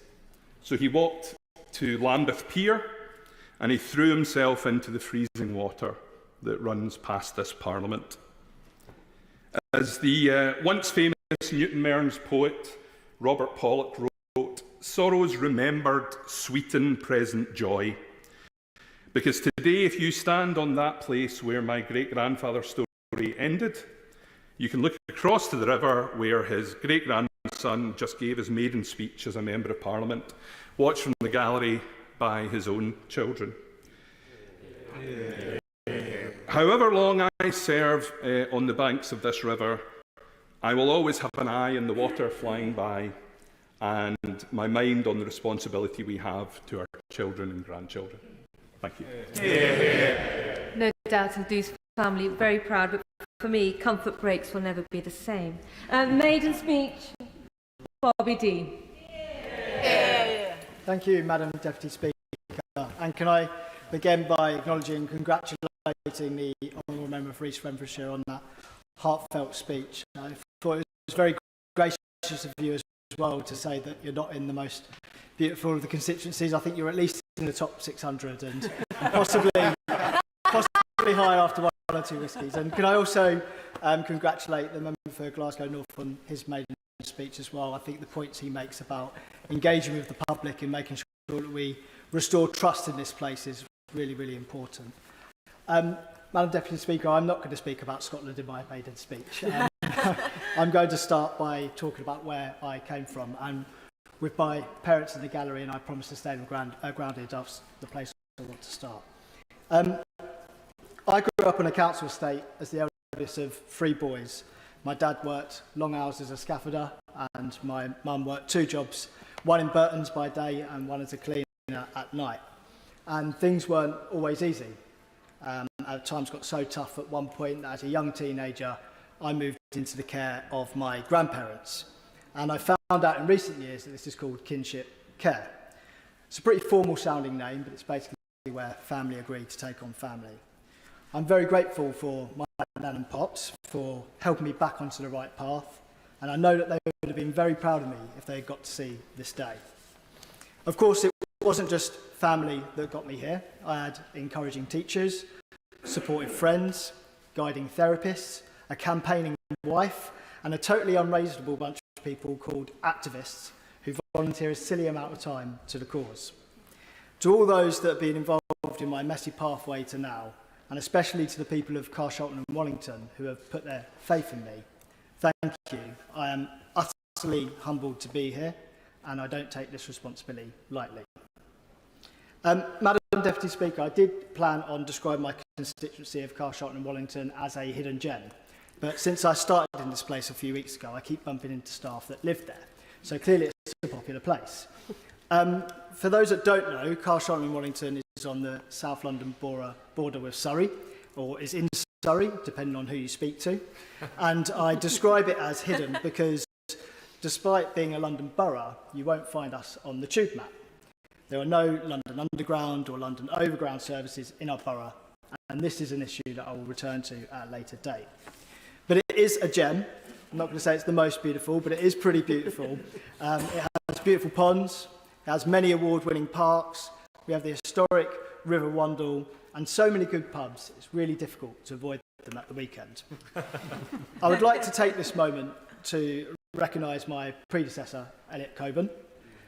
This House will remember when he bravely spoke out about his own struggles with mental health. I have great respect for his willingness and openness to share his story, and I am certain that his bravery will give courage to others to speak up and seek help too. I would also like to put on the record my recognition for another predecessor, Tom Brake. He served my community of Carshalton and Wallington for over 22 years. He is a true local champion. He is still spoken about so fondly on the doorstep. And this House will probably be aware of his tireless campaigning for St Helier Hospital, and I plan to take up this issue at a later date too. Madam Deputy Speaker, there is much more I would like to share about my constituency over time. Unlike the member for East Renfrewshire, I won't take up that time now because I'm keen to get involved in the debate today as well. I want to start by joining my honourable friend, the member for Richmond Park, in welcoming the thrust of the government's proposals in giving more powers to the Office for Budget Responsibility to scrutinise major fiscal announcements. The inappropriately named mini-budget sent shockwaves across the country. Mortgages soaring, pensions on the brink of collapse, and market confidence damaged so badly that I feel we'll be dealing with the trust issues caused by that disruption for quite some time.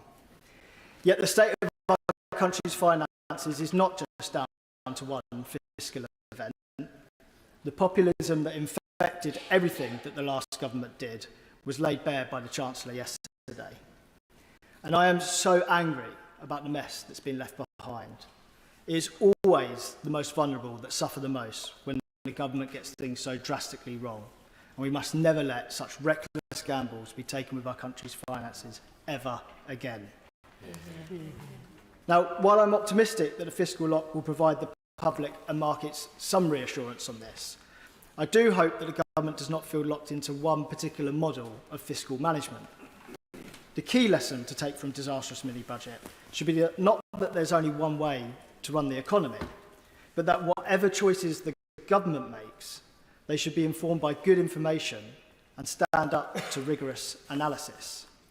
It will be my intention from these benches to encourage the government to take seriously the calls from many respected economists to ensure that fiscal responsibility goes hand in hand with maximising the growth potential of the country over the long term. This is particularly relevant to major capital investments, like the rebuilding of St Helier Hospital in my constituency. Our local NHS trust faces huge costs every year trying to maintain an unfit building. We must not forget that there is a cost to not investing too. And when talking about growth, let us remember that it not only has a rate, but a direction. And this necessarily involves political choices and cannot be left to expert analysis alone. While the OBR can rightly describe what actions will increase growth and by how much, we in this House still have a crucial role to play in selecting what actions will meet all of society's goals.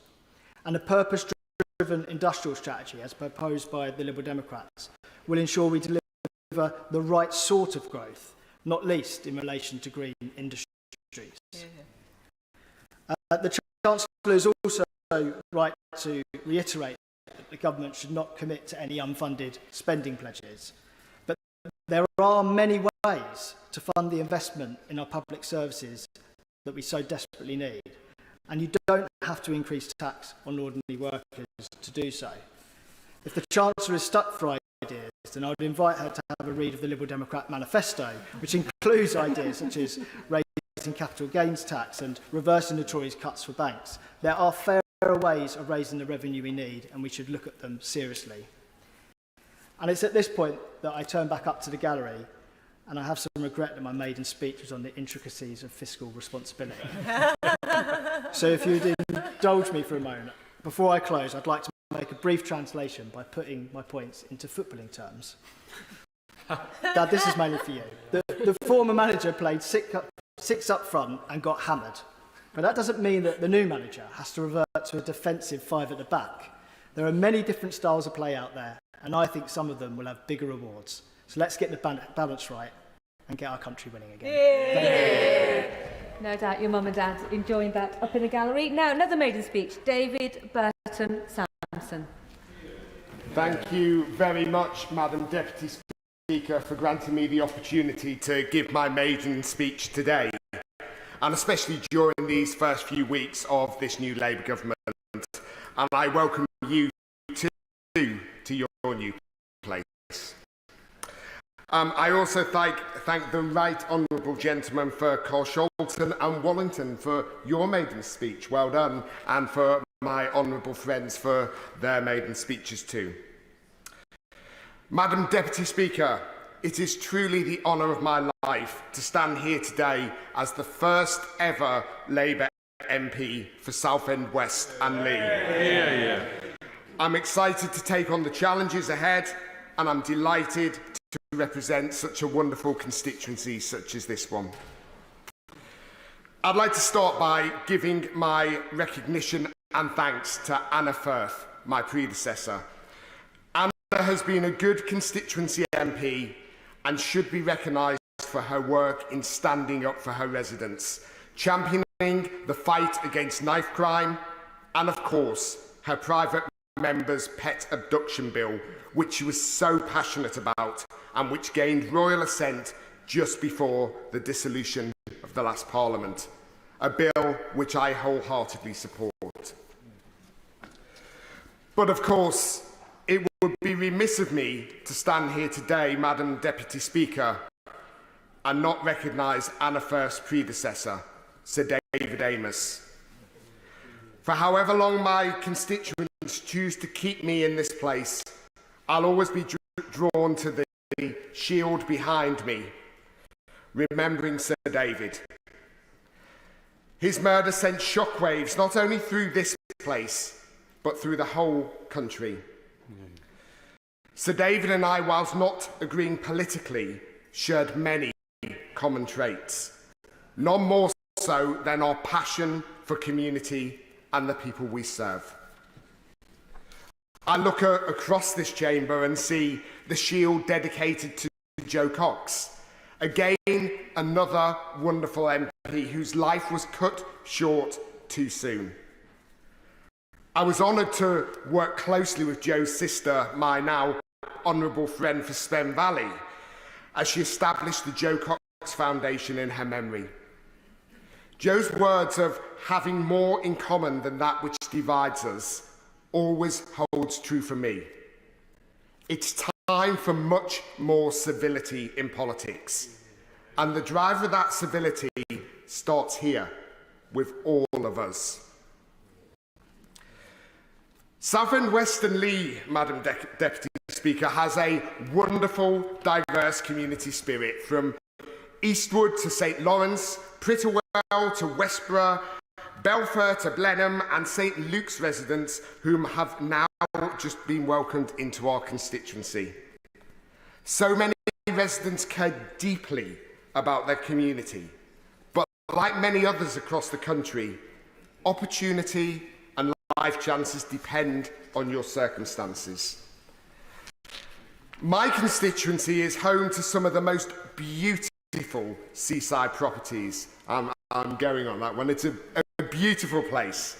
However, there are still 12.1% of children living in poverty.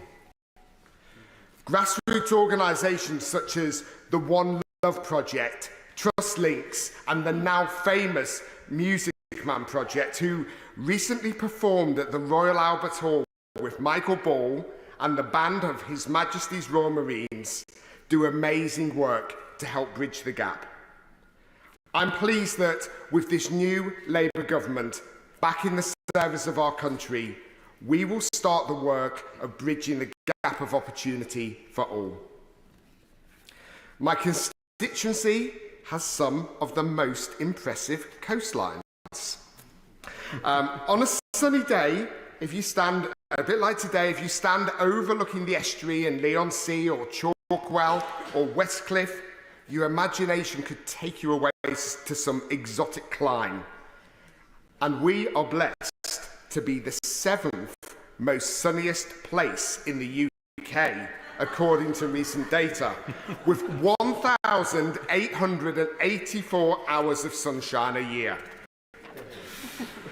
Now, there's nothing more tranquil than finding a quiet spot to sit, reflect, and watch the world go by whilst gazing out to sea.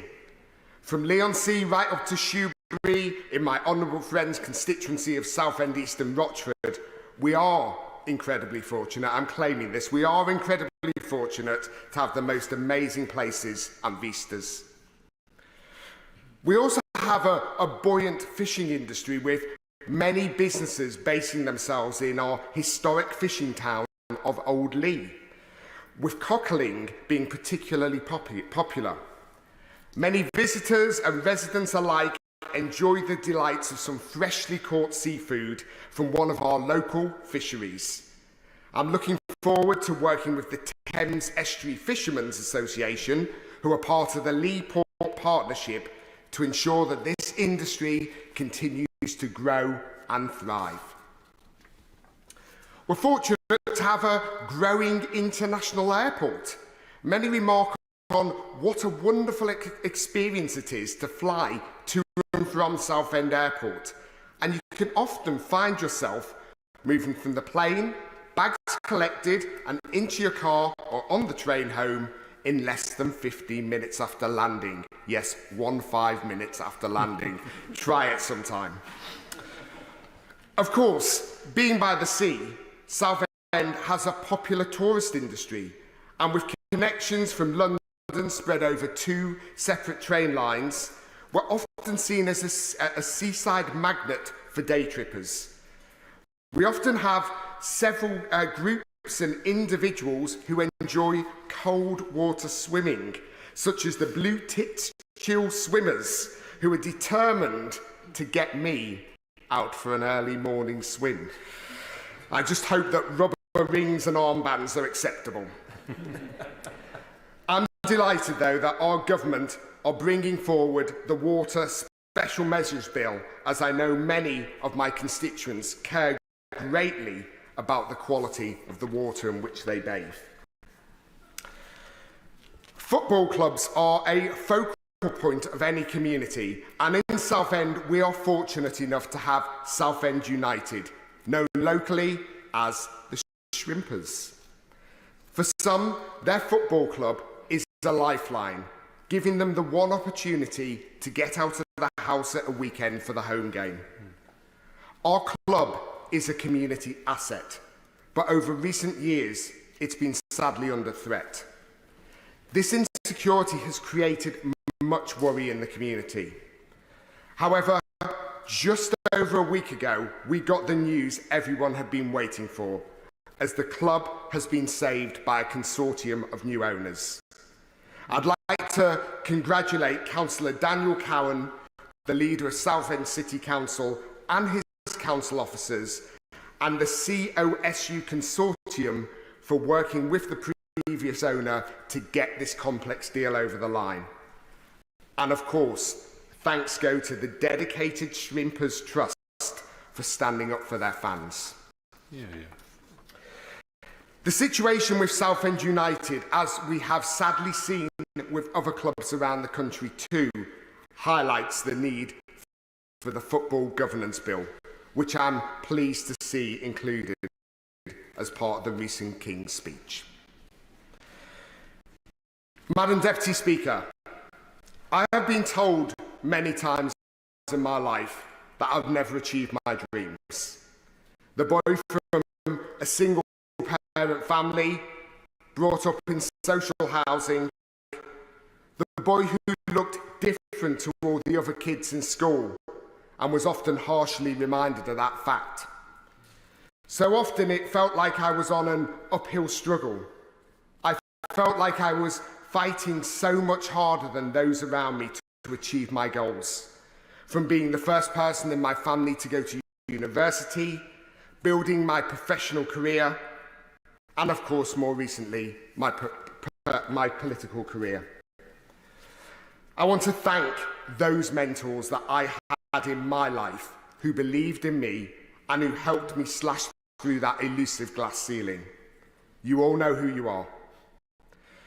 I hope I can now be an example and a mentor to others, and that they will see that anything is possible, no matter who you are.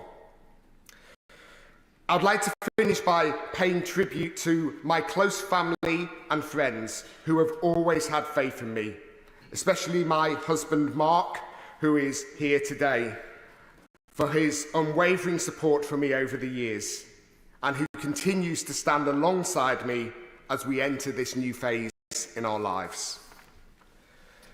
I'm immensely proud to represent the 103,000 residents in my constituency, and I'm looking forward to giving them the support they need to live a happier, healthier and fairer life, driven by our mission-led government focused on economic growth.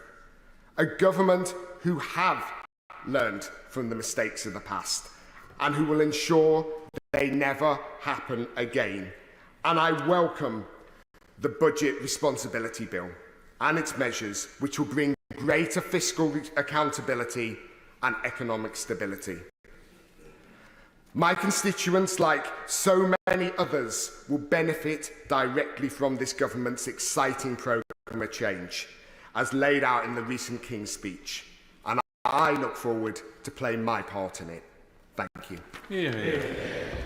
Sir David Amos was a mentor of mine. Thank you for mentioning him. He's very sorely missed. Now we go to another maiden speech, Jess Brown-Fuller. Thank you, Madam Deputy Speaker, and it's wonderful to see you take your place in the chair. And a pleasure to follow the Honourable Member for Southend West and Lee, who spoke passionately about his constituency and also about embracing all that we have in common rather than divides us. Also very interesting to hear that you live in the 7th sunniest place. I look forward to coming back to that later in my speech. And it's an honour to address the Chamber as the newly elected Member of Parliament for the beautiful Chichester constituency. The constituency has undergone some boundary changes in this general election, and so I would like to start by thanking the 2 predecessors who represented the residents that I now serve. Firstly, Gillian Keegan was the MP for Chichester since 2017 and was the first female MP to represent the constituency. She served as Secretary of State for Education and proudly championed apprenticeships and the opportunity that her own apprenticeship afforded her after growing up in Knowlesley in Liverpool and leaving school at 16. She was well liked by the Conservative Party and across the House, and although our politics are different, I wish her well in her future endeavours. I would also like to pay tribute to Nick Gibb, the member for Bognor Regis and Littlehampton from 1997. Both Bursted and Pagham residents mentioned to me on the doorsteps during the last few months that he was a popular MP that had served his constituents well, which no doubt added to their frustration when they realised they were moving to be part of the Chichester constituency when their hearts belonged with Bognor Regis.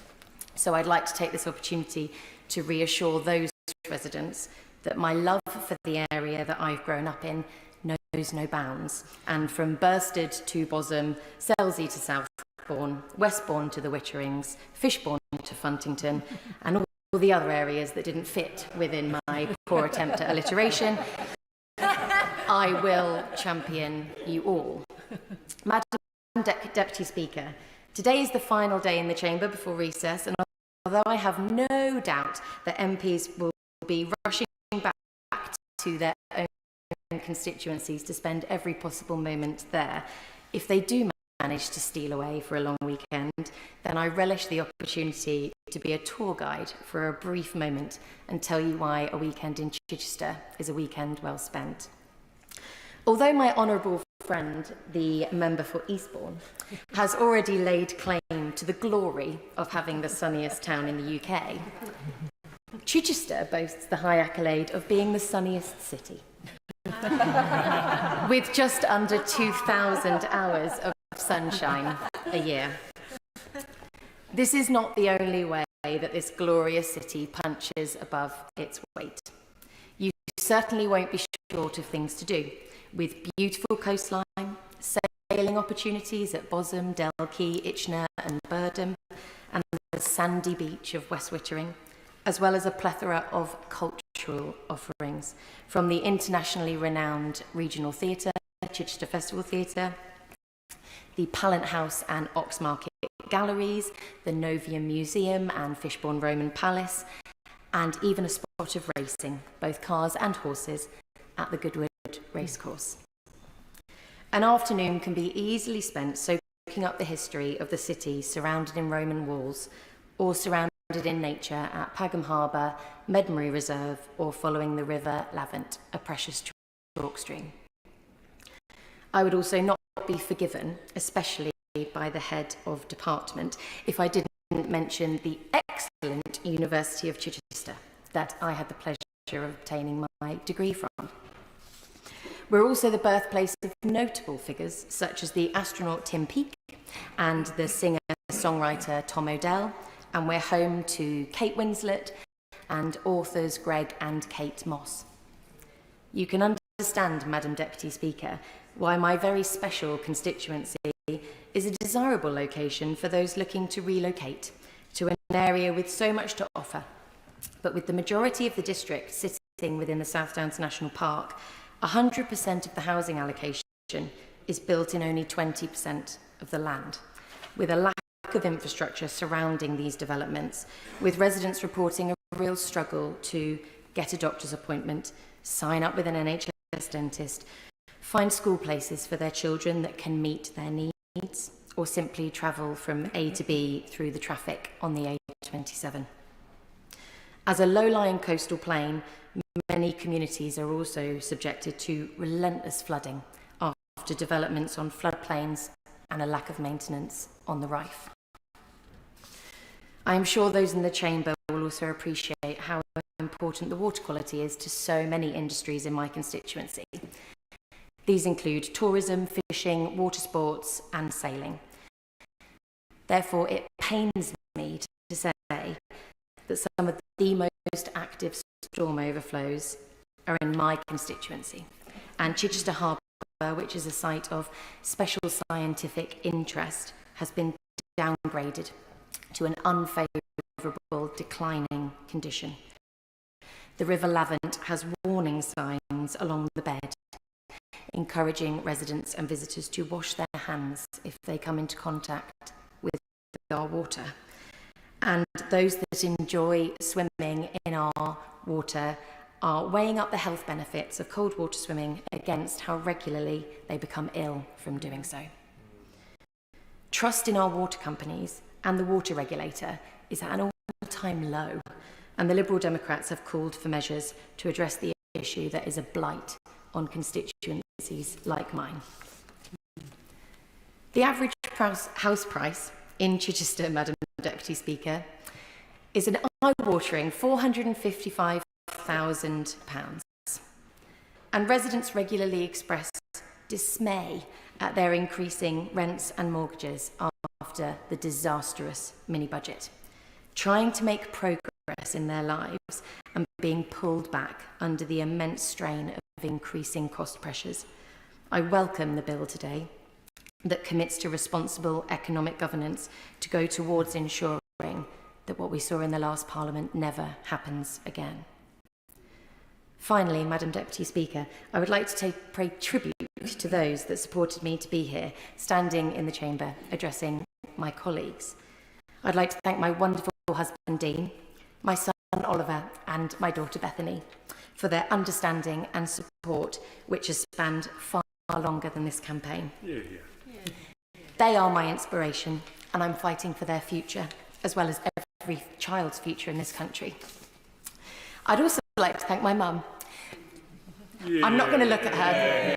I just realised I can't look at her. Who joins us in the gallery, who had been so looking forward to retiring in May this year, only to be thrust days later into a general election campaign, knocking on doors with me, delivering leaflets and being my childcare, fully behind me, trying to achieve the unachievable. Because Chichester has had a Conservative MP since 1868, except for a brief spell in 1923 when it flirted with liberalism for just 12 months. On July the 4th, residents went to the polling stations and voted for change. Whether they were traditional Conservative voters or whether they were Labour and Green voters, lending me their support. We made political history that night. I recognise the weight of responsibility on my shoulders to do every single one of those people proud and represent the area that I have had the pleasure of growing up in. It is a privilege and an honour, and I will fight for my special patch of our country every day. Thank you. Well done. Maiden speech, Andrew Pace. Thank you, Madam Deputy Speaker. It's a privilege to make my maiden speech with you in the Speaker's chair. And thank you for giving me this opportunity. And to be able to follow such wonderful maiden speeches, particularly those by my honourable friend, honourable member for Chichester. I'd like to pay tribute to her and her mother. I'd also like to pay tribute to some of the other, to follow the first ever Labour MP for Southend West and Lee, and to pay tribute to my good friend from East Renfrewshire for bowing out of the competition with Peterborough over which is the most beautiful constituency between us. I can think of no more important debate to be speaking in my maiden speech than one which is about securing our economic stability in order for my city and this country to flourish. As the gateway to the Fens, the home of food and farming, Peterborough is willing to play its part in rebuilding our country. Madam Deputy Speaker, it turns out I am the 5th MP for Peterborough in 7 years. We had 3 in 2019 alone. So I hope to bring some of much heralded stability that the front bench talks about on this side to the tenure of being a local MP. And I pay tribute to my predecessors, all of whom have cared deeply about our city and worked hard to be a voice for our needs on the national stage. It turns out I also have some illustrious predecessors, and I feel I may be letting down my constituents. It's fitting during the Olympics to pay tribute to David Cecil, who entered Parliament having won a gold medal already at the 1928 Olympics. I look forward to talking about my egg and spoon race at school. I'd also like to thank my immediate predecessor, Paul Bristow, and his staff for the incredible hard work they paid looking after residents in need in our city. I'm proud to be part of the largest intake of cooperative MPs in Parliament's history. Cooperative and community values run deep in Peterborough. I am the second Labour and cooperative MP to serve our city, the first being my predecessor, Stanley Tiffany, who was elected in another significant change election in 1945. I noted that Tiffany's first question in the House of Commons in August 1945 was on affordable and rural housing to the then Minister of Health and Housing, Nye Bevan. The answer was that housing was a priority for the incoming Labour government of 1945. 80 years later, that challenge remains, and I am pleased to see affordable housing will be one of the priorities of this Labour government coming into power in 2024. Tiffany's roots are in the Peterborough and District Cooperative Society, and I'm incredibly proud to have been elected alongside colleagues on this side of the House on a pledge to double the size of the cooperative economy, a pledge Tiffany could be proud of. Just a few weeks ago, I met staff at the co-op store in Peterborough to hear about the rise in shoplifting and the abuse too many of them face. Madam Deputy Speaker, abuse should never be part of the job, and I would like to put on record my thanks to retail workers in Peterborough and around the country who serve us every day. Yeah. And I give this pledge to work tirelessly with my good friends in the cooperative movement, the trade unions and in this House to give retail workers the dignity and protection at work they need. We're also home to the wonderful English Mustard Growers Cooperative, which was formed in 2009 to keep mustard production alive in the UK after the disastrous harvest of 2007. To many of you here, you will know our crop as Coleman's mustard.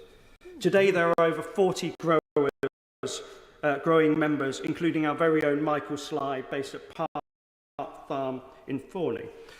Madam Deputy Speaker, in Peterborough, we really do cut the mustard.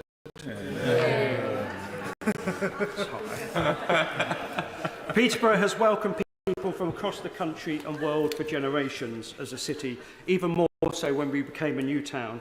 I am one of those people who have chosen to make Peterborough my home. The new town promise of a decent home, a good job and a great place to live remain as important today as ever. It is a promise that was frayed over the last 14 years. Peterborough is a working city with a rich history. We work hard, care for our community and love our country. We are deeply rooted in the industrial heritage of food, farming and engineering. We are home to a breathtaking cathedral, majestic mosques, an urban landscape surrounded by the fens and poet John Clare's country. We exemplify Clare's words. I found the poems in the fields and only wrote them down. We're at the heart of sugar beet country, home of British sugar. We show how urban and rural can live successfully side by side. We have a rich history and a bright future for food and farming. And I'd like to thank the farming community and my good friends in the National Farmers Union for their advice and friendship. I will always, in my time in this House, be a champion for food security and how we grow more food in this country. We draw on our engineering heritage in Perkins Engines, Caterpillar and Peter Brotherhood, and can use that heritage to create new high-skilled jobs and apprenticeships for the future. We are home to a new and growing university campus in ARU Peterborough and a new centre for green technology at Peterborough College, working to transition blue-collar to green-collar opportunities in hydrogen, electric vehicles and sustainable construction. We bring a rich diversity of communities and languages and traditions. from the Italians who arrived after the Second World War, Eastern Europeans, and a large Kashmiri and Pakistani community. And visiting Azad Kashmir last year with friends from Peterborough remains a highlight of my life. The beauty of that land and its people impress upon me the need to speak up on Kashmir in this House. Yeah. But we also face challenges. Nearly half of the children in my constituency are growing up in poverty. In some areas, it is even more. For working class parents like mine, the promise was that by working hard, your children could get on. Madam Deputy Speaker, the greatest nobility I have known is working class pride. The pride in good work, in seeing your children succeed, in the ability to get on in life. That social contract has been broken and we are all the poorer for it. So I'd like to put on my record the love and gratitude for my parents for instilling in me that pride and for pushing me to do more.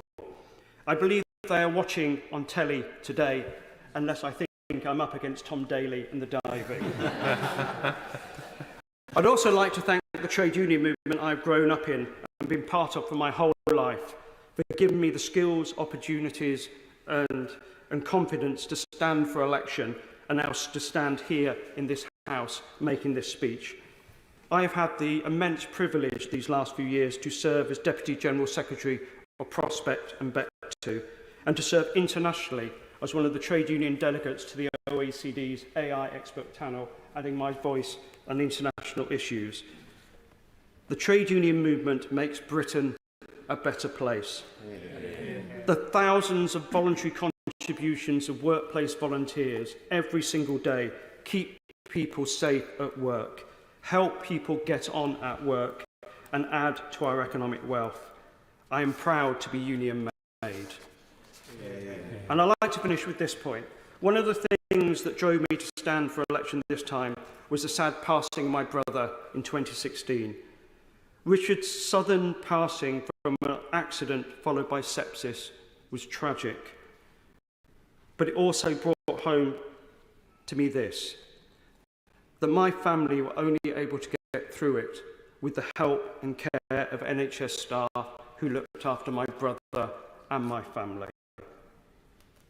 Now, sepsis is something this House has learnt more about recently due to the bravery of the former member for South Thanet, and I pay tribute to him. Yeah. The NHS and our public servants are the best of us, and I give this commitment in the House today that I will use whatever time I have in this place to champion the NHS, but also to champion awareness over the dangers and terrors of sepsis and what it does to people and their families. So, Madam Deputy Speaker, Peterborough stands ready to play our part in rebuilding our country. We have drive, dedication and purpose. And with a government on our side, we look forward to driving opportunities in Peterborough and around the country. Yeah. I look forward to seeing his campaigns on behalf of his brother Richard. Another maiden speech, we now have Joshua Reynolds. Thank you, Madam Deputy Speaker. It's an honour to be called to make my maiden speech as a Member of Parliament for Maidenhead, a place I've always been proud to call home. And I'd like to recognise the Honourable Member for Peterborough for his fantastic maiden speech. It's clear from his speech his passion for his constituency, and I know he will be a fantastic representative of them. Next time I'm putting mustard on one of my ham sandwiches, I will be thinking of him and his constituency. Maybe not of the pun that he put in as well. As a new MP, Madam Deputy Speaker, I was sent a very early email by the fantastic team at the House of Commons Library with maiden speeches from my predecessors to get an idea about what I may like to say. But considering my constituency Maidenhead has only had one MP prior to myself since 1997, there wasn't a lot for me to go off. I must therefore start by paying tribute to that predecessor, Theresa May, who represented the Maidenhead constituency for 27 years. During her time on the front benches and in number 10, she made sure that she put Maidenhead first, once famously having spent a week of late nights in the EU having negotiations, only to get straight off the plane in London and heading for a school carol concert in the town centre. Although I disagree with her on many things, Her dedication to the people of Maidenhead is something that I admire and hope to emulate. Hers are big and often very much reported by the media shoes to fill.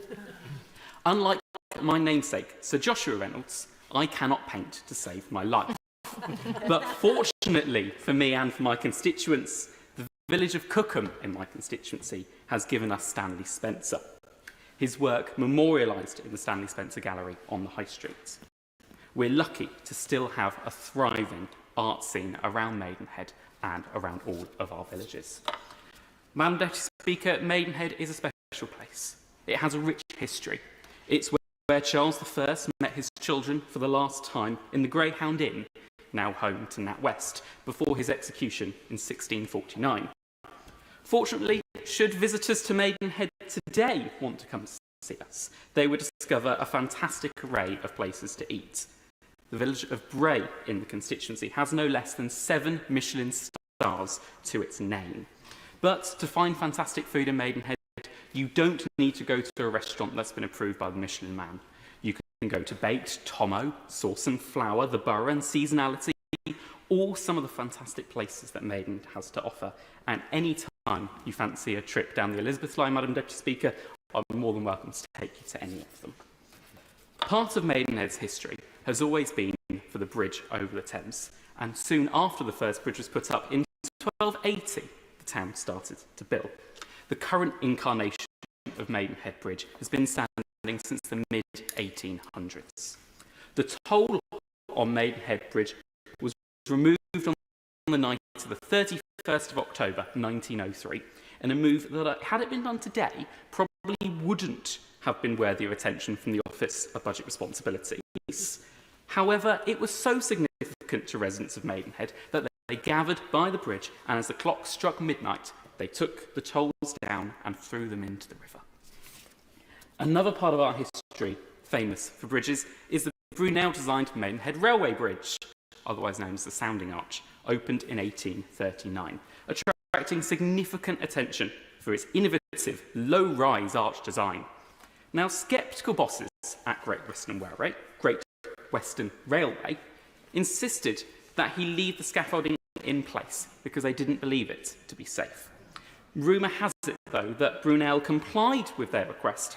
Knowing it wasn't actually necessary, he decided not to attach the scaffolding to the bridge.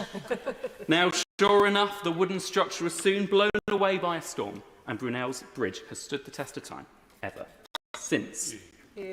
Maidenhead was also home to the late Sir Nicholas Winton, who's remembered in the Nicholas Winton Memorial Gardens in Open Grove Park and on a statue at Platform 3 of Maidenhead Station.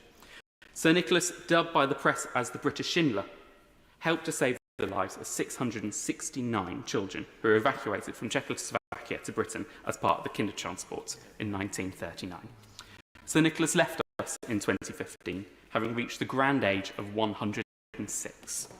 But his life and legacy as one of the great humanitarians is remembered in the town. It's fair to say, Madam Deputy Speaker, that the Palace of Westminster is slightly larger than Maidenhead Town Hall, where I was recently a Cabinet Member for Communities and Leisure.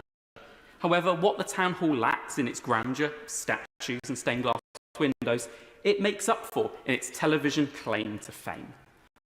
I am, of course, talking about the fact that it was used as a location for Carry On Doctor.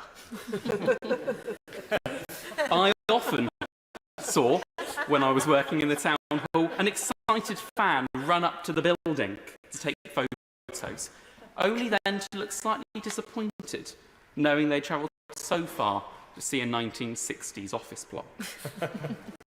Last but not least on today's Maiden History Tour, we cannot fail to mention that the Spice Girls once famously shared a house in Maidenhead before they burst onto the music scene in 1996. I say that even if it was 3 years before I was born. Now, Maidenhead is so much more than just the town of Maidenhead itself. I've already mentioned Cookham, which has been part of the constituency since it was established in 1997, and I've mentioned Bray, which moved into Maidenhead from the Windsor constituency, bringing those Michelin stars along with it. But it's also home to Binfield, Warfield and Wingfield, which moved into the constituency at this election. They may be the newest parts of the constituency, but they are just as important as the rest of it. And I look forward to spending time in each of them over the next few weeks as we head into recess. Madam Deputy Speaker, I must pay tribute to Maidenhead's fantastic primary and secondary schools. They work to give pupils from all walks of life and all abilities the best start that they can have. And I'm hugely grateful for my teachers in Alwyn, Courthouse and First Platt Senior School for the work they gave me and the help. Without it, I wouldn't be here in this house today speaking to you. It would be remiss of me, however, not to talk about the challenges that we face locally. A significant number of residents in my community live in poverty. Homelessness is on the rise, along with the reliance on food banks. And our local baby bank, founded by local residents Rebecca and Councillor Amy Teasey, are seeing increased demand for their services. We must take action on fuel poverty, extending free school meals, and restoring the basic standard of living that vulnerable residents need the most. Health services are patchy in Maidenhead, with GP surgeries under phenomenal pressure and the nearest general hospital being over in Slough. I'm determined to see the walk-in centre reopened at St Mark's Hospital after it was closed down as a temporary measure at the beginning of COVID lockdown. I want to see the site expanded to cope with all of the new homes and developments that are being built and proposed for the area. My promise to residents is that I will not let up in my efforts to close the health gap in Maidenhead. Maidenhead is a beautiful constituency, but if we are not careful, its waterways, from Binfield Cut in the south to the Thames in the north, will become open sewers.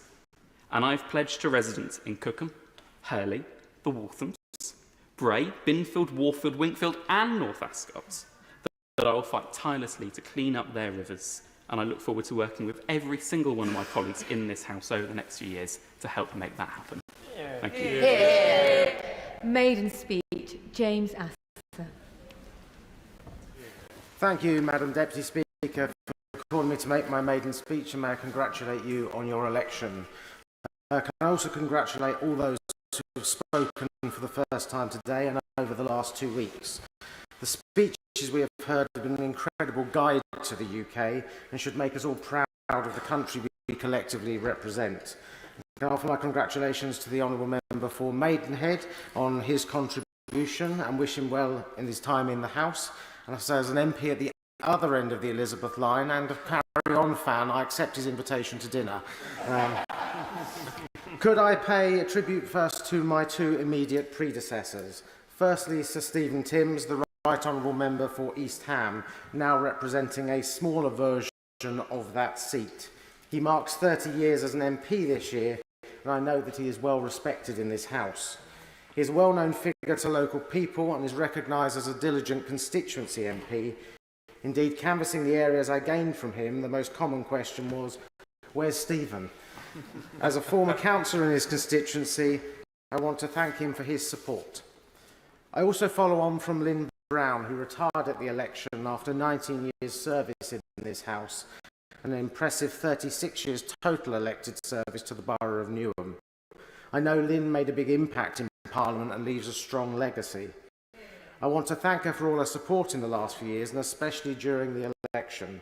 Her support and advice have been invaluable, and I know that supporting other members is part of her record in this place. West Ham and Beckton has a long history, but this is a new seat, made up of the southern half of the old West Ham and the Beckton and Dock areas of the larger East Ham seat. The area has had multiple constituencies over the years, including at one point Ernest Bevan's old South London seat of Woolwich East, which took in North Woolwich, the part of Kent that is north of the Thames, a curious but often forgotten bit of history with a completely baffling county border. Others who have represented parts of this area in recent times include Jim Fitzpatrick and the irrepressible Tony Banks. But the first Labour MP to represent here was the original Keir Hardie, founding father of the Labour Party, who was first elected to Parliament in West Ham South in 1892. In 1906, Will Thorne, the founder of the union that is today's GMB, which was founded in Canning Town in the heart of my constituency, was elected for the same seat. When Will Thorne was elected, there were just 29 Labour MPs. Things have moved on somewhat since then, but in fact I'm now told there are more MPs who are members of the GMB than there are MPs who are members of the Conservative Party. I thank them for demonstrating it so beautifully this afternoon. I say this not to be controversial, Madam Deputy Speaker, but mainly to drum up some canvassing support in the next election. It is a big legacy to take on because West Ham and Beckton has been at the heart of the Labour movement's history for over a century. It is also at the heart of this country's economic history. It contains the Royal Docks, which was the centre of much of the country's shipping and trade until their decline and closure in the early 1980s. And the area was also a hub for manufacturing and infrastructure, much of which, but not all, has since gone. Beckton Gasworks may now be primarily remembered for its spoil heap that became Beckton Alps and its one-time ski slope opened by Princess Diana, or as a film location for many movies and music videos, most notably Full Metal Jacket. Beckton is, however, still the site of Europe's largest sewage treatment plant. He's not here anymore, but I'm hoping that might reassure the member for East Renfrewshire a little bit. It was a key part of Bazalgette's work to clean up London in the Victorian era, and today is part of the Thames Tideway Tunnel. Sadly, river pollution is still a topical issue 2 centuries on, as so eloquently outlined by the Honourable Member for Chichester. And whilst many industries have gone, shipbuilding at Harland and Wolff and the Thames Ironworks is just a memory, although the local football team, the Ironworks, started in West Ham is doing all right. Some traditional industries, including Britvic and Tate and Lyle, are still big local factories at the heart of the community. But it is also a key element of London's economic future. The XL Exhibition Centre brings in 4 million visitors every year. London City Airport is London's most central airport and important to the City of London. We're also the new home for London City Hall and have London's only enterprise zone, which aims to create 35,000 new jobs and tens of thousands of new homes on brownfield sites. Education is also thriving, including the University of East London and the London Design and Engineering University Technical College. Locally, we like to celebrate our heritage, and you'll find many parks, buildings and roads named after local heroes, from the arts and sport through to politics and public life, such as local boxers and footballers to the speedway stars of the 30s, 40s and 50s who used to thrill on the racetrack at the old West Ham Stadium in Custom House, and to figures like local factory worker and suffragette leader Minnie Baldock, who founded the first London branch of the Women's Social and Political Union. Historic events in London's history too. The meeting in 1931 of Mahatma Gandhi and Charlie Chaplin is marked by the Gandhi Chaplin Memorial Garden on the site where the house once stood. Most recently, to mark the move of City Hall, we honoured Sri Lankan First World War veteran and pioneering race relations campaigner Kamal Chunchi, who fought for better lives for the local black and Asian community, and in 1926 founded the Coloured Men's Institute, where City Hall now stands to further that aim. And he speaks to the diversity of my constituency. We are one of the most diverse places in the country, with communities from every part of the world working and living alongside one another. It's what makes the area such a great place to live and to represent, and each community that arrives adds to the mix, but also joins those long-standing East London traditions of hard work, community spirit and plain speaking. Kamal Chunchi also reminds us that while much focus is placed on the changes that have happened since 1945, there has been diversity much longer. In the 1920s, Canning Town had the largest black community in London. Migration has been a fact of East London life for centuries. German immigration into East London in the Victorian era is part of my own family history. The debate around those who choose to make the UK their home is frequently too narrow and too often driven by populist voices. We forget our history at our peril, but East London is a testament to its vibrancy. Madam Deputy Speaker, my constituents do not lack ambition or aspiration or talent. They have it in inspirational quantities, but too often they lack opportunity. Poverty is a real issue and in recent years has become much worse. Locally, we have seen children going to events in the hope of getting food because they are hungry. Parents sleeping in shifts on mattresses on the floor because there is not enough room for the whole family to have beds. Children forced to do their homework in the bathroom because there is no other space for them to do it. This government was elected on a mandate for change. For many of my constituents, that is not an aspiration, it is a necessity. My early Labour predecessors were sent here to represent those who had no voice, those that needed to be lifted out of poverty, those that deserved a better life. I am under no illusion that over a century on, that demand is still real, and I have been sent here to support change and fight to improve lives. It is my great regret that my father is no longer alive to see me elected. It would have meant a lot to him. His advice to me was to make sure you always do your best, because no one can ask more of you. In my election acceptance speech, I promised my best to my constituents. I repeat that promise today. I will do my very best I can for everyone in West Ham and Beckton, and I will give my best to this House too. I believe that together we can achieve the absolute best for our country and for the people of my constituency. Madam Deputy Speaker, the people of West Ham and Beckton deserve no less. Maiden speech, Clinos Medi. Diolch yn fawr, Madam Deputy Speaker. Before I begin, I'd like to extend my deepest condolence on behalf of Plaid Cymru to all the families affected by the horrific attack on innocent children in Southport. And can I congratulate the Honourable Member for West Ham and Beckton and his maiden speech, and I think he has some similarities to my constituency as well. Hard work, community spirit and plain speaking will get along well. It is an honour to deliver my maiden speech today.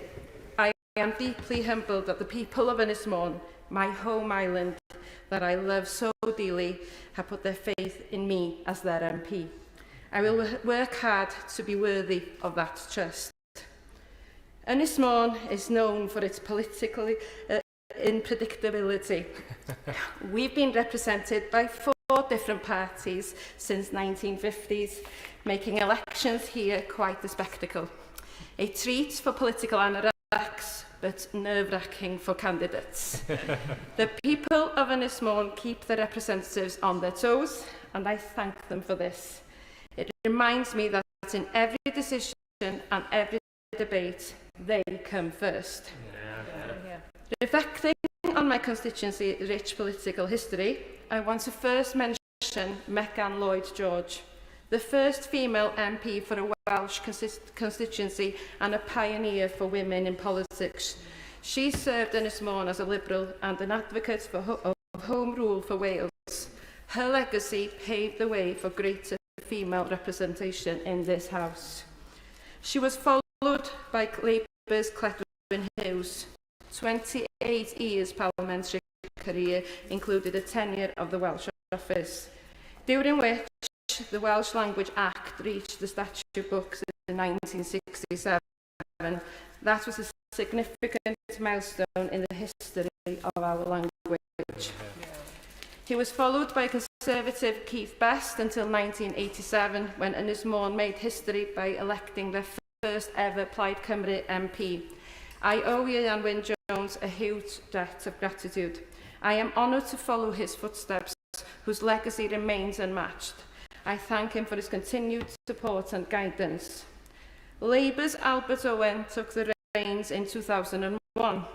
Albert served our island diligently for 18 years, always ready to work across party lines to serve the people of Ynys And the constituency turned blue again in 2019. I pay tribute to Virginia Crosby, whose work ethic I greatly admire. Now, Ynys is Plaid Cymru green again. It was yet again very close, 637 votes. Yes, Ynys is the gift that keeps on giving on election night. But I am very aware of how that nail-biting close result makes it my duty to work even harder to earn the trust of the people in all communities on Ynys whether they voted for me or another party or even chose not to vote. The topic of today's debate, budget responsibility, offers me an opportunity to reflect on my professional background. From 2017 until my recent election, I was the leader of Ynys County Council. During this time, I witnessed firsthand the human consequences of austerity measures imposed by successive governments. These decisions forced us to make cuts to essential services, decisions made not by choice, but by necessity, due to the reckless fiscal policies set here in Westminster. I recognise the important principles behind this bill that are budget responsibility. It is a sensible step to ensure that the government's plans are independently assessed by the Office for Budget Responsibility before implementation. This oversight is important to prevent the kind of fiscal mismanagement that led to the previous government's disastrous mini-budget, which included the largest package of tax cuts in 50 years, without any efforts to make the public finance numbers add up. Such a situation must never be allowed to occur again. However, I have a niggling concern that this government might use that chaos of its predecessors as an excuse to shy away from taking bold economic decisions. Child poverty in Ynys stands at a staggering 35%. We need bold measures, such as abolishing the two-child cap on benefits and making real investment in our services and infrastructure to tackle the pressing issues. I fear that tinkering around the edges won't be enough to drive growth in our economy. We need real investment to attract well-paid jobs and bring some dynamism back into our economy. We saw just today the Secretary of State of Wales refuse to commit to the electrification of the North Wales main line. We recognise the fiscal difficulties facing the government, but investment in the economy should not simply be seen as a cost to be cut. So, I urge the government not to let the shock of the mini-budget deter them from making the necessary investment in our communities. As Council Leader, I saw how the previous Conservative government undermined our plans for the Wilfa nuclear site. We had plans to create high-quality, long-term jobs and build skills and supply chain opportunities. Our efforts also focused on ensuring that any development would respect our island's unique environment, culture and the Welsh language. Sadly, the Conservative government pulled the plug in 2019. Now, more than ever, we need clarity and commitment from the new government. Like many areas, Ynys Môn is bleeding young people who leave in search of better opportunities. We need high-skilled, well-paid jobs to sustain our communities and to ensure they flourish. My journey into politics is not just typical. As a farmer's daughter, I grew up understanding the value of hard work, watching my father, a first-generation farmer, establish a farm alongside my mother. I left school at 16 and undertook a care course, and by the age of 18, I was working as a carer in our care homes. I've been a carer, a teaching assistant, a youth worker. I've had several roles, including selling eggs and milk recording on milk farms. In 2013, I entered politics, standing as a county councillor, and like many women, I initially lacked the confidence to step forward, and I was forced into it. But by 2015, I had become the leader of the opposition, and in 2017, I became the first female leader of Ynys Môn Council. My personal journey has not been typical either, and in 2015, I found myself homeless with my 2 children. It was tough, but now I am the MP for Ynys Môn. The most important lessons from my experience is to inspire other women, to believe if she can do it, I can do it. I aim to bring women along on this journey, regardless of their starting point. I will always be filled with pride when women come up to me to say, thank you, I've gone for it because of you. I'm not here for myself. I want people in Ynys who might have also been through a tough time to see my work here and be inspired to put themselves forward. So, Madam Deputy Speaker, Ynys is known as Gwlad y Medra, which translates to the land of the can-do. This attitude has always guided my approach to politics, and I will continue to do so in my work here. I look forward to cracking on with the job. I will work with colleagues across this House with a can-do attitude to secure a brighter future for the people of Ynys Môn. I'd like to thank my two children, Echion Tum, for their continued support to make sure that their mother is stood here as the MP for Ynys Môn. Diolch yn fawr iawn. Maiden speech, Rosie Whiting. Thank you, Madam Deputy Speaker, and I congratulate you on your elevation. It's a privilege to follow such amazing maiden speeches this afternoon. From Ismon, sorry if I mispronounced that, but yeah, I admire you for taking women along this journey with you. For Maidenhead, I had the privilege of meeting you last week. It's an honour to share this House with other young members on both sides. And for West Ham and Beckton, who's left? Oh no, here, sorry. Yeah, I share your concern about the pollution in our rivers, and I thank you for bringing that to this House.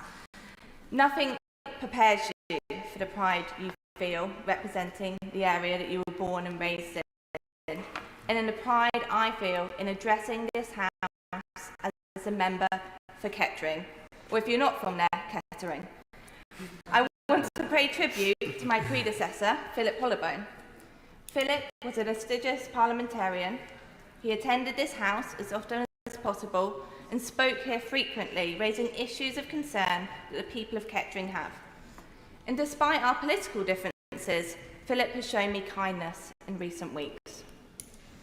In the lines of Phillips that have represented Kettering, I also want to thank Phil Salford, Kettering's last Labour member, who made his maiden speech in this House on the 28th of July 1997, coincidentally also the day I was born.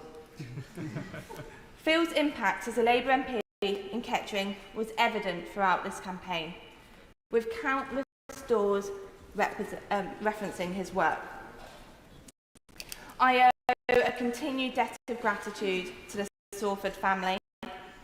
Andy Salford, the former member for Corby and East North Vance, which has now partly moved into the Kettering constituency, with Little Stanyon and Cottingham and Middleton, played a crucial role in this campaign.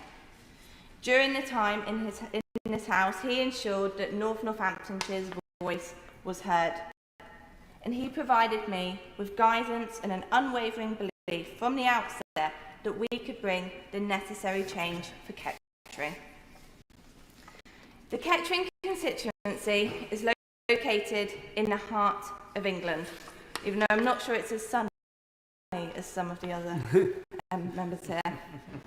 It's home to natural beauty, from the Weekly Hall Wood to the River Nen, and the people of Kettering have achieved amazing things, such as establishing Johnny's Happy Place, a local wellbeing cafe, hosting a cheerleading team that's won world titles, and we even have James Acaster. Kettering is proud of its stamp on history.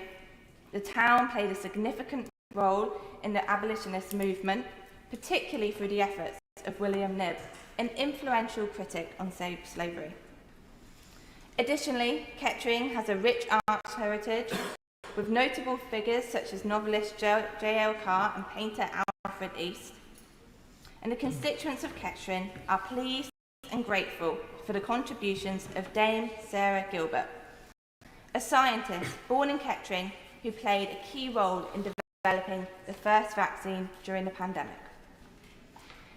Kettering is known for its industrial links to shoe and boot manufacturing, so it's no wonder that I went on to have a career in the fashion industry. The semi-rural areas of the urban town of Kettering, alongside smaller towns of Rothwell, which is more commonly known as Roll, Desborough, which is known for its cooperative heritage and is home to the last shoe and boot manufacturer Cheney's, while Burton Latimer is where Weetabix are made, and you can often smell the scent of Weetabix through the air. My own village, Geddington, is famous for its historic Queen Eleanor Cross and its strong sense of community. We have unique communities across the towns and villages in the constituency.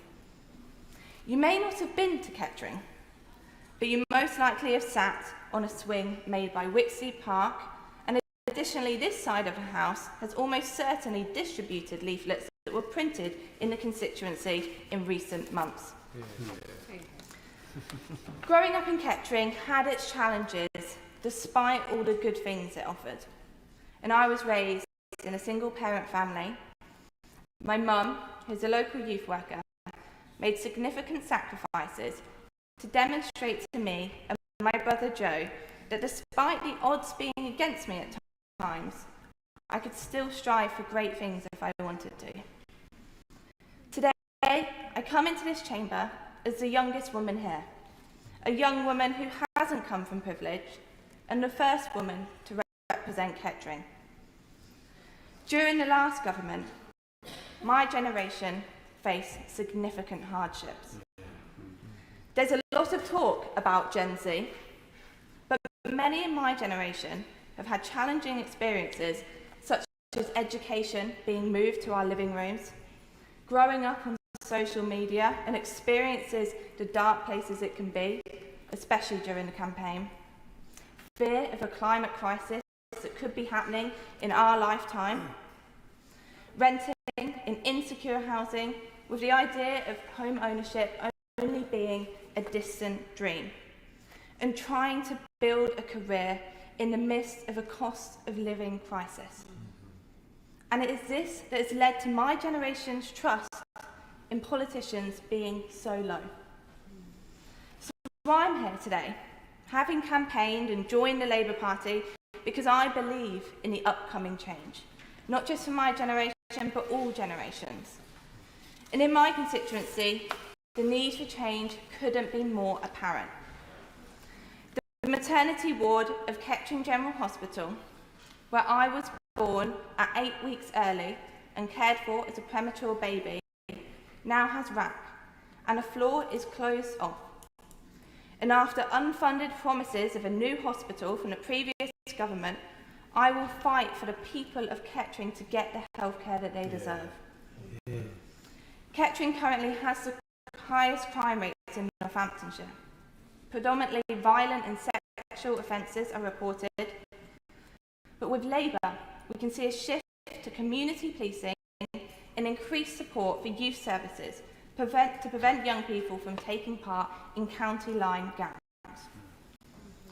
And I know that every day in my constituency, people are struggling with the cost of living crisis. And that is why this bill is so important, and we must work to get that stable economy and lower energy bills with the launch of Great British Energy. I will never forget the trust that the people across the Kettering constituency has put in me. Kettering, a community with vast potential, requires a supportive government to achieve incredible things, and that's what it now has. Thank you for the warm welcome, Madam Deputy Speaker, from the House staff and MPs from both sides. I intend to work hard here in Parliament and in my constituency for all the residents of the towns and villages. I look forward to the honour of representing Kettering in the years ahead. She may be the youngest woman here, but she definitely packs a punch. Now for members, please refrain from using you or your, because you're talking through the chair and I don't think you mean me. So, Jim Shannon, over to you.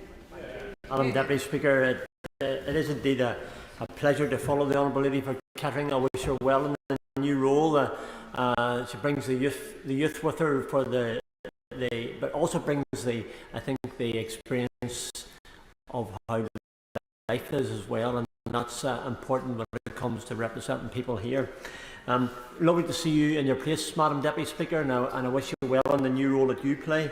Well done. I think we've been incredibly blessed today with all the the speeches, the maiden speeches we've heard, each one has brought their talents, their skills, quite clearly their love of their constituency. And I believe that we're all greatly encouraged. I think, I said it to my honourable friend to my left-hand side here, that what I think we have today from the speeches we've been able to experience, we've seen MPs who will bring lots to this chamber when the debates, whether they're in DWP, when they're in roads, whether they're in farming, fishing, bigger issues across the world, human rights, whatever it may be. Each MP will bring their expertise and their point of view, which will enrich this House and will encourage us. So I'm very, very pleased to have heard, and it's a real pleasure for me and a privilege for me to be able to sit in and hear some of those. Can I commend the Honourable Lady for Ms. Maughan? I love her, that wee thing at the end. She said, can-do attitude. Wow, every one of us can do in this House. The Honourable Lady has told us to can-do. I think we can do from now on. And I look forward to working with everyone with things that we can agree on. The issue for many of us in this House is not the differences. I suppose maybe I'm probably look at things in a slightly different way. I don't often see the politics. I see the person, and I think if we do that, I think that we can see the goodness that we all can bring to the debates here. So I'm very pleased to you, Madam Deputy Speaker, for allowing me the opportunity to speak on this bill today very quickly and not take too long. I was pleased to see this additional break or fiscal lock being applied, as it is clear that government should take cognizance of high-level support and opinion, and this bill, I believe, will secure just that. So I think the Minister and the Labour government are bringing forward something with the best reasons for doing it, and I welcome that, and I'm very pleased to see it. However, I do believe that advice should be considered as the role of government to do what is right with a total vision for the country, and we must always ensure that the decisions are made in this House by elected representatives and not by unelected members behind closed doors. I know that government, our minister, my minister, will be aware of the need to strike the balance between taking reasoned opinion and taking instruction. And I know that the minister who is here today will very clearly take that on board. He's always been reasoned in his way when he brings the things to this House, and will not be found wanting today when it comes to bringing his reasoned opinion at the end. I firmly believe in the need for the OBR opinion, and the reason for this is clear when we look at the political motivation which seeks to force government to spend. I give this example from Northern Ireland, to spend over £300 million on Casement Park in Northern Ireland, which will obviously necessitate or could necessitate increased tax measures, as there is nowhere in the budget which will allow this to be allocated. I think I'm hopeful that the government will not pursue this, but it's certainly one of my things that I want to put on record. I absolutely welcome, and I said this yesterday whenever the Chancellor made her comment, the news that junior doctors will receive their much needed pay rise. I think there's nobody in this nation will not be encouraged to know that our junior doctors are receiving the pay increase that we all think they should have, and government has made that available, and hopefully that will go in the right way. Their pay rises and assessing and the changes that will be needed to generate this increase can be easily understood. There's none of us that don't owe our NHS. I've asked thank you for all that they've done. I know when we lived through COVID, and those of us who, many of us lost families and lost loved ones. So the NHS and the role that they played was one that we will be eternally grateful for. What is not so easy to understand is why the average person, and this example when I use for Casement Park, is why someone in Warrington or Wrexham is having a tax increase, or could be having a tax increase, to fund a GAA project in Northern Ireland at Casement Park, which will generate income for a private sporting body to the exclusion of other sports. I leave that comment on the record because I wanted to make it for this debate. The drive for this is political and not practical, and it's my hope that the OBR will give a reasoned view that raising taxes for issues like this do not instill confidence in the financial future of this nation. And I do hope that this bill will remind members that every project we undertake must be paid for in the public purse. We have a responsibility, I believe, in these times when the average person is struggling to live their life in comparison to what they did 5 years ago. The Honourable Lady who spoke on behalf of the Liberal Democrats today made the issue about poverty across this great United Kingdom. And my constituency, the levels of poverty have risen dramatically, especially for children.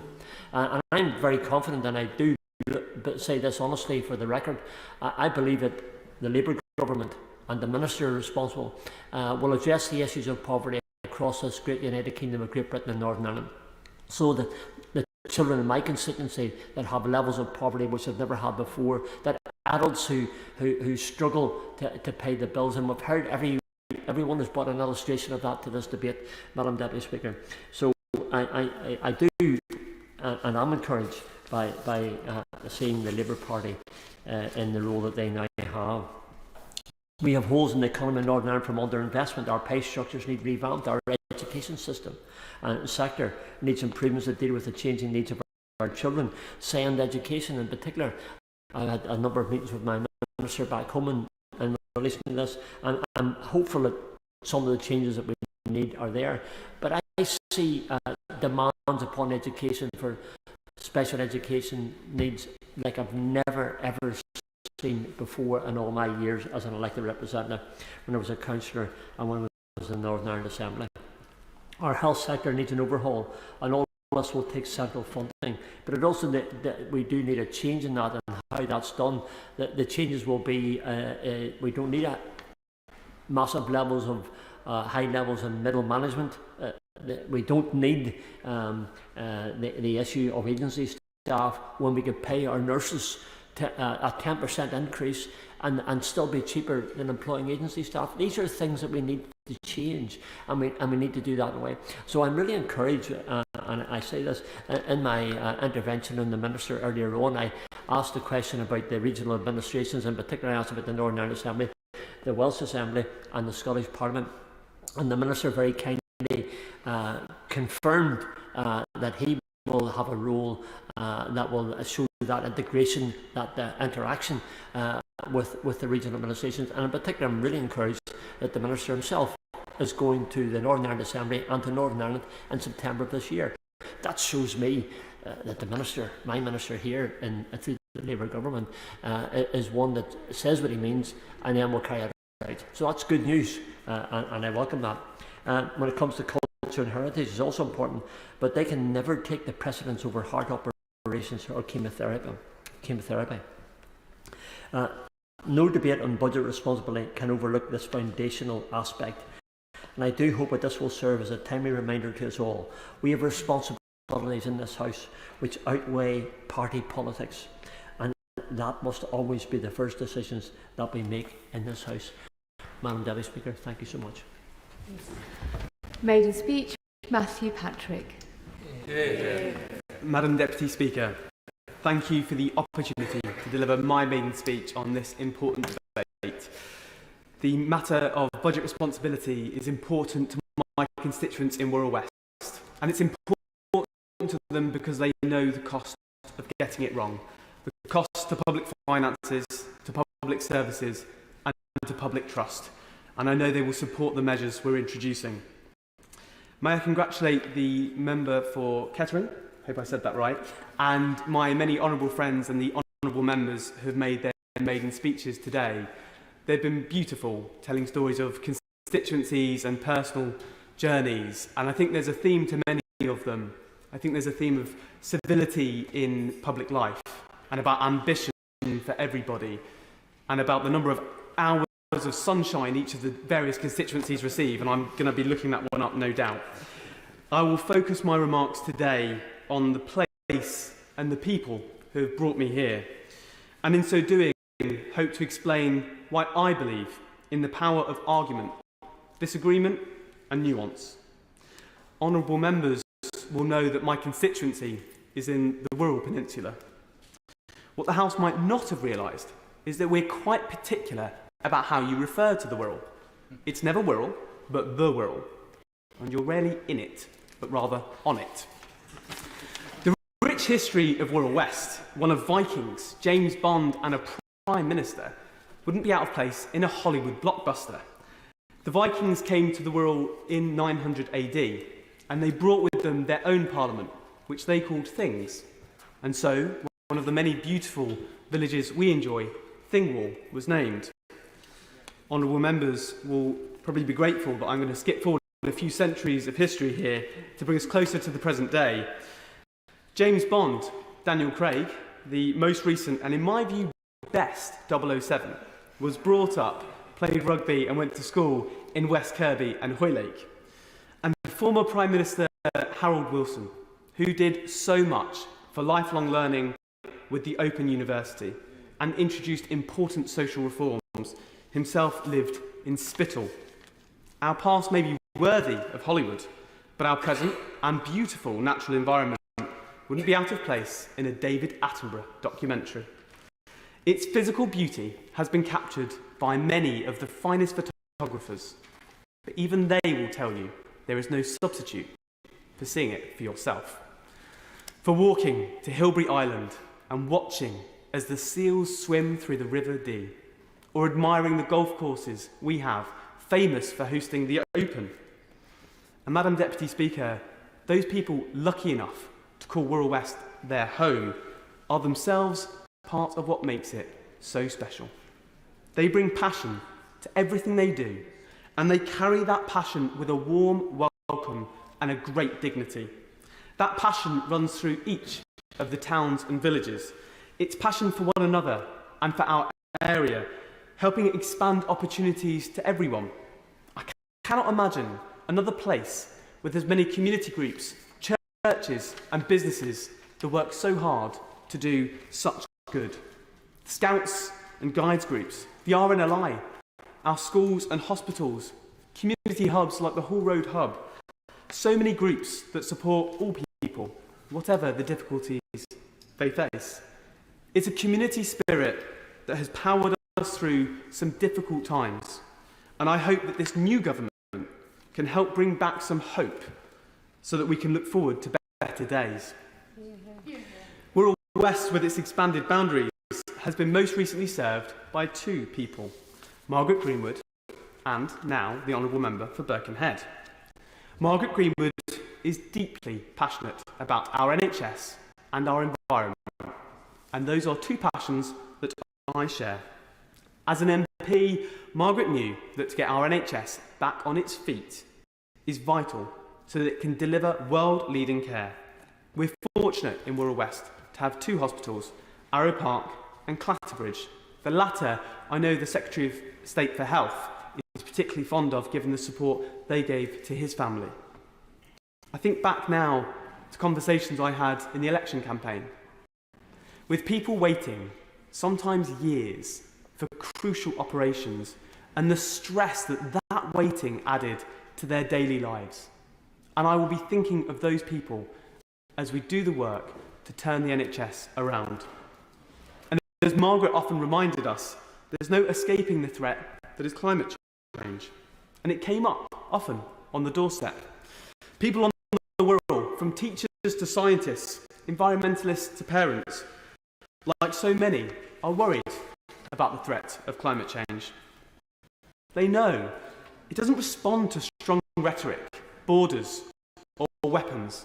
It is only action, joined up with our partners around the world, that will help us tackle climate change and save our environment. When I see the wind farms off of our rural shores, I'm proud that we can be a home of green energy and green jobs, delivering the bold action that is desperately needed. My other predecessor, who now serves Birkenhead, has had a deep impact on my own journey. Ambitious, for me personally and for many people like me, for working class communities, for all of us, encouraging us, believing that we too can stand tall in places, even ones as grand as this. I grew up in Birkenhead. It's a wonderful place, but it's not without its struggles.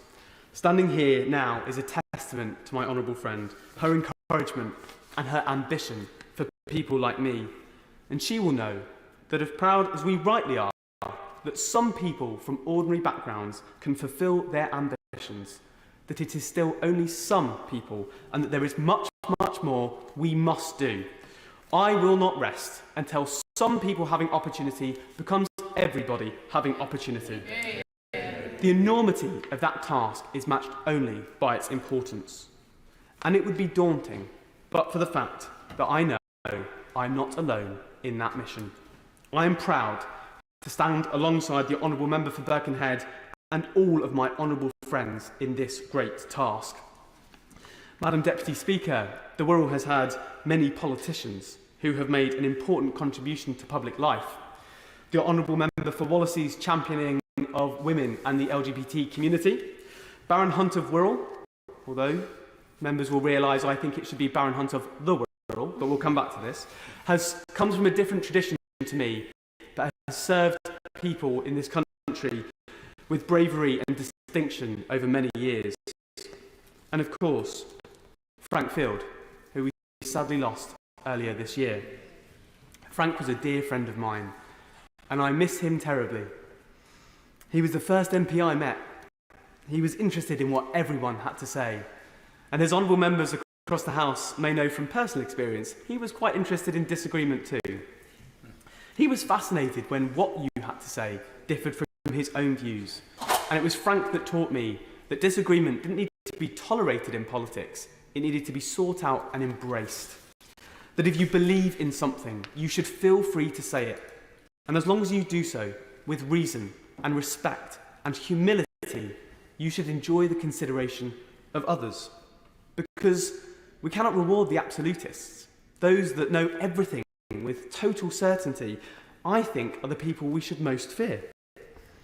I'm conscious standing here of the responsibility placed on me to represent the interests and the people of Wirral West, and I will do that fiercely. And I'm deeply aware that representation is as much about listening as it is about speaking. The most interesting and informative conversations I had on the election campaign were with people who disagreed with me, and I learnt much from them. And in this House, while I bring from my career expertise in local government and economic policy, which I hope will benefit others, I intend to tap into the accumulated knowledge of honourable members from all sides of the House. There's not been enough listening in our politics of late, and I believe if we are to restore faith in this House, which I believe we must, then listening to our constituents and to one another is a vital step.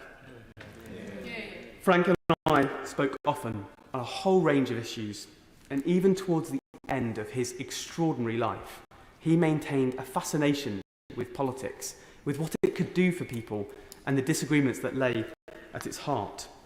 So a small part of his enormous legacy will be these three commitments I make to this House. My commitment is to listen in good faith to arguments made in good faith. My commitment is to change my mind when it is right to do so. And my commitment is to stand up for the things that I believe in so that others might do the same. That is what Frank would have expected. It's what the people of Wirral West rightly expect, and it's what this House and our politics deserves. Thank you. So it's the Wirral or on the Wirral, that's definitely noted. Now we have Luke Charters. Thank you, Madam Deputy Speaker, and congratulations on the elevation to the chair. I'm proud to stand here as part of a changed Labour Party that won the public's trust on the economy. And I'm so glad that we did, because without it, we'd still be at the behest of those on the benches opposite, who did so much to damage the public's finances. Now, my constituents paid the economic price for their economic incompetence. Just take the £22 billion black hole uncovered yesterday as an example. Ultimately, that's why they paid the price at the ballot box. The people of York Outer and this country resoundingly sent a message at the general election: never again. And if you need reminding why, take yourselves back to the 23rd of September 2022. £45 billion of unfunded tax cuts. with no consultation from the OBR. The pound fell below $1.09 for the first time since 1985. The central bank had to undertake emergency liquidity operations by purchasing long-dated gilts. And banks and building societies entered into a chaotic spin with fixed-rate mortgage products being pulled. At one point, over 1,000 products were withdrawn in a single day. As the former member for South West Norfolk once said, that is a disgrace. Amidst all the chaos, there's a simple point. The mini-budget didn't meet the needs of the British people. Now take some of the businesses that closed in the dying embers of the last government. A music shop, believed to be the oldest in the UK, closed only a few months after that mini-budget. Banks' Music Room had been in York since 1756, but ultimately market conditions saw it shut down in early 2023. Or take the stationery company Thomas Dick in Clifton Moor that closed earlier this year. They cited that they'd been open 90 years but faced chaos and supply chain issues that left it no longer viable. The decisions we make in this place have real consequences, and the impact we can have on people is very real. Now, before my election to this new role, my friend, the Mayor of York and North Yorkshire, ran a small business on our high street. And I remember him talking just before the mini-budget on what the impacts might be, and he warned just how dangerous it would be, and he was right. But it isn't just the impact on the businesses, though. Last weekend, I visited Hoping Street Kitchen, a fantastic volunteer-run project that helps homeless people and those facing poverty across York. I was deeply inspired by their volunteers, their sense of community and unwavering commitment to improving the lives of others. A volunteer told me firsthand how crumbling public services, a lack of affordable housing and long mental health lists have created an unimaginable crisis. They've gone from providing 40 to 30 meals a week during 2021 through to 100 a week in 2024. And that's why it's so critical that we implement our national mission to rebuild public services, build more homes and offer more NHS appointments. But it's also why I'm speaking in this debate tonight. This is why this bill is so important, because it's the only way we can grow those public services with a stable economy. And we saw yesterday just how difficult that challenge will be. That's why we must protect our economy now. This bill respects our institutions rather than undermining them. A prime example is how the bill gives real oversight to the Office of Budget Responsibility, and it also includes provisions for the Treasury Select Committee to have a greater say in key fiscal moments. But with the heightened responsibilities the bill gives the OBR, we need to think about the most effective ways that the OBR is properly scrutinised by Parliament. The bill could make more specific provisions in regard to the Treasury Select Committee's scrutiny role of the OBR. Now, this week I met the team from the Institute for Government who authored a report earlier this year on how select committees can better hold regulators to account.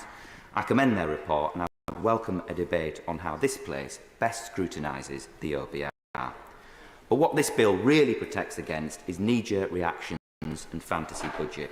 If we are to get the growth we so badly need, we must behave like an established economy, not like an emerging one that came out of the mini-budget. And that's why the Chancellor's presence at the G20 over the weekend and her warm words about Britain being open for business are so important.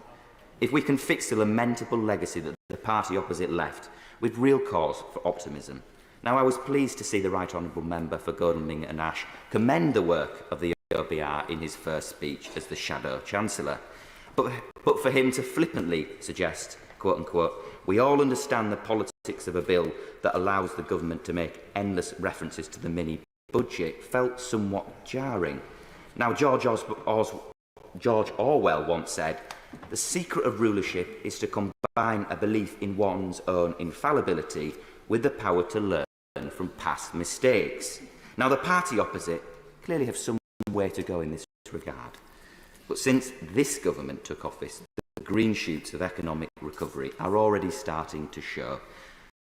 We may have inherited a particularly difficult situation, but the evidence of stable markets and an increase in the pound show the confidence there is in the security this government brings.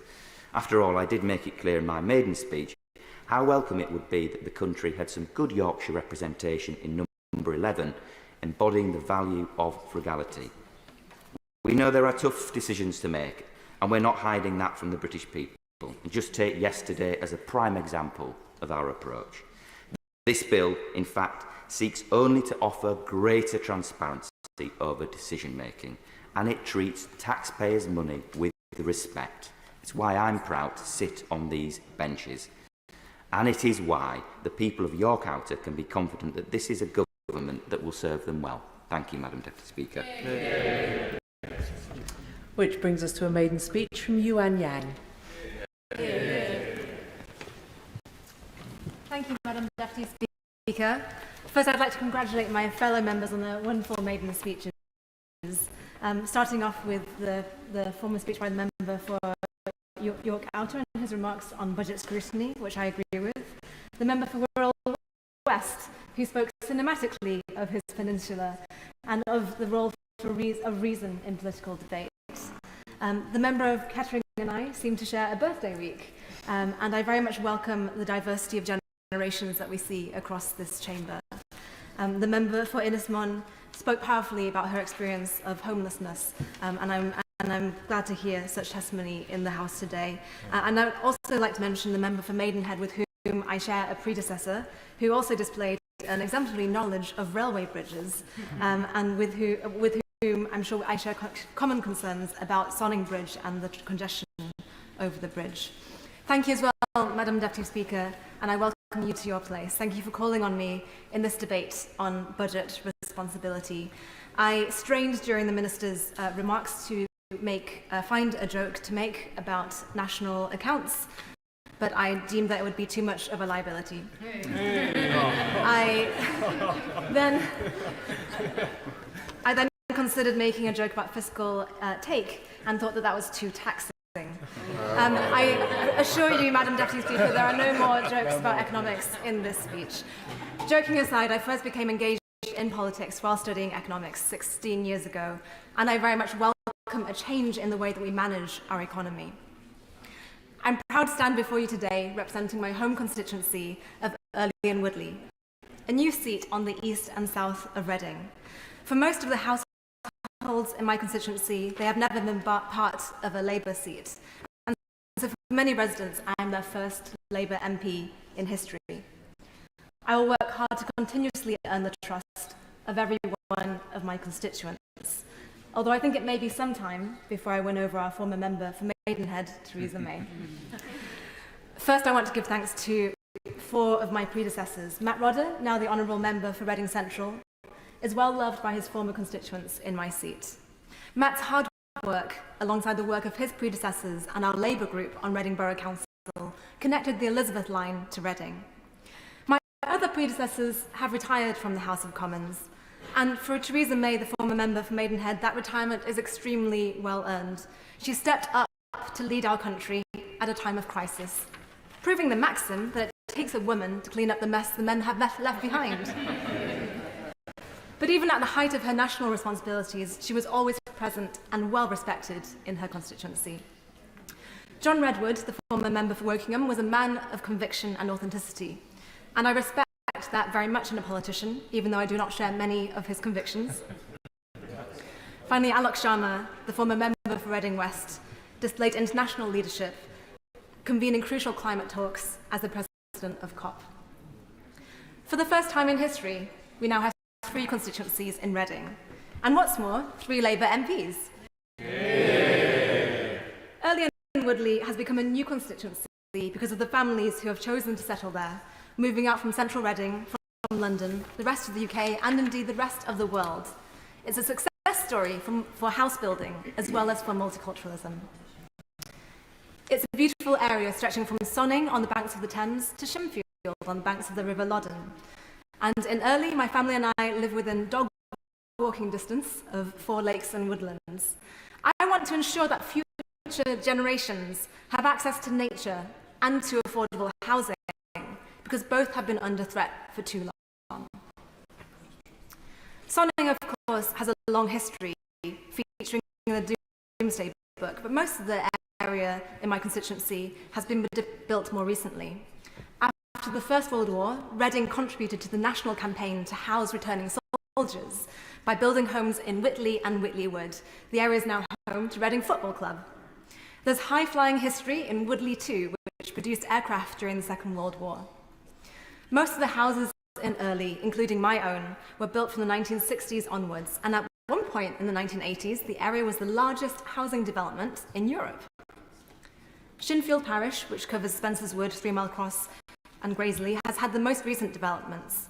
Alongside the Shinfield Studios, the largest new film studios in the UK, we also have the Shinfield Players, a community theatre.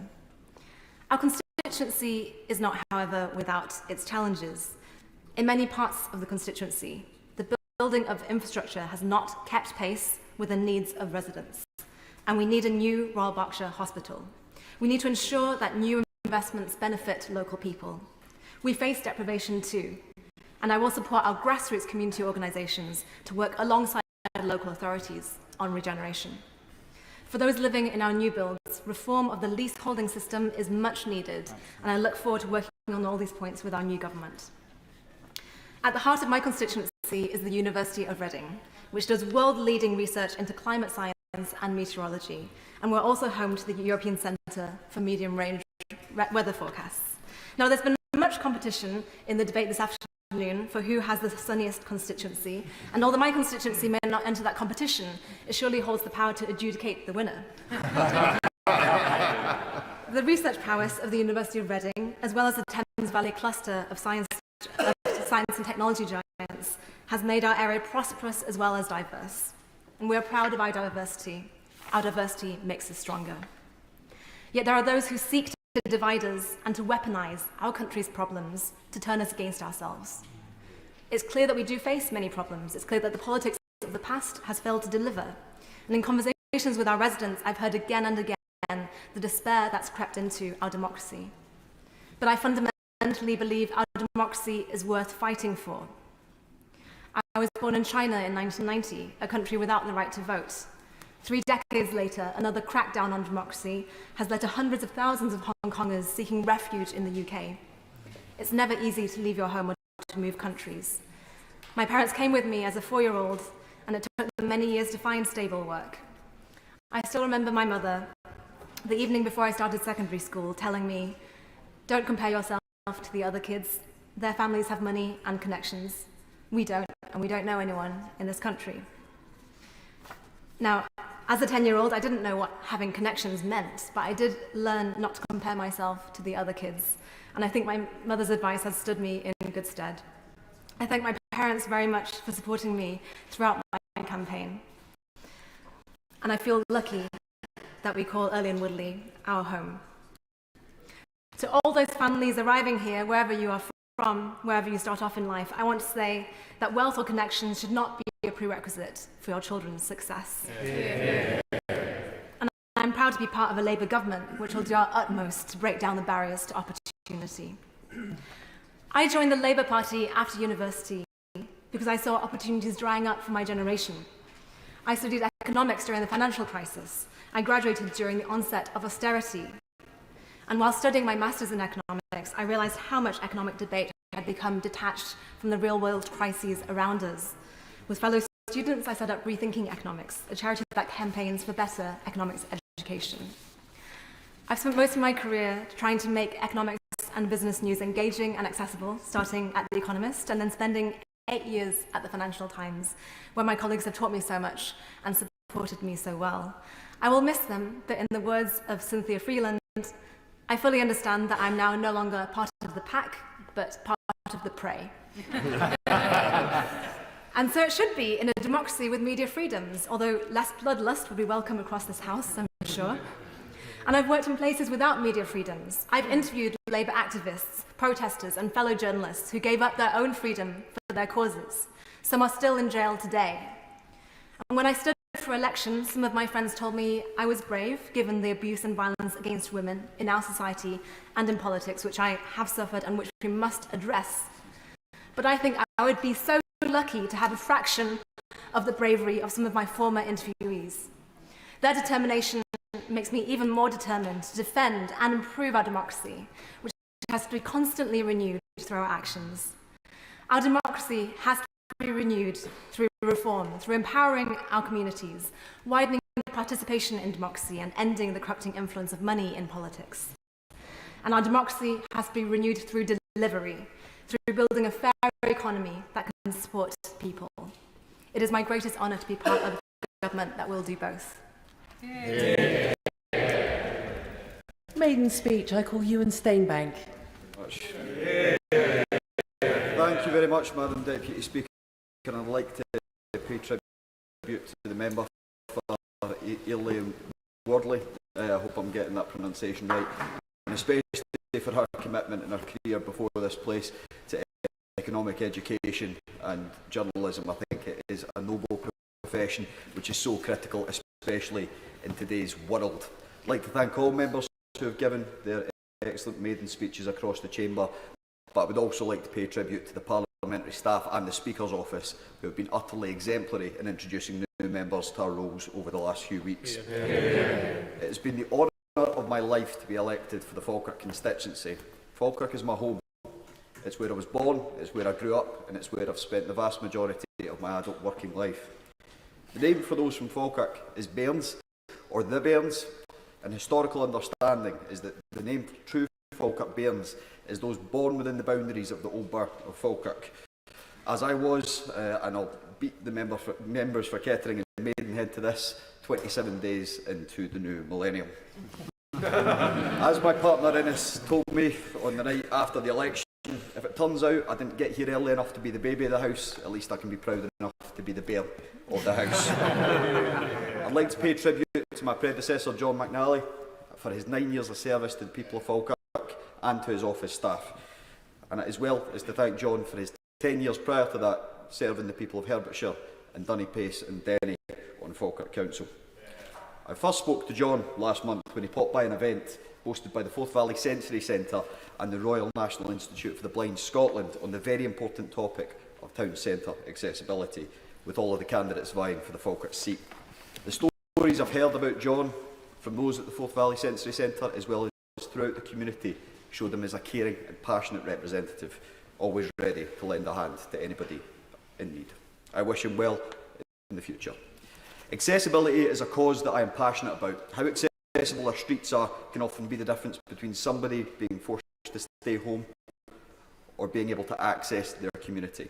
I would encourage all members, especially Scottish members, to read the RNIB report, Street Credibility, Making Scotland Streets Accessible for People with Sight Loss, an excellent guide on how we can use our role to make our streets safer and easier to access for everyone. I'd like to take you through my constituency, the town, villages and estates that make them up. The Braes villages where my grandfather John and my late grandmother Janet are from, Limerick and Slamarin. Across the Braes there are also Avonbridge, Stanburn, California, Shield Hill and White Cross. As we travel north down the Braes, we go to Maddiston, Brightons, Rumford, Reading, Reading Muirhead, Wollaston and Pullman. And as we go through Westcourt and Lauriston, the tops of the Calendar Park High Flats peak out as you enter the town of Falkirk in the Falkirk South ward I was honoured to represent for the last 2 years. Surrounding the town are the estates of Hoglen and Lyonthorne, Bintaskin, where my mum Susan was raised, and Tamford Hill, where she first lived. Up north past the stadium and the Kelpies, Middlefield, Newcarron, Bainsford and Langleys. To the west through Camelon, where the Union and Forth and Clyde canals bisect at the famous Falkirk Wheel. Towards Bonnybridge, Denny Lone Head, Head of Muir, Green Hill, and then towards the Carron Valley, where we find the town of Denny, the villages of Dunny-Pace, Banknock, Longcroft and Hags. As the member of East Renfrewshire stated in his maiden speech today, and many others throughout this chamber, our people are those that make our communities. These wonderful communities host most of my family and friends. When my dad Duncan made Scotland his home in 1992, as I note the member of Glasgow North stated he moved at the same year in his maiden speech, and my mum Susan, a Falkirk native, they wanted a community where me and my brother David would feel like we could call our home for life. I'm proud to represent my constituents in this place, but I'm even prouder that I'm representing my neighbours. We will all be better off under a government that seeks to unite and serve rather than one that seeks to divide. Yeah. And this is a Labour government I know will serve the people of my constituency better than what we've had before. Prior to politics, my previous experience of service was earned by working in the hospitality sector since I was 16, pouring pints and serving tables at hotels and restaurants, and even earlier than that, running a matchday kiosk at Parkhead. I swiftly moved on from the latter job. The only place to be at 3 p.m. on a Saturday is the Falkirk Stadium, the home of the Invincibles. Falkirk Football Club this year became the first non-Glaswegian men's team to go unbeaten in an entire league season in Scotland since the 19th century. And I'm looking forward to welcoming the sizeable amount of Jambos in the Scottish PLP to our League Cup fixture, I believe, on the 17th of August, when I'm hoping that we can bring back memories of when we ended their invincible tilt in January 2015. It's a bit niche, that one. However, going back to my hospitality experience, not everybody has recognised the value of that experience within the hospitality industry, as illustrated in a recent online comment from a detractor, and I quote, "Ewan can't be the MP, that's the boy who used to work at that tapas place." I humbly thank the people of Falkirk for indeed electing the boy who indeed, prior to my entry to politics 2 years ago, worked at Christie's Scottish Tapas Falkirk, the well-deserved winners of Scottish Restaurant of the Year 2024 award. I went back to Christie's the day after the election to celebrate the best way you can, which is in the heart of Falkirk's town centre. If any member is planning a visit to the stunning Kelpies in Helix Park, the one-of-a-kind Falkirk Wheel, the historic Calendar House Estate, or the newly restored Rosebank Distillery, and I suggest you do all four, I would strongly recommend a subsequent refreshing trip to one of Falkirk's incredible cafes, restaurants and bars.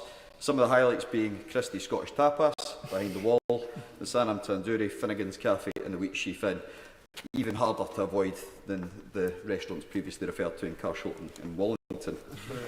Both my trip to my old bit the day after the election and my online detractor ringing in my ears declaring my electoral incompatibility based on my pipe pouring past reminded me that the value of service provided by those working in hospitality is not properly valued by all of us who use it.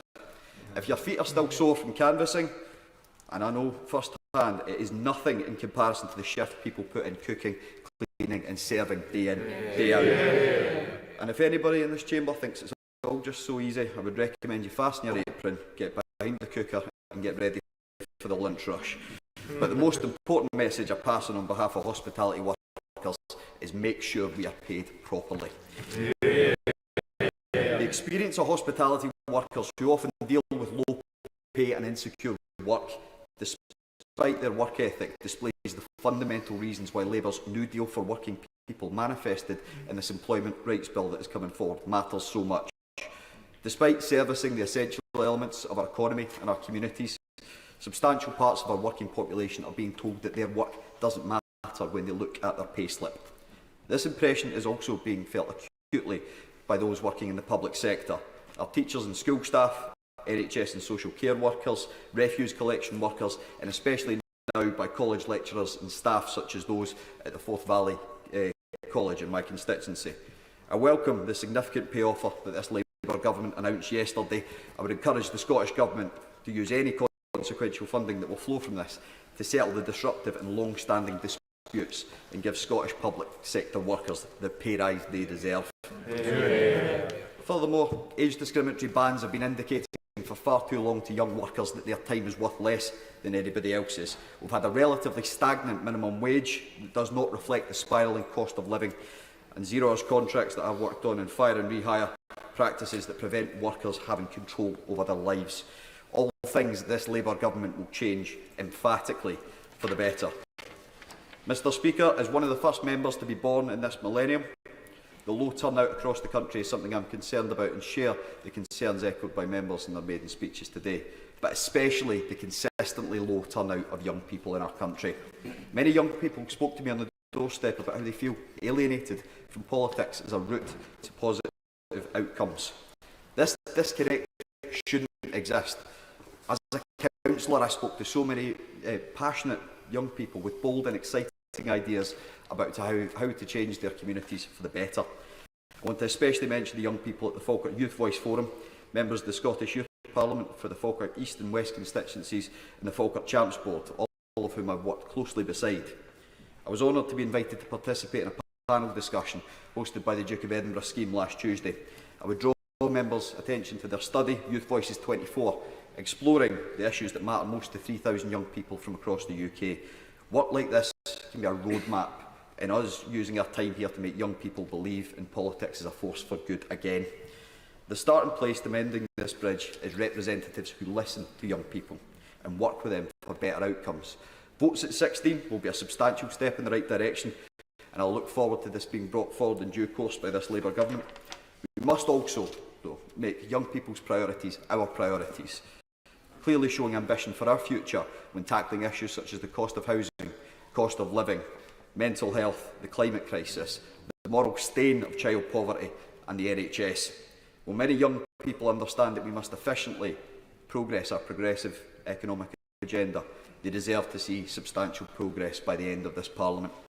I look forward to further credible plans being put forward by this Labour government to make sure we can tackle these issues, especially looking forward to the first Labour budget in the autumn, where I will work tirelessly on behalf of the people of Falkirk, advocating to see us permanently and sustainably end the cruelest policies enacted during the last 14 years. As the people of Falkirk demanded change at this election, the young people of Falkirk, Scotland and the United Kingdom demand that they now see change. I will use my seat and my voice to champion them. Thank you, Madam Deputy Speaker. And we now come to the front bench contributions. Alan Mack. Thank you, Madam Deputy Speaker. May I begin by congratulating you on your election and wishing you well in the chair, as well as congratulating the new ministerial team, who I hope will enjoy their time at the Treasury as much as I did. I also congratulate all honourable members across the House who made their maiden speeches in today's debate. The members for Glasgow North, East Renfrewshire, Southend, Western Leigh, Carshalton, Wallington, Chichester, Falkirk, Peterborough, Maidenhead, West Ham and Beckton, Innismore, Kettering, Royal West and Earley and Woodley all spoke very well with eloquence and passion, and this side of the House, we wish them well for the rest of the time in this House. Madam Deputy Speaker, in contrast to those positive, uplifting maiden speeches, we've also heard Labour ministers talking the country down, claiming to have inherited the worst set of circumstances since the Second World War. And frankly, Labour's approach is more OTT than OBR. To prove them wrong, we don't have to go as far back as 1945. We only have to revisit 2010. Madam Deputy Speaker, when we took over from Labour, unemployment was at 8%. The Conservatives nearly halved it to 4.4%. In 2010, the deficit was 10.3% of GDP, thanks to Labour's reckless borrowing. It's now 4.4%, Madam Deputy Speaker, and forecast to fall to 1.2% in the coming years. In 2010, inflation was 3.4%. Today, it's back at 2%, the Bank of England target. And let's not forget, the final years of the last Labour government saw Britain experience the deepest recession since quarterly data started being published. In fact, Labour Britain was in recession for longer than any other G7 country at the time, and we were the last to exit. That's why in 2010, Labour left us with that infamous note saying, "There's no money left." In contrast, this month, we left Labour with the fastest growing economy in the G7, low inflation, low unemployment, and 12 months of consecutive wage growth. Madam Deputy Speaker, we Conservatives believe in sound public finances, fiscal responsibility, and independent forecasts as the foundations of economic stability. That's why it was a Conservative government that created the OBR in the first place, and it's why we're keen to safeguard its reputation for independence and focus. In that context, Madam Deputy Speaker, this Labour bill feels more like gimmickry than government. It's clear that this bill is really designed for one purpose and one purpose alone, to distract everyone ahead of Labour's tax rises in the autumn budget. Is it any wonder then that the IFS says Labour's fiscal lock proposal is largely performative? Or even the Resolution Foundation describing the policy's impact as relatively small. Madam Deputy Speaker, when the Conservatives created the OBR, our legislation recognised that for the OBR to be effective and respected, it had to maintain a delicate balance between independence and accountability. Independent forecasts, free from Treasury interference, would give the public more confidence in them, avoiding the scenario that happened under the last Labour government, where their growth forecasts were out by as much as 13 billion on average. At the same time, elected politicians accountable to this House would retain control over fiscal decisions, because these are ultimately political judgments which should not be delegated to unelected bodies. But, Madam Deputy Speaker, today's bill challenges that delicate balance that we left in place. In fact, the most recent independent review of the OBR, carried out by the OECD, specifically warns against what it describes as mission creep. Precedently, the OECD says attempts to expand the OBR's current remit risks drawing the OBR into areas where it does not currently have sufficient capacity or expertise, creating confusion about the organisation's role and diluting its effectiveness. And we on these benches agree. Madam Deputy Speaker, the OBR should not be dragged into making actual or perceived political judgments, giving unelected officials the ability to essentially veto or shape decisions that are in substance political. Quite frankly, Madam Deputy Speaker, this bill and Labour's proposals are full of unanswered questions which need answering today and throughout its passage in this House. For example, is the OBR really equipped to decide what counts as a spending emergency? Should the OBR really be empowered to reasonably disagree with ministers who are elected, ignore their opinions and strike out on its own? This bill gives the OBR more powers, but what measures will the government introduce to make the OBR more accountable to this House and its members on all sides of the aisle? Can the government explain why its fiscal law completely ignores policies with large indirect fiscal impacts but whose upfront costs don't reach the GDP threshold? For example, Labour's new open-door immigration policy, or their watering down of laws that protect us from French-style strikes. And why has the Chancellor announced over £25 billion of spending in 25 days without an OBR forecast? Despite claiming a black hole in the public finances, Labour have already spent £8.3 billion of taxpayers' money on a public energy company, £7.3 billion on a national wealth fund, and around £10 billion on inflation-busting public sector pay deals without asking for any improvements in productivity in return. Do they have a forecast for any of that spending, or has the fag packet been thrown away? Madam Deputy Speaker, when the Minister gets to his feet, can he confirm there will be no more tax rises beyond those already included in Labour's manifesto? And having already taken away the winter fuel allowance for millions of pensioners, will he rule out tax rises on people's pensions, capital gains and council tax? Madam Deputy Speaker, it was a Conservative government that created the OBR to end Labour's culture of inaccurate, politicised forecasts. The OBR has now established itself as a fixture of the economic and political landscape, and we support it. But we have significant concerns about this bill and believe it will benefit from further scrutiny improvement by the whole House at its next stage, and therefore we do not oppose that additional scrutiny. Madam Deputy Speaker, this bill really reveals the true fears and underlying motives of this Labour government. This bill is in fact an admission and a confirmation that one of the first laws they bring forward in this House, after 14 years of opposition, is actually designed to save ministers from their own backbenchers' spending demands and stop themselves from crashing the economy, as they've done on so many occasions before. This bill, Madam Deputy Speaker, shows they finally realised what everybody else already knew: this country can never trust Labour with our economy again. Minister James Murray. Thank you very much, Madam Deputy Speaker, and may I welcome you to your chair today. It is a privilege to close this debate on the Budget Responsibility Bill on behalf of the government. Let me thank all honourable members for their contributions today, and I will address many of the points they have raised in just a moment. But let me start by reminding the House of why this bill is so important and what it is designed to achieve. At the general election earlier this month, the British people voted for change. They voted to turn the page on 14 years of economic failure. People across Britain voted to remove the Conservative Conservatives from power. They voted to remove the party that crashed the economy and whose ministers we now know were reckless with the public finances right till the very end. People voted to give Labour the chance to serve.